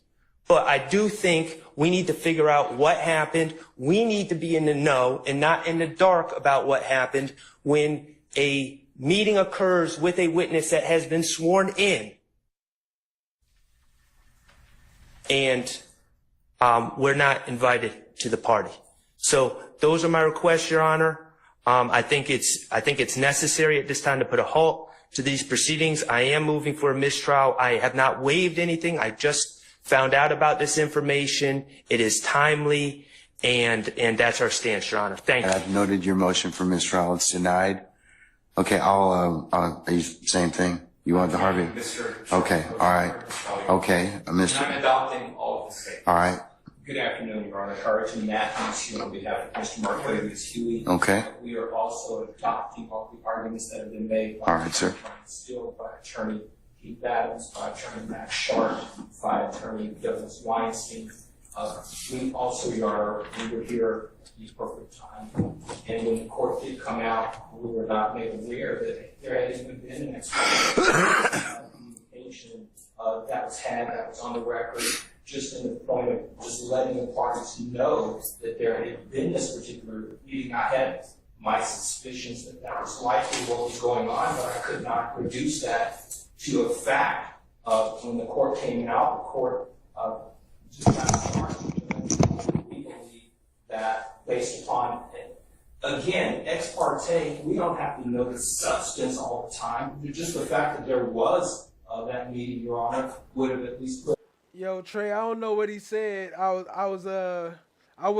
must have missed it, but he only timed out for 24 hours. But hey, if he messing with the mods, I don't know. Then maybe he needed it. I had to go back and check it out. I had to go back and look at it. But hey, respect the mods. If they say you gotta go, you gotta go. Not forever. They ain't got power to block you, but they can't kick your ass out for 24 hours. Us on some notice that there was something that was going on even beforehand.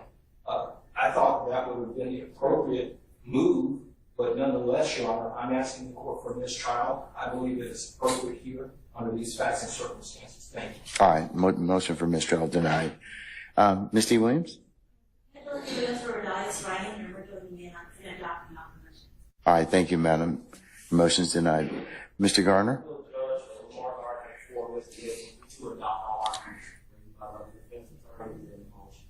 Okay, so noted. All right. Okay, Mr. Steele, last time, who told you? All right, Mr. Steele's in custody, and once he clears the area, we'll go ahead and get started. What up, Michelle Warden? I see you, family. Appreciate you being here. If by that point means we'll get started and resume the trial, Your Honor. Yeah, we're going to continue. I'm not caught nothing.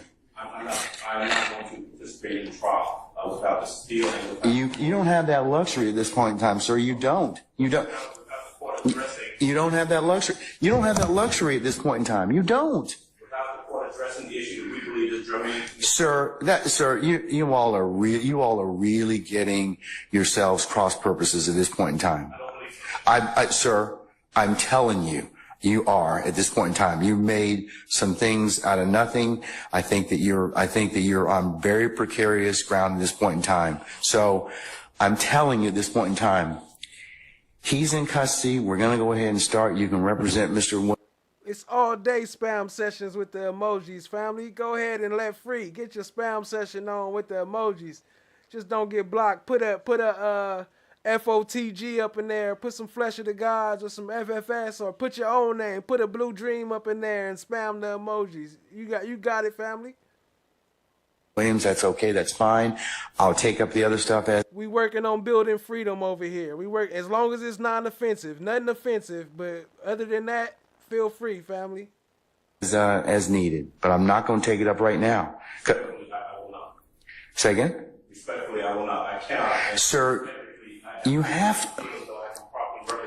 Well, you're gonna have to do the best you can at this point in time, because you don't get to extort the court. That's what you're attempting to do at this point in time, sir. Yes, you are. What you're trying to do is, I'm not going forward if I don't get this. You know, it doesn't work that way, Mr. Adams. And I'm telling you at this point in time, I would just kind of govern yourself accordingly, sir. I'm telling you, as the court, under these particular circumstances, everything will come out as it should. I don't think, sir, I don't have enough information at this point in time to address it. I don't. But I'm telling you at this point in time, there is nothing that was given, said, whatever, this morning that was given, said, whatever. Hey, y'all, hey, get that name up out of here. Whatever y'all doing, hey, leave all that alone. Whatever, we done with that. Whatever. That's why people gotta go. If they distracting the chat and making everybody focus on them, then you gotta get up out of here. Other than that, let's keep it pushing, family. Once they go, just go. And don't even focus on it. Don't even talk about it. Just leave them, let them be a fly on the wall. Accuracy to some of the information that we. But sir, I don't even know. Your co-counsel won't even tell me who said. You free, CS. I see you, family. Appreciate you. Who said whatever? Okay. And the challenge I'm having in this particular circumstance is that is such a violation of the sacrosanctness of the court's chambers and an ex parte conversation. You're just glossing over that. You're glossing over that in its entirety. No. It's not, sir. Sir. And tell me who said whatever. Okay.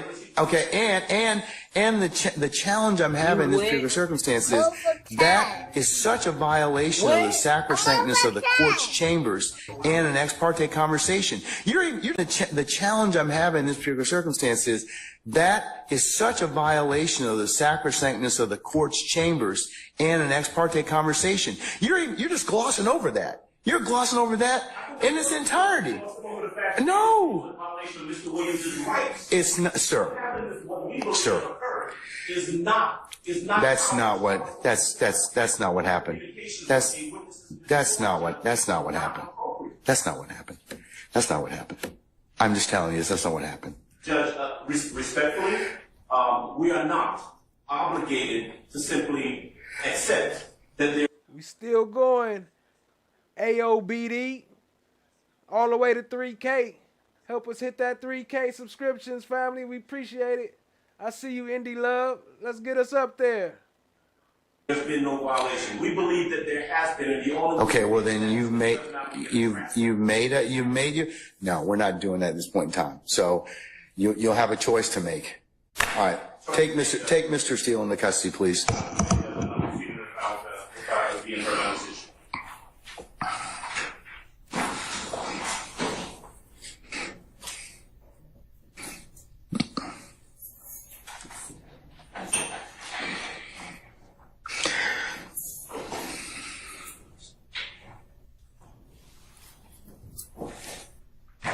Your Honor, would the court afford me one moment to confer with counsel regarding the appropriate remedy in this type of situation? Okay, all right.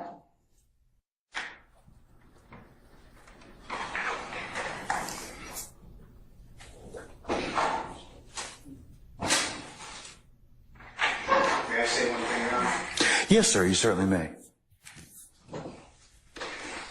Mr. Williams does not wish to go forward without me being here. You are removing me against his will, my will. You're taking away his right to counsel. and you're conducting material parts of this trial without me present, and I can't learn about it by watching online. So Appreciate you, Jerome Street. We still celebrating. It's gonna be up there. This video still gonna count. It might not come till tomorrow, but we up there. We still celebrating. I speak into existence, so that's how we rocking. It's all love, but appreciate you tapping in, family. for that reason, additionally, I asked for a We mistrial, there. and I assume We you denied, celebrating but that 3K, and I thank y'all, and I appreciate y'all for helping us hit that 3K. It's all love, family. Let's go. I'd like you to deny our motions for mistrial. You denied the other people. I denied your motion, but I'll certainly take that under advisement, sir.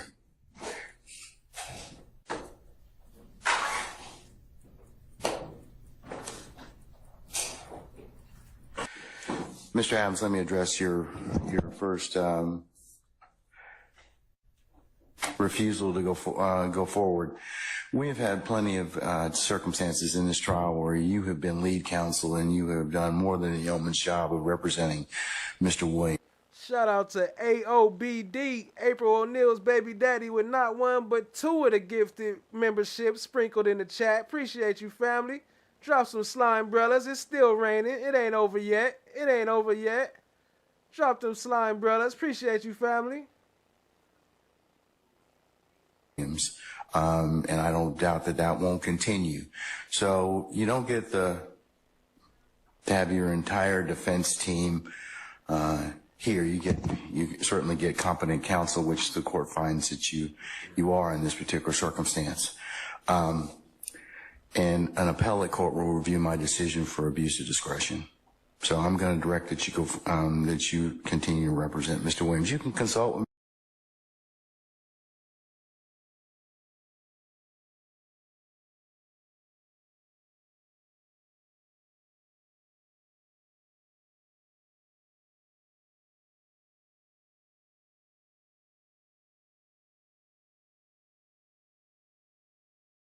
Here I go talking on mute again with my eyes closed and everything. Shout out to AOBD. Y'all drop some love here. Appreciate you, Steph. I see it. Drop some slime brothers. Drop some AOBDs up in the chat. Show some love that I see it. I see it. I see it. I appreciate y'all. Okay. Show some love to AOBD. Appreciate you, family, with another one. That's number 3. Show some love. Show some love. Boom. Mr. Steele, any breaks or anything such as that, I'll allow you to do that and continue to do that. But Mr. Steele put himself in this particular position in terms of all these. I'm not asking for any other, or you for any other information that might be privileged or any other conversations, but I need to know who told you, because that then drives other things the court needs to probably do. So he's the reason as to why we're here in this particular circumstance. So if you or he or want to disclose to me who told you that, I'll be more than happy to reconsider. I know Mr. Steele will not. I also will not. And I respect this court. I respect that the court has to do whatever it is appropriate, but I would ask that the court also respect my representation of Mr. Williams and standing for him when we believe that there's been a violation that affects his right to a fair trial, and we believe that is the position we're in. And I would respectfully decline the court's order in continued court. Your Honor, may I? Sure. Address the court. Thank you. Your Honor, there are two things at issue here, and one of them, Your Honor, is that... Can I ask of the court how it is that the state has any position in this particular conversation between the court and myself? Before we reset. You see how she just jump up in the middle of their conversation? Like, who said you could talk? Like, he asked me a question. I'm talking to the court, and she's just going, Your Honor, may I, in the middle of our conversation. What? Shut the fuck up! As Ms. Love said, that she was going to research this ethical issue, because it is an ethical one. So just much like you could add to it, I'm asking the state if they wish to add to that as well, sir. Okay? Thank you, Your Honor. Your Honor, we believe that there are two matters at issue here. One, obviously, is Mr. Williams' right to counsel of his choice during the trial of the case. We believe that the court has the discretion to fashion any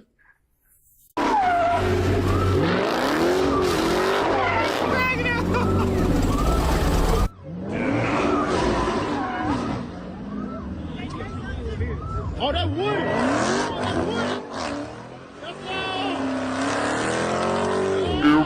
Lady Justice is blind. Everybody can hear.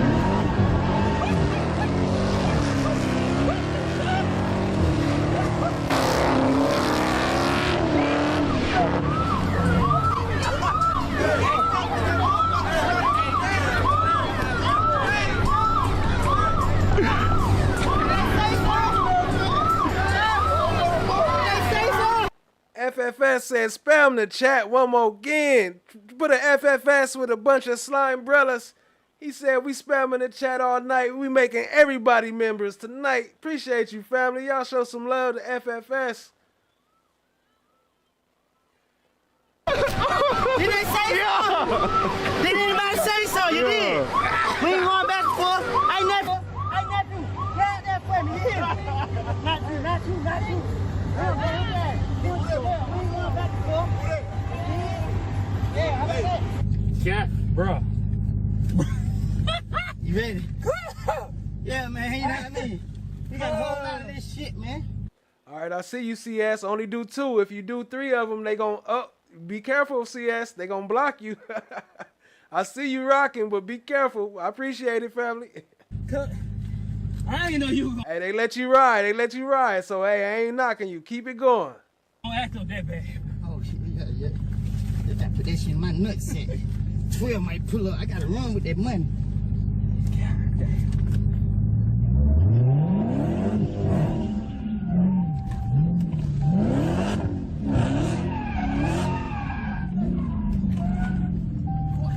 Yeah. Don't get scared now. Yeah. Don't get scared now. Don't get scared now. I don't know who could be doing the scare. Shit. Huh? I don't know who could be doing the scare. Huh? Don't get scared now. You know how to work that manual? I ain't touching it. Alright. Only need that motherfucker. CS said, don't get scared now. Don't get scared now. 403 love. You said drop the slime emojis. Drop the emojis. We dropped them. Don't get scared now. Who could be doing the scare? Shit. Huh? I don't know who could be doing the scare. Huh? Don't get scared now. You know how to work that manual? I ain't touching it. Alright. Only need that motherfucker. Better hope motherfucker state trooper don't pull up, 'cause I'ma butt their ass too.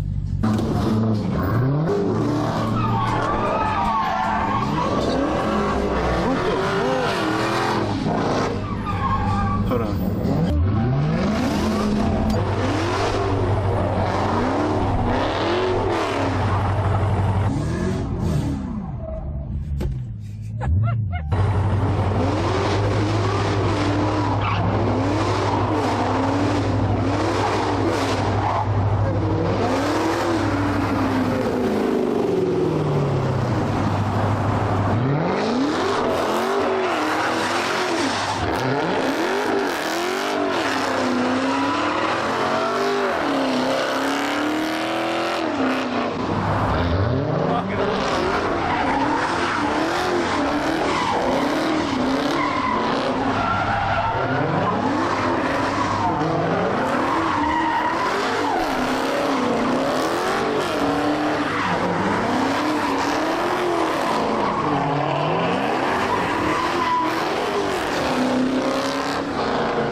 Yo, FFS, send me the video. I'll put it on the show. Send me that. I want to see that clip. FFS said Woody drives exactly how I drive when I'm out clowning. I got videos of me running from 12. Send me the video. I'm putting you on the next show. Send me the video. You got done raping. I thought it brought niggas ass. And he coming through with another 10. Shout out to, oh, can't even keep up. Pushing the wrong one. Damn. Hold on, where'd it go? With another 10. Shout out to FFS. Sliming up the chat.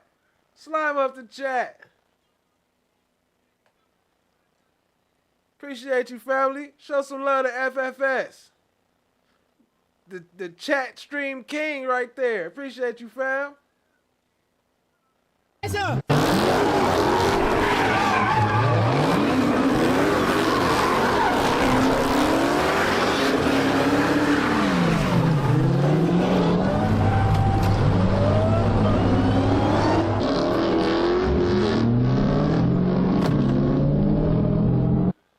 Shout out to FS Long Way. Appreciate you, family.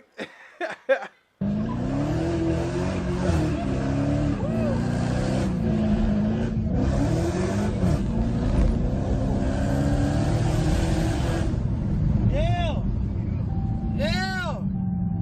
I ain't gonna have this car long after this. Nah, you ain't gonna have it long.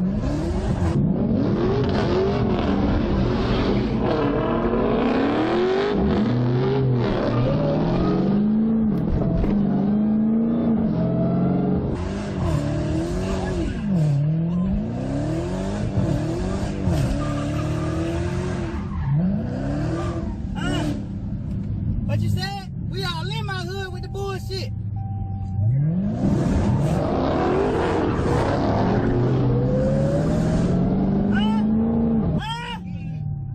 What I tell about?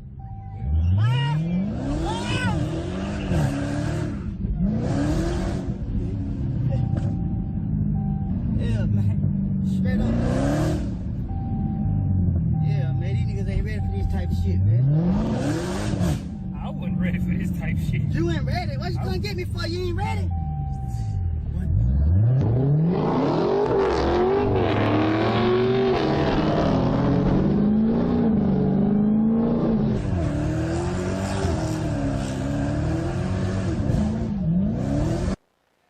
FFS said I gotta redact the street names on the freeway if I'm sending anything to be online. It wasn't like that that long ago. I don't play with the statute of limitations. Hey, don't trip. I got you. I'll blur out the street names. You know, this is what I do over here. I got you on the editing. Whatever you don't want to show won't be shown. Send it to me. I got you. Get it right now. Get it right now. All right. That's fair enough. Thank you. Okay. Your Honor. Mr. Sharp? The ability for the state to paint themselves as the victim constantly in these matters is unbelievable. We are the aggrieved party. Sir, we can't hear you. My client, Shannon Stillwell, and these other young men sitting here as defendants are the aggrieved parties. We were not present. I would like to reiterate. But here's the problem. Here's the Your Honor, challenge. can I just Mr. Sharp, here's the challenge. You got the information in a way that was not lawful to begin with. Sir, that doesn't alleviate the information or make it less valid or invalid. So, because we record these conversations so that they can be reviewed later. We didn't have any conversations that were not recorded.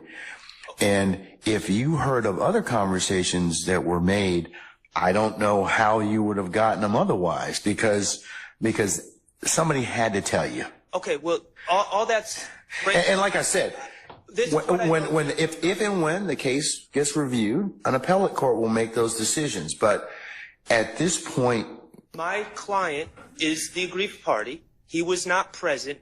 If that violated his Sixth Amendment right to be present. Okay, and that's your argument. Sir, that's your argument. That's your argument. One other thing, Your Honor. That's your argument. All I'm asking for is some sunlight.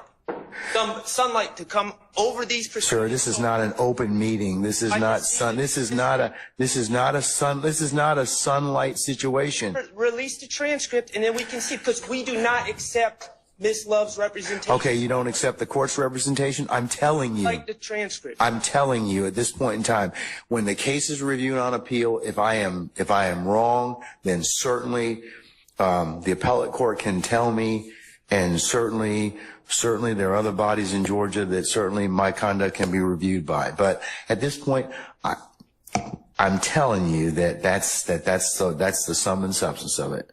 We are trying this case right now to win this case. We are not playing for an appeal. We would like a fair shot at this case right now. We would like the transcripts. We all know that the appellate process in this case is probably going to take decades. Okay. Well, at this point, I'm, like I said, I need to have a little bit more information in order for me to kind of make some other decisions in this case. Not saying that you may or may not get that information, but at this point, there was nothing that was improper about and the ex parte conversations. The court's more concerned about is the disclosure. So, And I understand the court's concern, but as the counsel for Mr. Stillwell.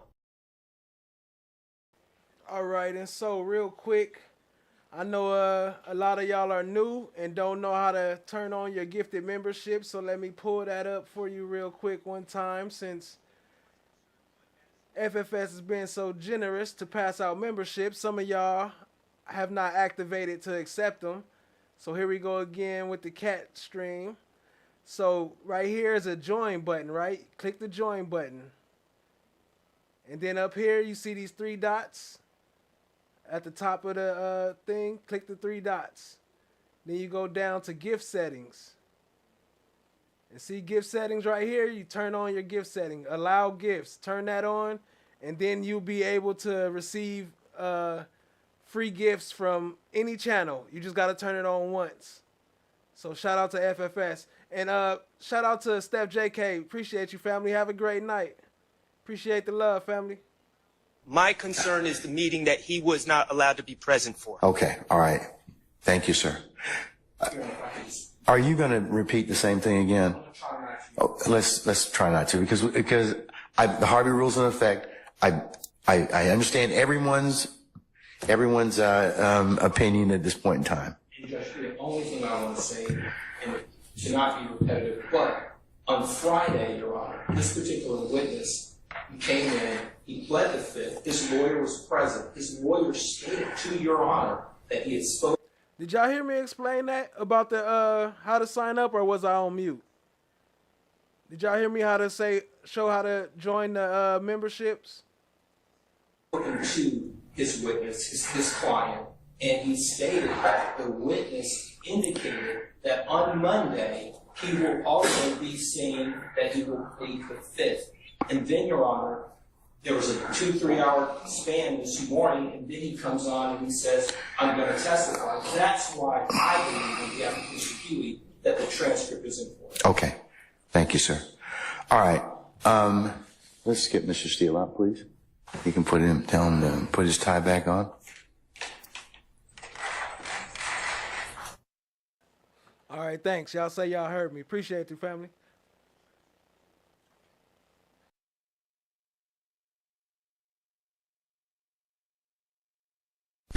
And then we'll go ahead and get started at that point in time, okay?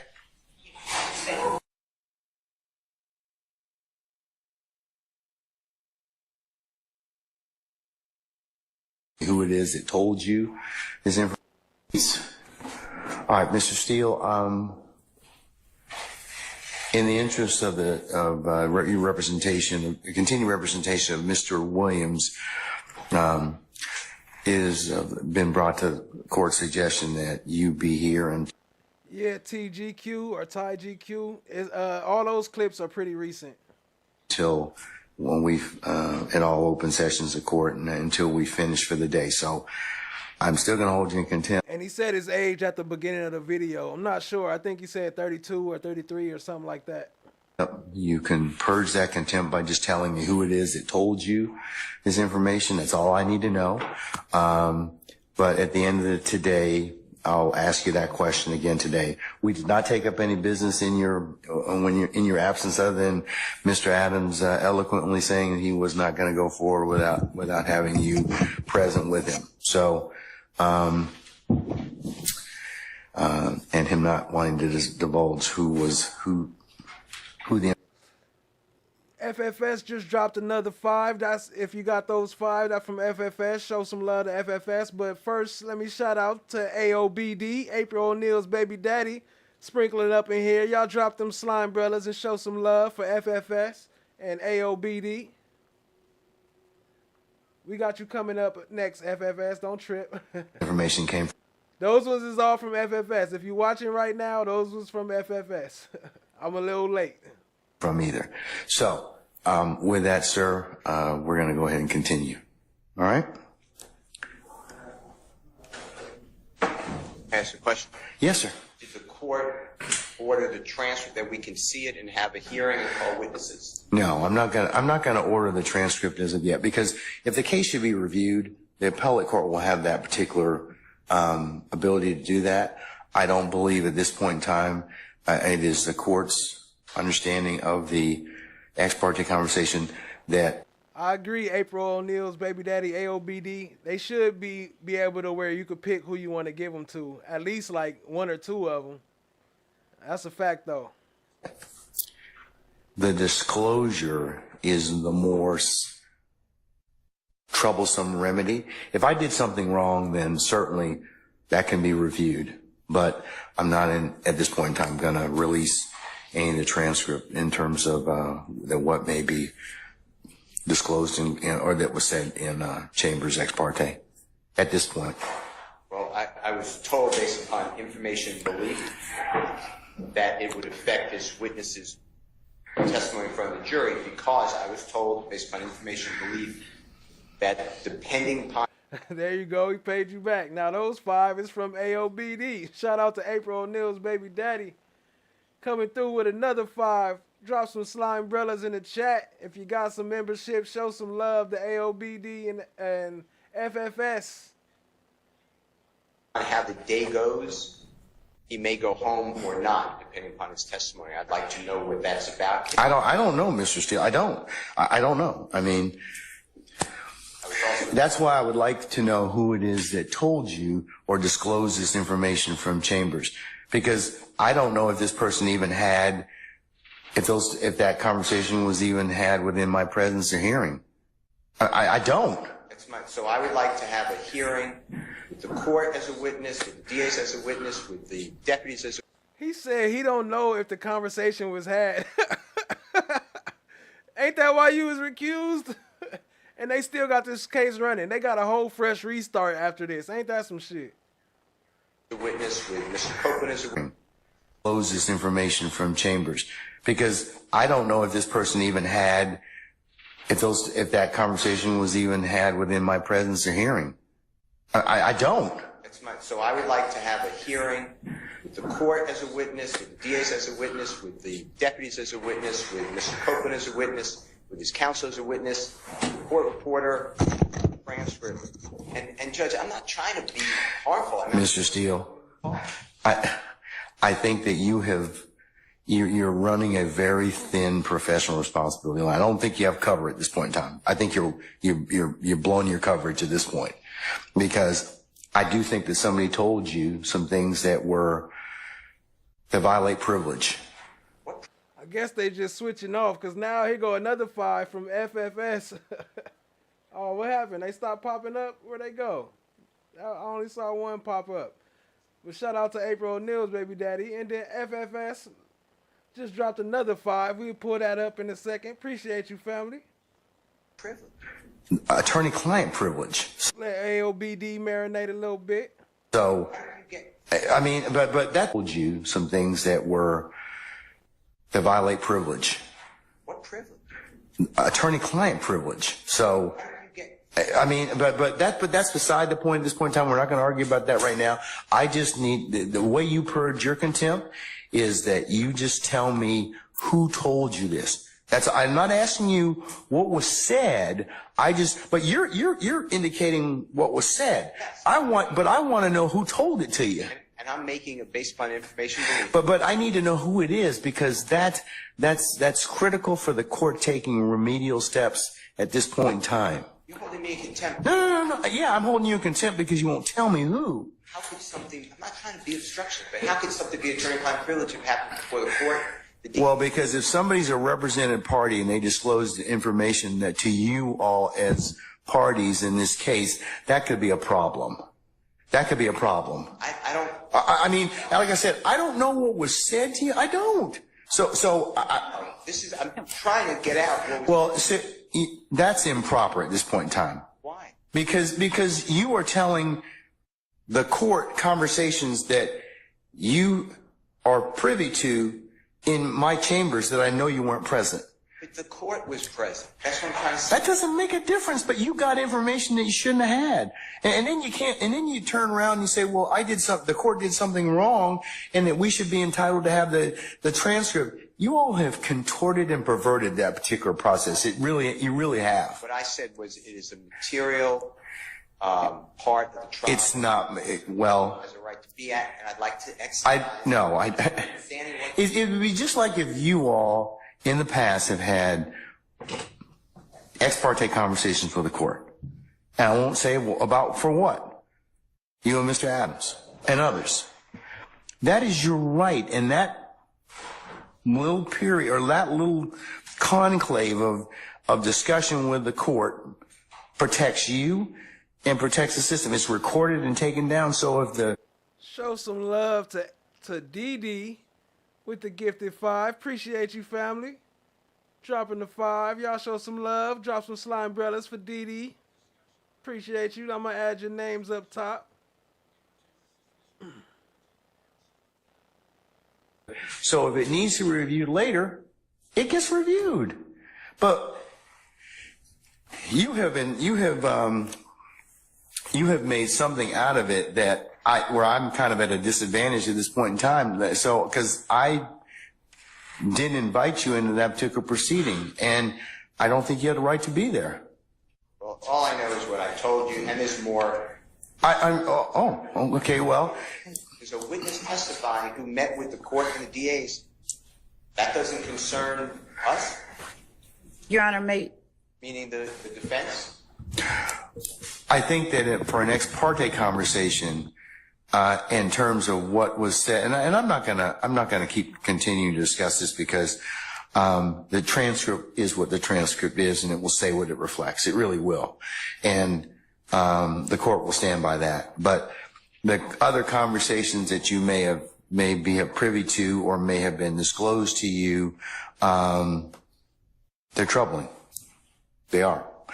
That's why I've got to find out who it is that disclosed that information. So you have the keys to your own contempt. I don't want to hold you in contempt, sir. I don't. I'm not asking you to tell me what was said between the two of you, but I do need to know who told you. What? They stopping you from the memberships? What's going on? Hold on. What's going on? That ain't right.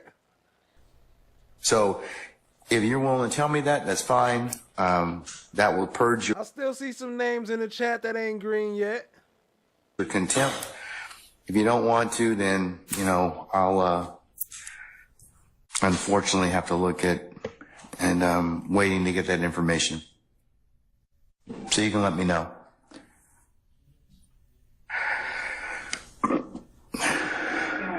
Did the court put this in an order?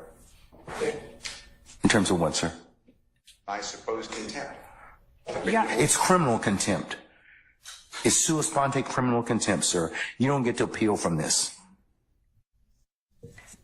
You will go into custody at 5 o'clock today or whenever we finish if you don't tell me what that is. Tell me who that is. This is criminal contempt. I have asked you a question related to these particular proceedings, and if you don't tell me, then you'll suffer the consequences of that. Unfortunately, like I said, I'm not looking to hold you in contempt. I really am. I'm not. But this is that important. I really am. I'm not. But this is that important. Shout out to all the support, man. I just want to say much love, man. I love y'all. Appreciate y'all, family. Let's go. It's sua sponte criminal contempt, sir. You don't get to appeal from this.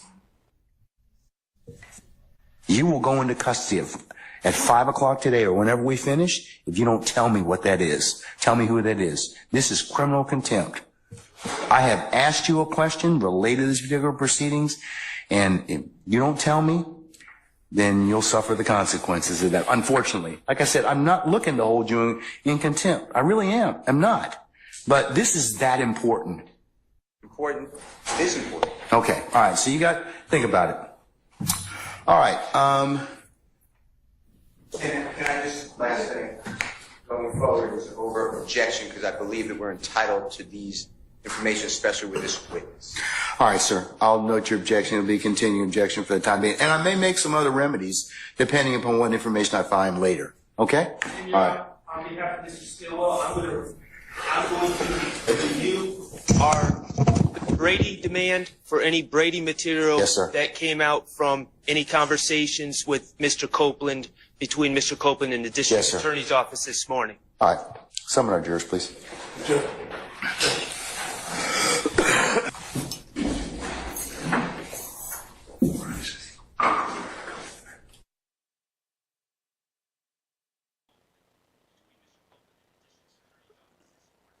Hey, do y'all ever see this black dude right here? Mr. Brown, y'all ever see him in the courtroom anymore? Deputy Brown? Somebody corrected me earlier. I think that was Lola. Yeah, look. Is that him? Is that Deputy Brown right there? I think he work in children's court now, right? Okay, that's fine. Somebody like yours, please.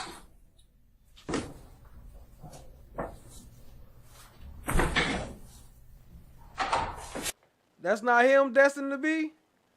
That's not him?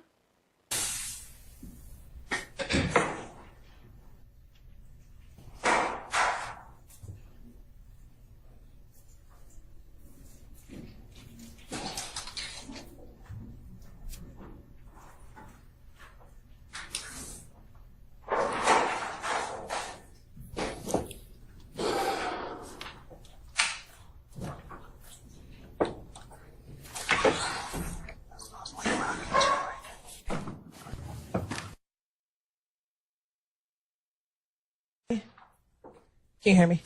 Okay.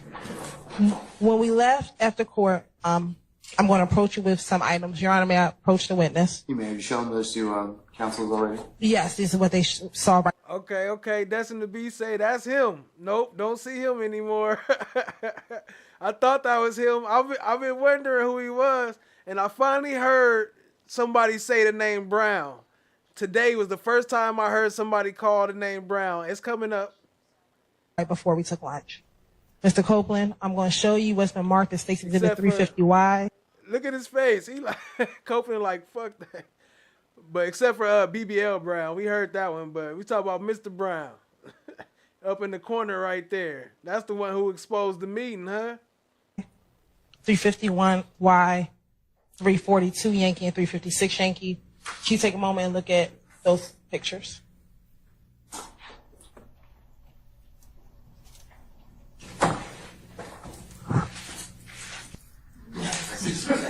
Yeah.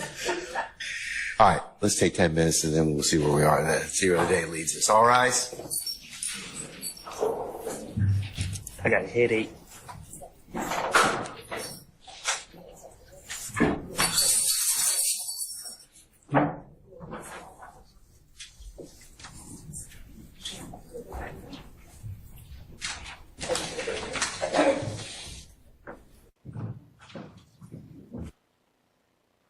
Look at him, look.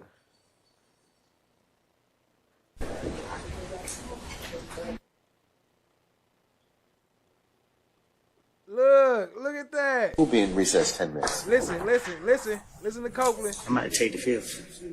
I'm about to take the fifth.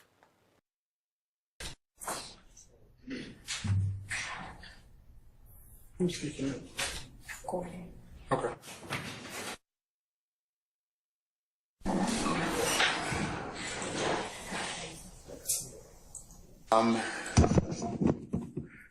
Mr. Copeland. Sir, over here. Man, come on, FFS, you can do it, man. You can do it. We can make this happen. Appreciate you, family. Over here. It's me. The state has filed an order of request asking that you be relieved of your custodial portion of this particular contempt on the condition that you just continue to come back and give your testimony, okay? So I will release you from the custodial portion as long as you come back tomorrow morning. Fair enough? If you're not willing to do that, I'm going to leave you where you are. So the choice is yours, sir. The state's asked me to sign the order saying, hey, if you'll come back tomorrow morning, all I want to know is that that's the case. I'll be back. All right. 9:30 tomorrow morning, okay? All right. All right. All right. We can let Mr. Copeland be released and processed. It's not true. I am monetized and I have received gifted memberships. I showed y'all how to do it. Y'all need me to pull it up again? Say again? Yes. I'm weak, man. Y'all can speak to me when I get out. Here we go. Listen, listen. Listen. Listen to the other deputy. Right. He said Brown, right? He said Brown, right? Y'all dragging me on. Can you come like this? Right. You can see him like this. All right.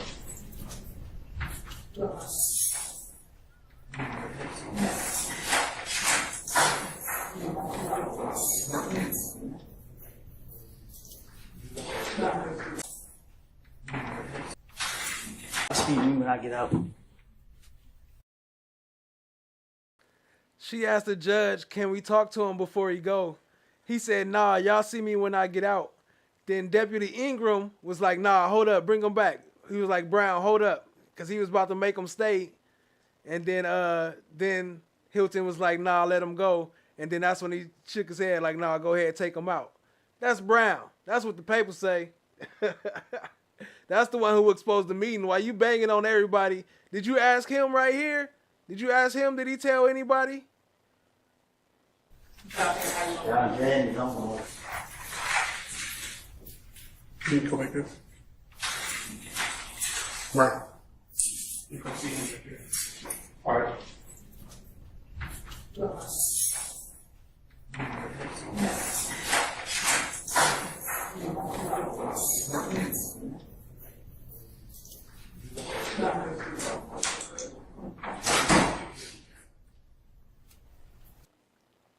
He was like, you know, I would have grabbed that nigga up for you. I would have snatched him up and brought him right back to your boss. Brown. That's Brown right there, ain't it? Must be. Say again? Yes. I'm weak, man. Y'all can speak to me when I get out. Y'all dragging me on. All right, last time. That was it. That was it. I had to make sure I wasn't tripping. All right.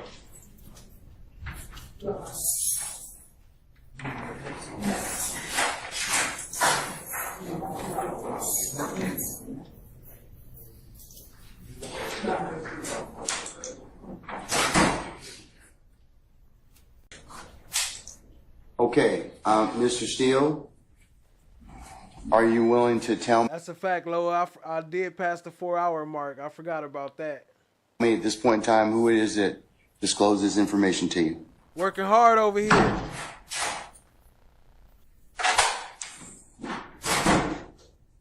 Unbeknownst to me, Gacto is here, but they're not being allowed into your courtroom.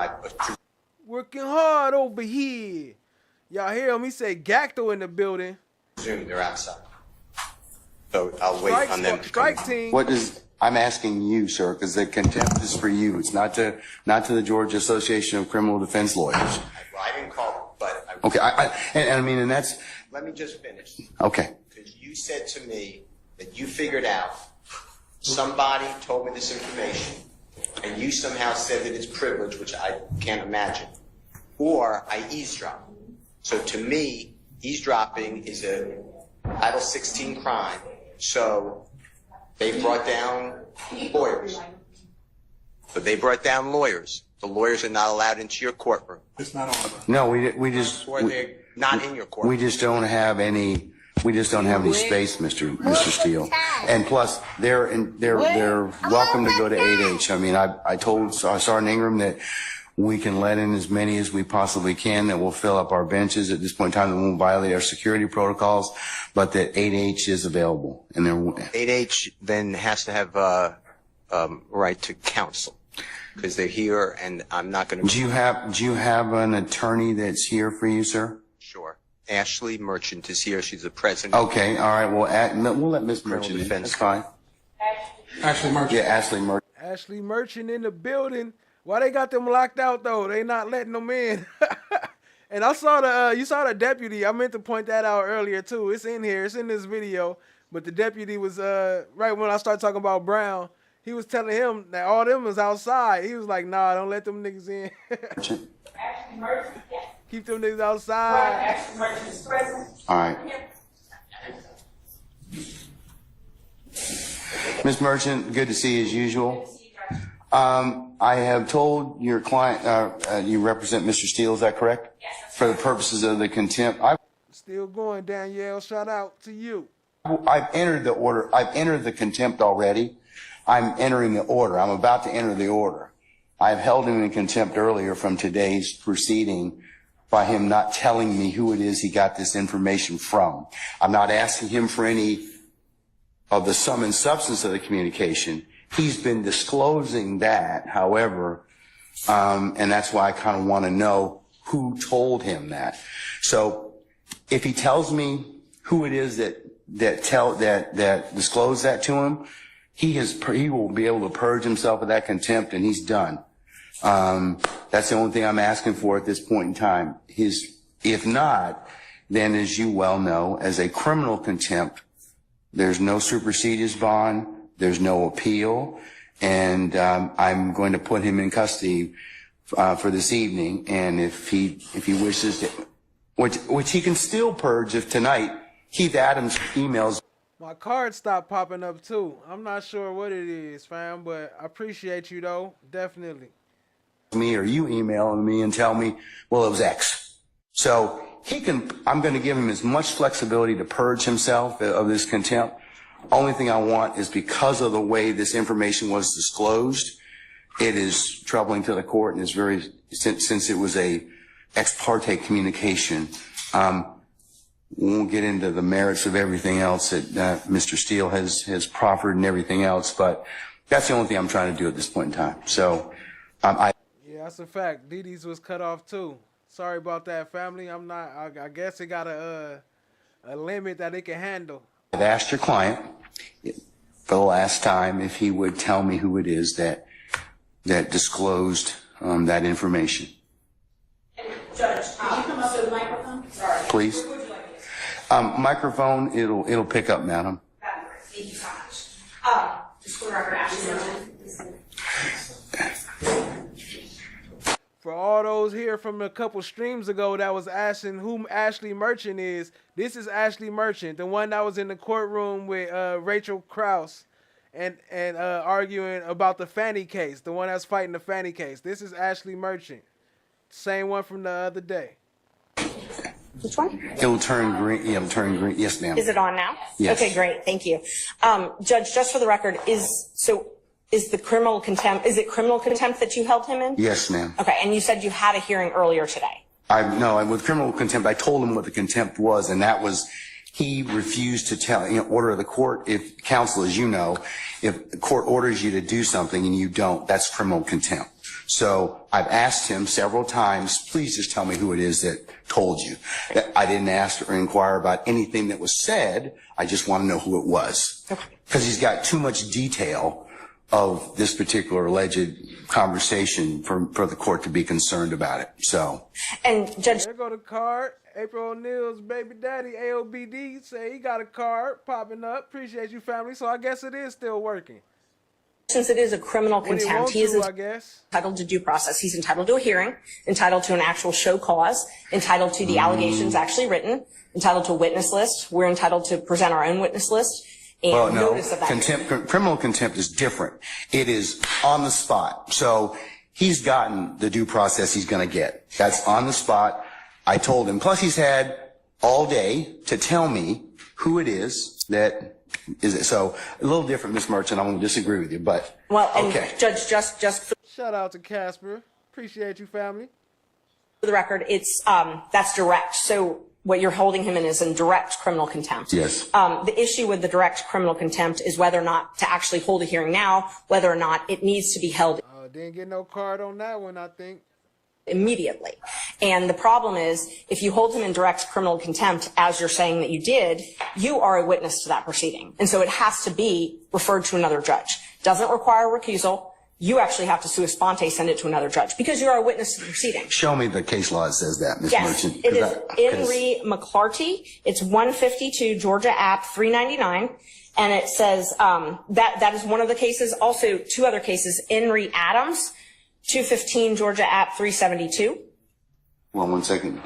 Give me the name of the first case again. Henry what? Do you want just the number, Judge? Yeah, I would. Thank you. 215. 215. Georgia App. Georgia App. 372. Okay. Also 215. Georgia App. 349. Okay. That's Adams and Hasty. All right. Let me take You a look. would? Move for time. What? I'm over time.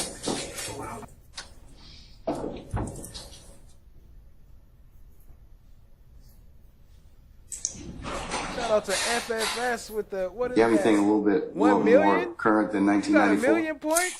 Shout out to FFS with a million. I think that's a million. 1, 2, 3, 4, 5. Oh no, almost a million. That's 100,000. Okay. I thought that was 7 numbers. That's 6 numbers. Okay, it's 100,000. Appreciate you, family. Hasty is 94. Unfortunately, contempt of attorneys is not a common proceeding, so most of the cases are a little bit older. Game. But I do have other cases. Judge, I'm not the only one here. There's quite a few other lawyers that want to be present in the court. There's about 20, 25. The challenge is I've had space allocations, as I told you. So you. What up, Miss D? They can't specifically try to give you a membership. The gifts are chosen random. So if they gift it, YouTube would choose who it goes to. We appreciate you. Just stick around, stay in the chat, stay active in the chat, and you'll get one. You can, like I said, since you are representing him, that's fine. He told us, Mr. Steele told us that. Anybody else, because I have security concerns as well, and we have to vet people to come in, then they can go to 8H, and they can certainly watch the proceedings from there. Okay. And Judge, for security purposes, they're all attorneys, they're all members of the bar. I can give you all their names. They still would have to be searched and still would have to be subject to the court's protocols. And also, there's room in the jury box, and then there's room in the courtroom, so we would ask that they be allowed to. Shout out to AOBD, just to see if this works. Drop some slime, brothers. It's working, family. Appreciate you. We just not seeing the cards on the memberships. I don't know why. Don't want them in my jury box, okay? No. I understand.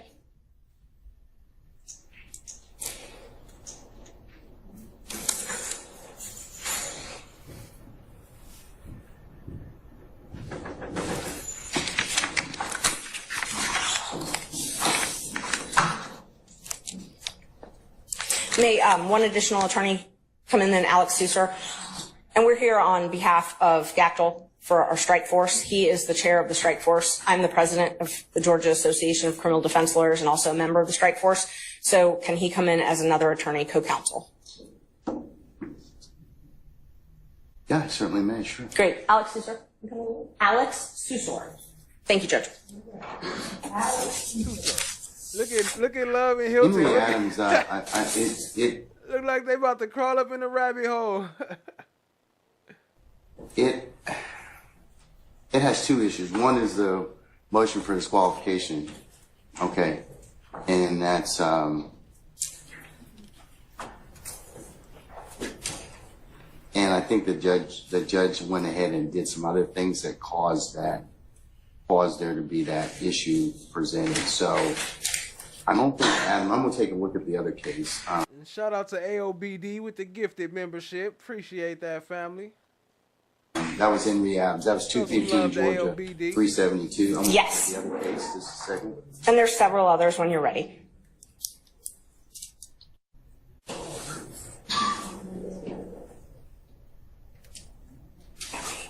Welcome back, Cha. What up, what up? Always good to see you. Look at him, look. He digging for stuff to find the fight. What type of shit is that? Ain't you supposed to be a referee? Why is you up here fighting? Fighting to cover up some stuff you did. Appreciate y'all being here, family. Hit the like, hit the subscribe, tap in, share with a friend. Don't forget about the emojis. Don't forget about the pop-ups. Yes. It may be one I have, too. We got the finding up in here. Lady Justice is blind. Everybody can get up in here. We got the love up in here. The no love. You what? Motherfucker tired. What? Y'all see, hold on. I'm covering it. You see him over Case there is kind of sitting getting rise to a level deputy and that's back just there ignoring talking to him? summary contempt by the court. That's the difference with Hastings than in this particular case. So I distinguish your two cases that you've given me thus far. So those were only the initial two. I had a couple others. Okay, go ahead. As well. Yes. So Ramirez versus State, it's 279, Georgia 13, 2005. It also... You said 279 Georgia what, I'm sorry? Georgia 13, 2005 case. Right. And it defines direct contempt and explains that it must actually interfere with the proceedings to be direct. There's also a couple other cases on that. Under, let me see. See, but you all are covering under, let me see. I'm sorry, Judge? Hold on.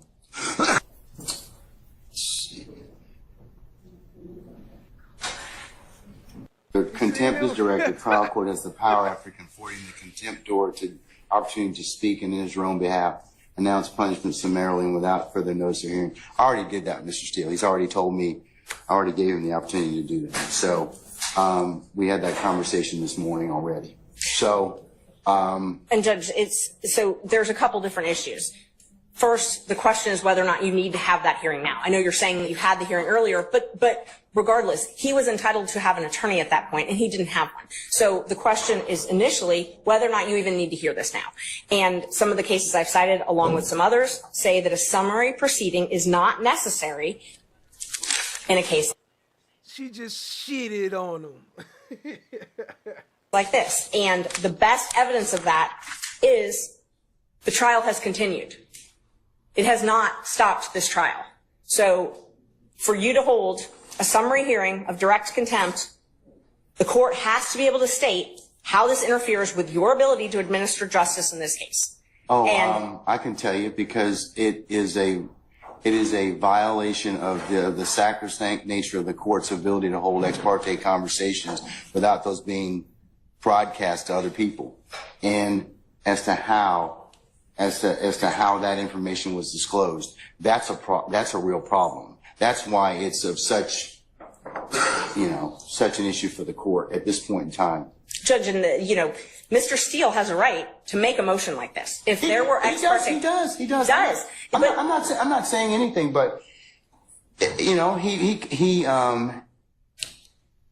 but he's kind of put himself in the particular position he's in. No, Judge, I don't agree. I believe that I'm gonna disagree with you. Okay. I believe that the court has put him in that position. No. He cannot be held in the law states, McClarity, which I cited to you earlier. And it's true that direct summary contempt, which arises in the presence of the court, intends to scandalize it and or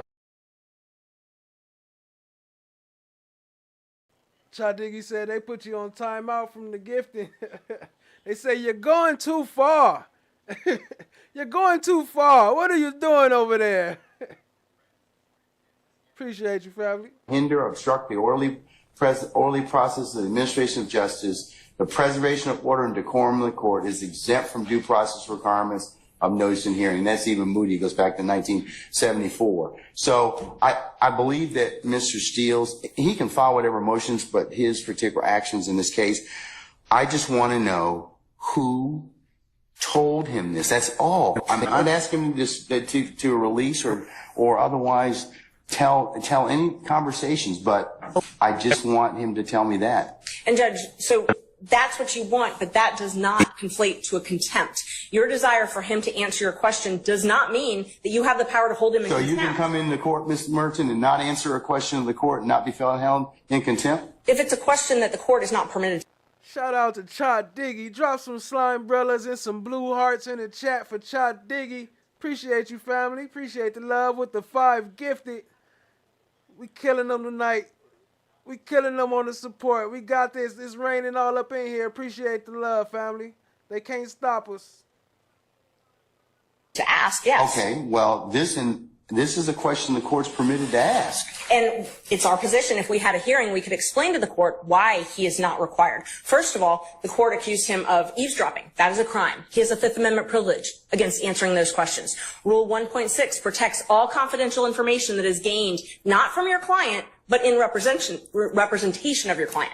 He has the ability to protect that information. But we don't even need to get there because he can't be held in contempt, and you can't threaten him with contempt for presenting a motion in good faith. He presented a motion in good faith that he believed there were ex parte communications. You are a witness to that because it's my understanding that you were part of those ex parte communications. They can't be ex parte if you aren't part of them, by nature. Okay. Well, you have to be involved. Therefore, you have to be a witness. So you are a witness. You cannot also But you got the information. But here's the thing. You got the information allegedly from an improper methodology. I'm not saying that he eavesdropped. Okay. I said that one of the things is it's either one of two ways. He either eavesdropped, which I don't believe he did at all. I don't believe that for a minute. But I do believe that somebody did tell him what was the sum and substance of the court's conversations, and that would not be permissible. Judge, let's just back up. Hold on. I gotta run that back. I gotta rewind that a little bit. You heard the part where he said, I didn't say that he eavesdropped. I said one of the things is maybe he eavesdropped. Hold up. For a second. He makes what was one of two ways from an improper methodology. I'm not saying that he eavesdropped. Okay. I said that one of the things is it's either one of two ways. He either eavesdropped, which I don't believe he did at all. I don't believe that for a minute.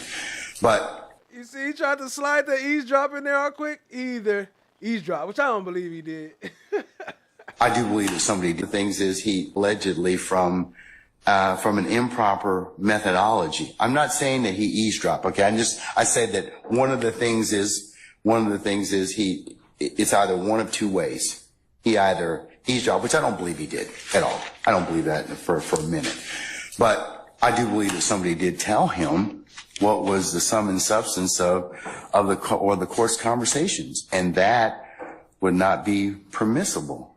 Judge, let's just back up for a second. He makes a motion because he has reason to believe that there were ex parte communications made. The court has a duty, if there are ex parte communications made, to alert counsel. He shouldn't have had to learn it from wherever he learned it. I think that he caused that particular circumstance. I think that he had a conversation.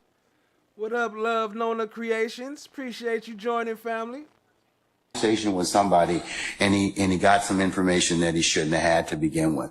So, Ms. Merchant, I'm of the opinion I'm going to stand on my ruling at this point in time. I'm going to hold him in contempt. So, at this point in time, is there anything else you want to tell me? Yes, Judge. There's quite a few other. Y'all see Glanville down there dancing for subs. We trying to hit that 3K. I mean, not Glanville. Yeah, Glanville. Jack Glanville, the dog. Jack Glanville. He dancing for subs. We just need a couple more subs trying to hit that goal. Appreciate y'all, family. We almost there. We celebrating anyway. I appreciate the celebration. All y'all being here. Much love, much love. Things. So first of all, we would ask for you to be recused from this case because you are a witness necessarily. It cannot be an ex parte proceeding without you being a witness to this. So you are a witness to this proceeding. Therefore, yes, to the contempt. To the contempt. You are a witness to the contempt. So you have now, and if it's criminal, which is what you're saying it is, Mr. Steele is entitled to all the same due process rights that Mr. Williams and every other defendant in this courtroom is entitled to. He's entitled to those. One of those is to have a fair and neutral judge decide his case. One of those is to have a judge who is not also a witness in the proceeding deciding whether or not he's in contempt. This needs to be heard by a different judge.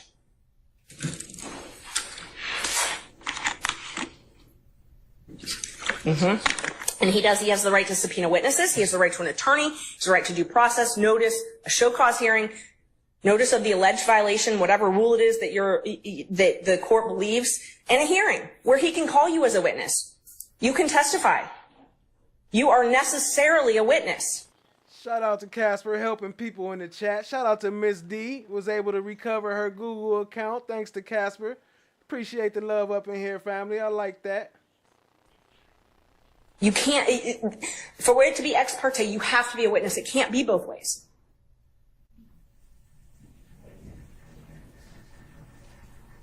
I'll let an appellate court decide that. So, I'll let an appellate court anything decide else? That. No. Hey, it's a party. It's a party. It's a party. He said, I'll let an appellate court decide that. How many times he bring up that appellate court this episode? Has anybody been counting? File a notice of appeal. I'll let an appellate court decide that. So, anything else? No, we'll file a notice of appeal. Okay. And we need to have the order reduced in writing as well. I'm going to do that right now. I will say for the record at this point in time that Mr. Steele has in fact, or has filed, and I will note this as part for the record in this case.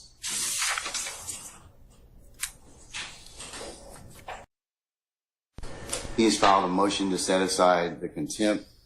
He's filed a motion for a supersedious bond, and he's filed a notice of appeal, all of which I will include as the next court's exhibit in order. But I'm reducing the contempt to writing. And I mentioned earlier, he can purge himself with the contempt just by telling me who it was, and he can do that this evening. He can do it right now. He can do it at any point in time. If not, I'll revisit the circumstance on Friday. And Judge, we would ask that you grant a bond. At this point, grant him a bond on that issue. You don't get a supersedious bond on a criminal contempt, though. You can grant him a bond. No, you don't get one on that one. The civil is the one that you can hold him until he complies with the order. And I'm sorry, I think in just the case law on that is in Ray Hughes. Hold on. Right.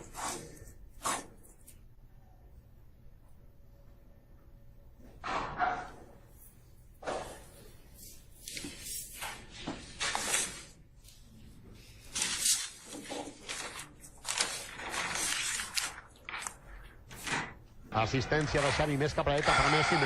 The superseded bond requirement does not apply in contempt in the presence of the court during the progress of a proceeding OCGA 5-6-13 bond. So, you don't get a supersedious on that, on a criminal contempt. Respectfully. So, Judge, just to clarify, it's your ruling that this is a criminal contempt that Mr. Steele has committed, not a civil indirect contempt. That's correct.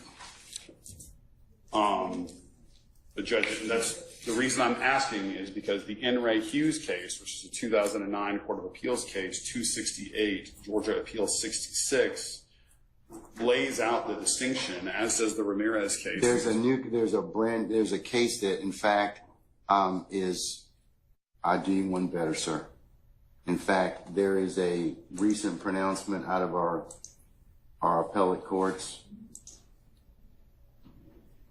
Which is, I think I'm addressing a slightly different point of law. It is. Hold on. One second.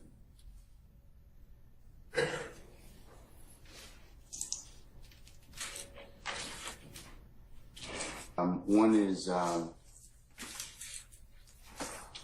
Untema. It's UNTEMA versus Smith, and that's 371 Georgia Appeals 19.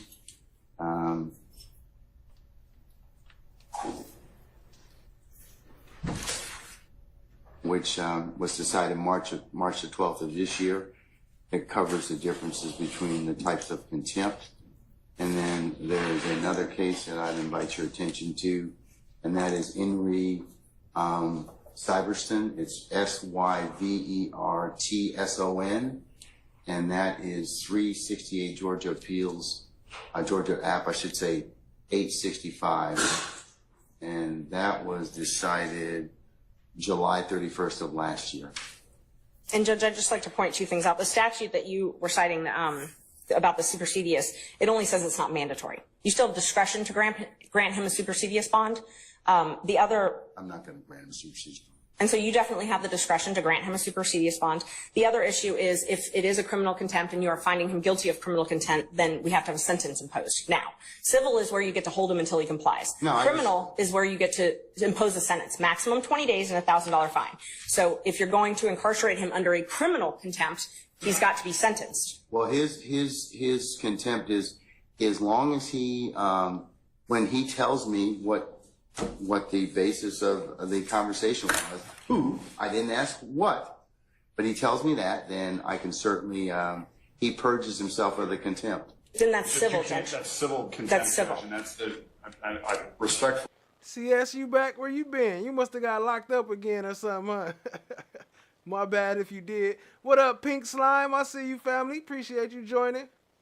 Amy Thomas. Oh, no, he was already here. What up, anyway? What up, Amy Thomas? I would point you to In Re Hughes, which stands for the same point of law. Civil contempt impose punishment as a means of coercing future compliance with the prior order of the court.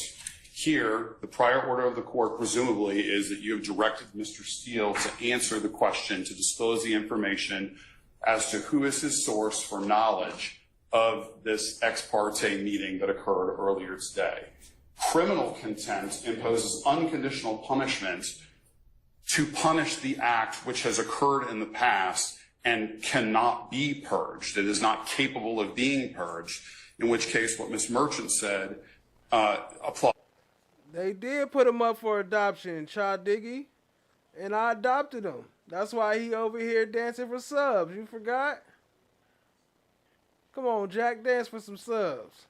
We trying to hit 3K. Y'all help us hit 3K. Jack will dance for you. All in love face. Which is that there is a 20-day maximum sentence and a $1,000 fine. It is, for all intents and purposes, a misdemeanor offense, Judge, which is why the enhanced due process protections apply to that. Now, Mr. Steele has indicated to us he does not believe that he can answer the question without violating his duty of loyalty and duty of confidentiality to his client. So he is being placed in a position where he's either going to jail or he's going to commit an offense that will put his license to practice law at risk. And that is an untenable position to be in. And Mr. Steele is a zealous advocate for his client, and he is simply trying to protect that duty of loyalty and duty of confidentiality, because if he answers your question, it is very reasonable to assume and likely that he will be facing a bar complaint that could result in a suspension or in the loss of his license. ¿Qué pasa? Nada. And so he's in a very, very difficult position where if we were able to have a full contested hearing with the benefit of witnesses and an impartial judge where you're a witness, then everybody could present their side of the story. And I'm not doing that. The reason being is because that takes away the whole point of criminal contempt, and that is you do something, the court tells you to do something, order of the court, and you don't follow it. I didn't ask him to do anything illegal, immoral, unethical. I just asked him to tell me. I know what the privilege is. The privilege is the conversation. I didn't ask him about that. I wanted to ask him about who, the person. Okay, I'm sorry. Mr. Steele has indicated to us that he does not believe he can answer that question without also violating the privilege. Okay. And Judge, that's why we're trying to figure out if it's criminal versus civil. So the issue is you're picking and choosing. You're saying, well, you get the bad side of criminal and no bond, but I really am actually trying to punish you civilly, which is when you hold someone until they comply. Okay, let me think about it just a second, okay? I'm going to take 5 minutes out. I'm going to think about it. Thank you. Okay? All right. I said, let me think about it. All right. Hey, look, he said So we'll 5 be in minutes. recess about 5 minutes. I was about to record it, but it was so boring to show y'all, so I just did a picture, I think. Oh, you can't even see it from here. But he said 5 minutes. They went to break at, whatever, like, basically it was an hour. He said 5 minutes, but it was actually an hour. All right, thank you, madam. Look at his face, looking all nervous. Back there trying to dig up some stuff to fight against the case, to fight against Ashley. Why is he fighting anyway? Ain't this supposed to be the prosecution fighting? Why is he up here fighting? Counsels. The court's had an opportunity to reflect, and Mr. Steele, if I could ask you to take the podium, please, as well. Stand next to your attorneys.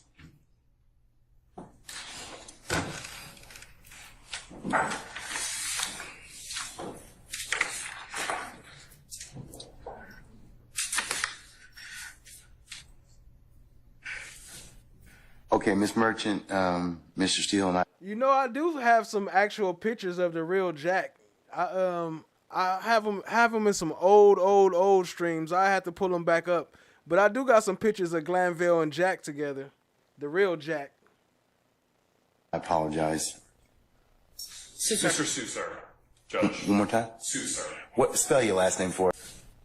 Okay, Ms. Merchant, Mr. Steele and I apologize. Mr. Susar, Judge. One more time. Susar. What? Spell your last name for us. SUSOR. Sierra Uniform Sierra Oscar. You're a good man. Good man. Okay. All right. Okay. All right. Thank you, sir. Okay, Mr. Susar as well. All right, counsels, I've made a clarification or to the order of contempt. Mr. Steele, I am going to hold you under, still hold you in summary criminal contempt pursuant to OCGA 15-1-3, subpart 3, for your failure to comply with my earlier order today. I'm going to order that you be taken into custody, incarcerated at the Fulton County Jail for no more than 20 days for this contempt. Those 20 days consisting of every weekend for the next 10 weekends.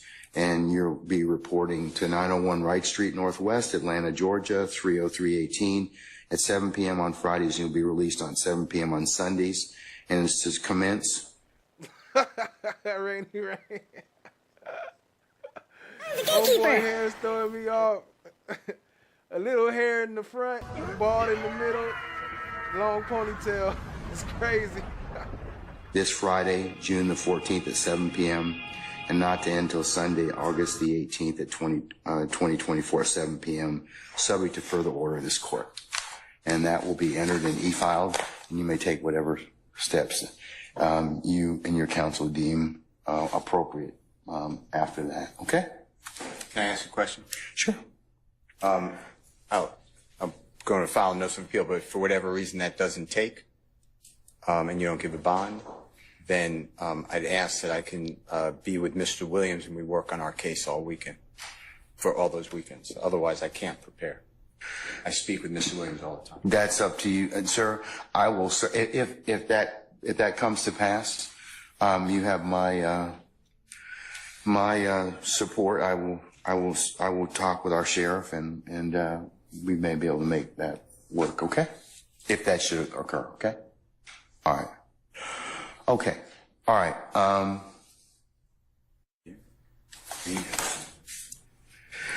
All right. Is Miss Counsels, I'm done with this. Unless you have anything else. All right. Thank you. Thank you, Miss. Thank you, Miss Merchant and Mr. Susar. Thank you. Okay. All right. Did we get a copy of that? Yes. In fact. Oh, you mean the picture? If you want to see the picture, I'll probably have to wait till the end because when I pull up the images during the stream, then it start tripping. So if y'all want to wait till the end, I'll pull up a picture. Or I'll post it on the community tab. I'll post them on my community tab. I'll do that. The clerk is going to file a copy. It's going to be e-filed. It'll be on the e-file system momentarily. You should be able to get a copy of it from there, directly download from there. And Judge, Ms. Merchant and I will file entries of appearance on behalf of Mr. Steele. Sure, that would be great. Thank you so much. Okay, all right.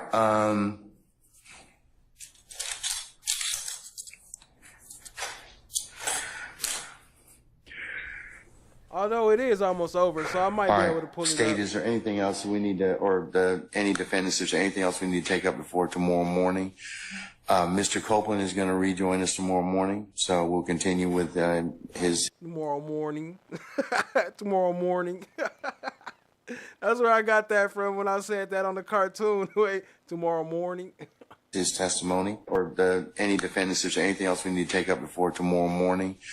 Mr. Copeland is going to rejoin us tomorrow morning, so we'll continue with his testimony. Where's Miss Bumpus? You're right. I have a matter. 1 second. Where's Miss Bumpus? She hasn't been released yet. I'm certain Miss Hilton is attempting to determine her whereabouts. All right, if you could call her Miss Hilton. Thank you. All right, Mr. Sharp, sir? Your Honor, I have to prepare for my cross-examination of No, I don't know what a hazard is, Frank. Kenneth Copeland over the next few evenings, and I would ask once again for the court to release the transcript of what occurred earlier today so that I may prepare my cross-examination. I'm not going to do that, sir. Not at this point in time, respectfully. Okay? Well, Your Honor, respectfully. Well, we've seen a lot of those in this case. It's been a lot of hazards, if that's what that is. And if it's not released by the time that we cross-examine Mr. Copeland, our defense will be hindered. Sir, that will be an issue you can certainly raise then and now, but I'll think about it. But at this point, I'm not inclined to release the transcript of the court's ex parte hearing because of the way it was. Mary Lou, to check your points, is exclamation point free thug, no spaces. Exclamation point free thug to check your point balance. Was the way it was disseminated. That's why I'm not inclined to do it. And I would also, I understand the court's ruling. I would also ask for the release of any audio tapes regarding that hearing as well. Well, the only audio tape that I know of is maintained by Miss Weaver, who tapes her proceedings in order for her to prepare a transcript. Hold on, peep this part. Y'all heard him, right? He said Miss Weaver got the audio, right? Watch her reaction.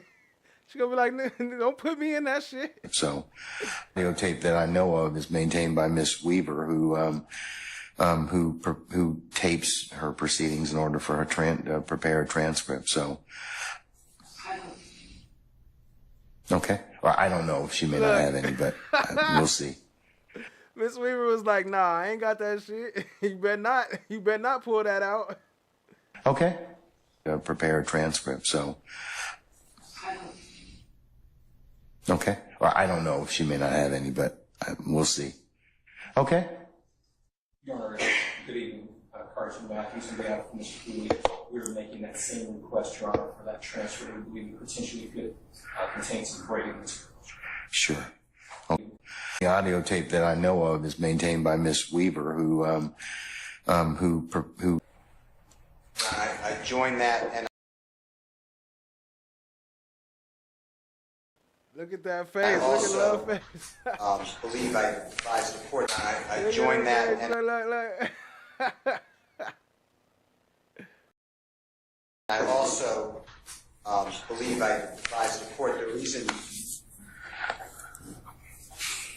that I also want for confrontation cross-examination is supposed admissions Mr. Copeland made about our case outside our presence, and based upon information and belief, the court handed Mr. Copeland allegedly the long false swearing and perjury, and if that's true, I'd like to also talk with him, if he'll talk, about how that came about. I'd like to read the transcript. So I'm joining in, but also it goes to matters that are discussed about the case based upon information and belief. Madam. Your Honor, there was matter to which either counsel for either of the defendants was a party. There was no matter to which either defendant in this case was a party that was. Shout out to Loa with the 71,000 points. Was had or held outside this courtroom. So we would ask that the court deny what is being requested of the court, because that is something to which neither defendant is entitled. Your Honor, the witness is on the witness stand. Your Honor, the witness is on the witness stand. The witness. She said they not entitled. This is testifying under the RICO Act, which covers all of the defendants. It's our understanding upon information and belief that that particular witness has stated again on Friday that he was not going to testify. Today, it was a different scenario, and based upon it, Your Honor, we believe that we should be entitled to that on the Brady, because we believe it's potential Brady material. All right, sir. And it's covered under the RICO.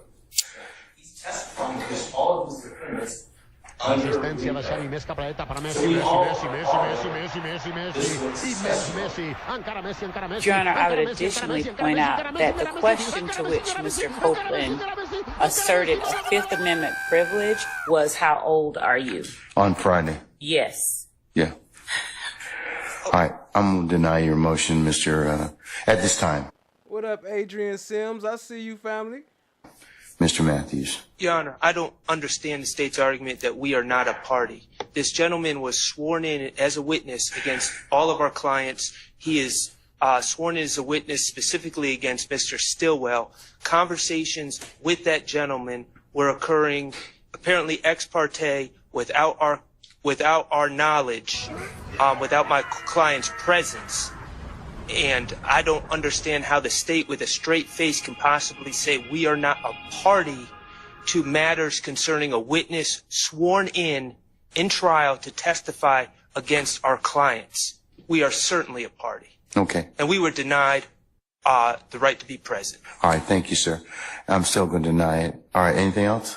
We would ask for a copy of that transcript since it's germane to the contempt. So we will be asking for that in the court order. I assume it's this court order, since that is. It's an ex parte matter, so you're not going to get it unless the appellate court wants to see it, if it's accepted. So, but I'm not going to give it to you at this point in time. I assume the Harvey rule applies to Yes, sir. questions. Thank you. All right. All right. See y'all tomorrow morning, okay? 9:30 for an anticipated 10 o'clock start time? Okay, we're recessed.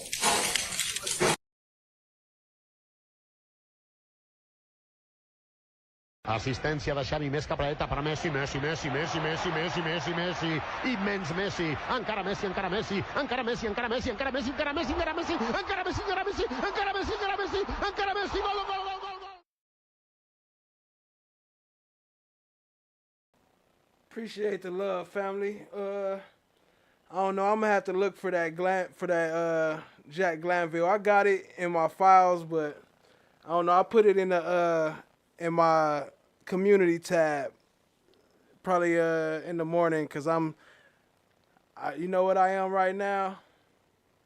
You what? Motherfucker tired. What? I'm motherfucker tired. Yeah, I'm motherfucking tired. So I appreciate y'all being here, family. Appreciate the love.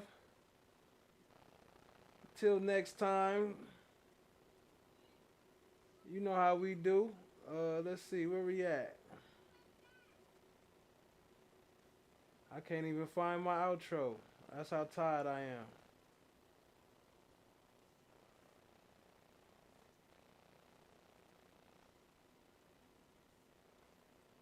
Shit, here we go. No. Why didn't you, as an officer of this court, tell me? And that's not what the point is. The point is, you as an advocate, is you should have told me. I got a problem with you now. I got a problem with you now. I would suggest you don't say anymore. Now you want to have it both ways. You can't do it. Both sides have an equal responsibility under the rules. It's professional responsibility. All right, have a seat, sir. Thank you. How fast things have changed. How fast things have changed. How fast things have changed. Now I see you running, coming for my come up. Broke out all your shackles, turned it to some armor. Used to be the judge, but now you have no honor. To die with your pride is to live with the... Yo, y'all go sub up to Reggie Righteous.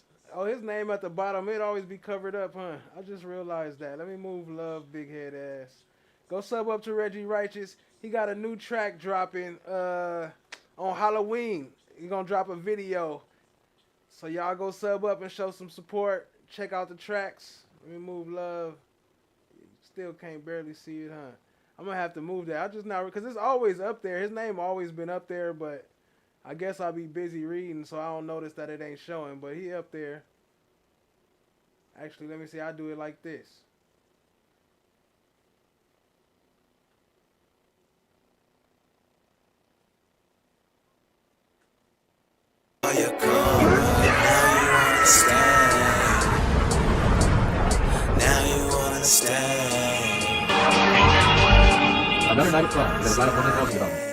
All right. Anybody else have any other That one covered up too. My bad, family. issues as to? Uh-oh. Fulton County has no problem coming in here and cuffing all of us, okay? Don't be an idiot. Are you trying to tell me about myself? You homeless, and you don't even have a mirror to look at yourself. Here. So I know you all about your principles. But can we just please just listen to Earl so we can get out of here? It's 4 cops on the other side of that door. You know if they come in here, they're gonna get your ass on a whole lot of other shit. You lying ass bitch. I knew it. Mama, I hate you, Will. Don't you never come back to my house, And no. I hope they blow your motherfucking ass to smithereens. You better hope they do, bitch. You better hope they do. This nigga kidnapped me. I think I'm entitled. You want answers? I want the truth! You can't handle the truth! What are you, fucking nuts? You thought...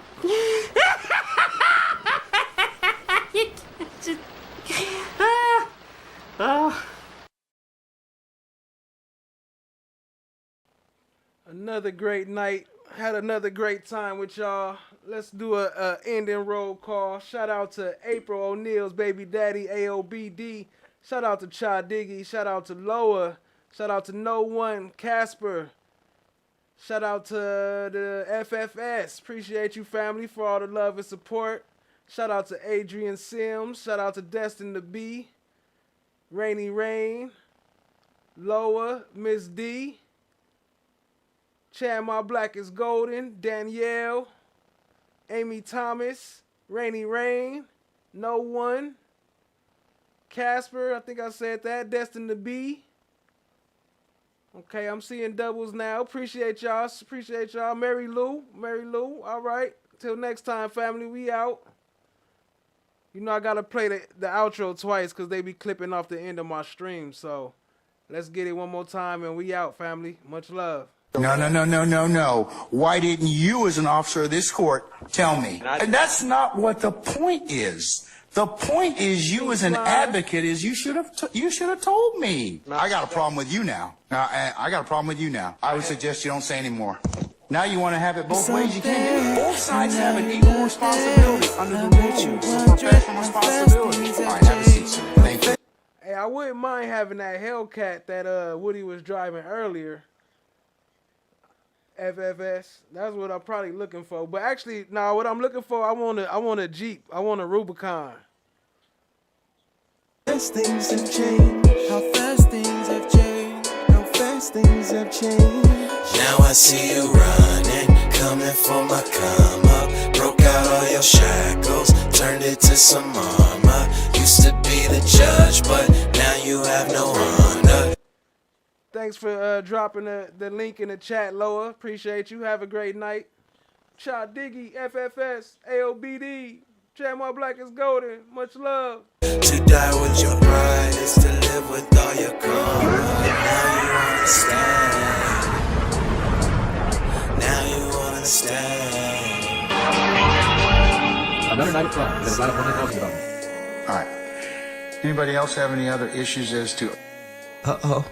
Fulton County has no problem coming in here and cuffing all of us, okay? Don't be an idiot. Are you trying to tell me about myself? You homeless, and you don't even have a mirror to look at yourself. Here. So I know you all about your principles. But can we just please just listen to Earl so we can get out of here? It's 4 cops on the other side of that door. You know if they come in here, they're gonna get your ass on a whole lot of other shit. And if y'all still here and you ain't subscribed, you should be ashamed of yourself. Y'all know we trying to hit that 3K. Just hit the sub. You lying ass bitch. I knew it. Mama, I hate you, Will. Don't you never come back to my house, no. And I hope they blow your motherfucking ass to smithereens. You better hope they do, bitch. You better hope they do. This nigga kidnapped me. I think I'm entitled. You want answers? I want the truth! You can't handle the truth! What are you, fucking nuts? You thought? You just... Oh.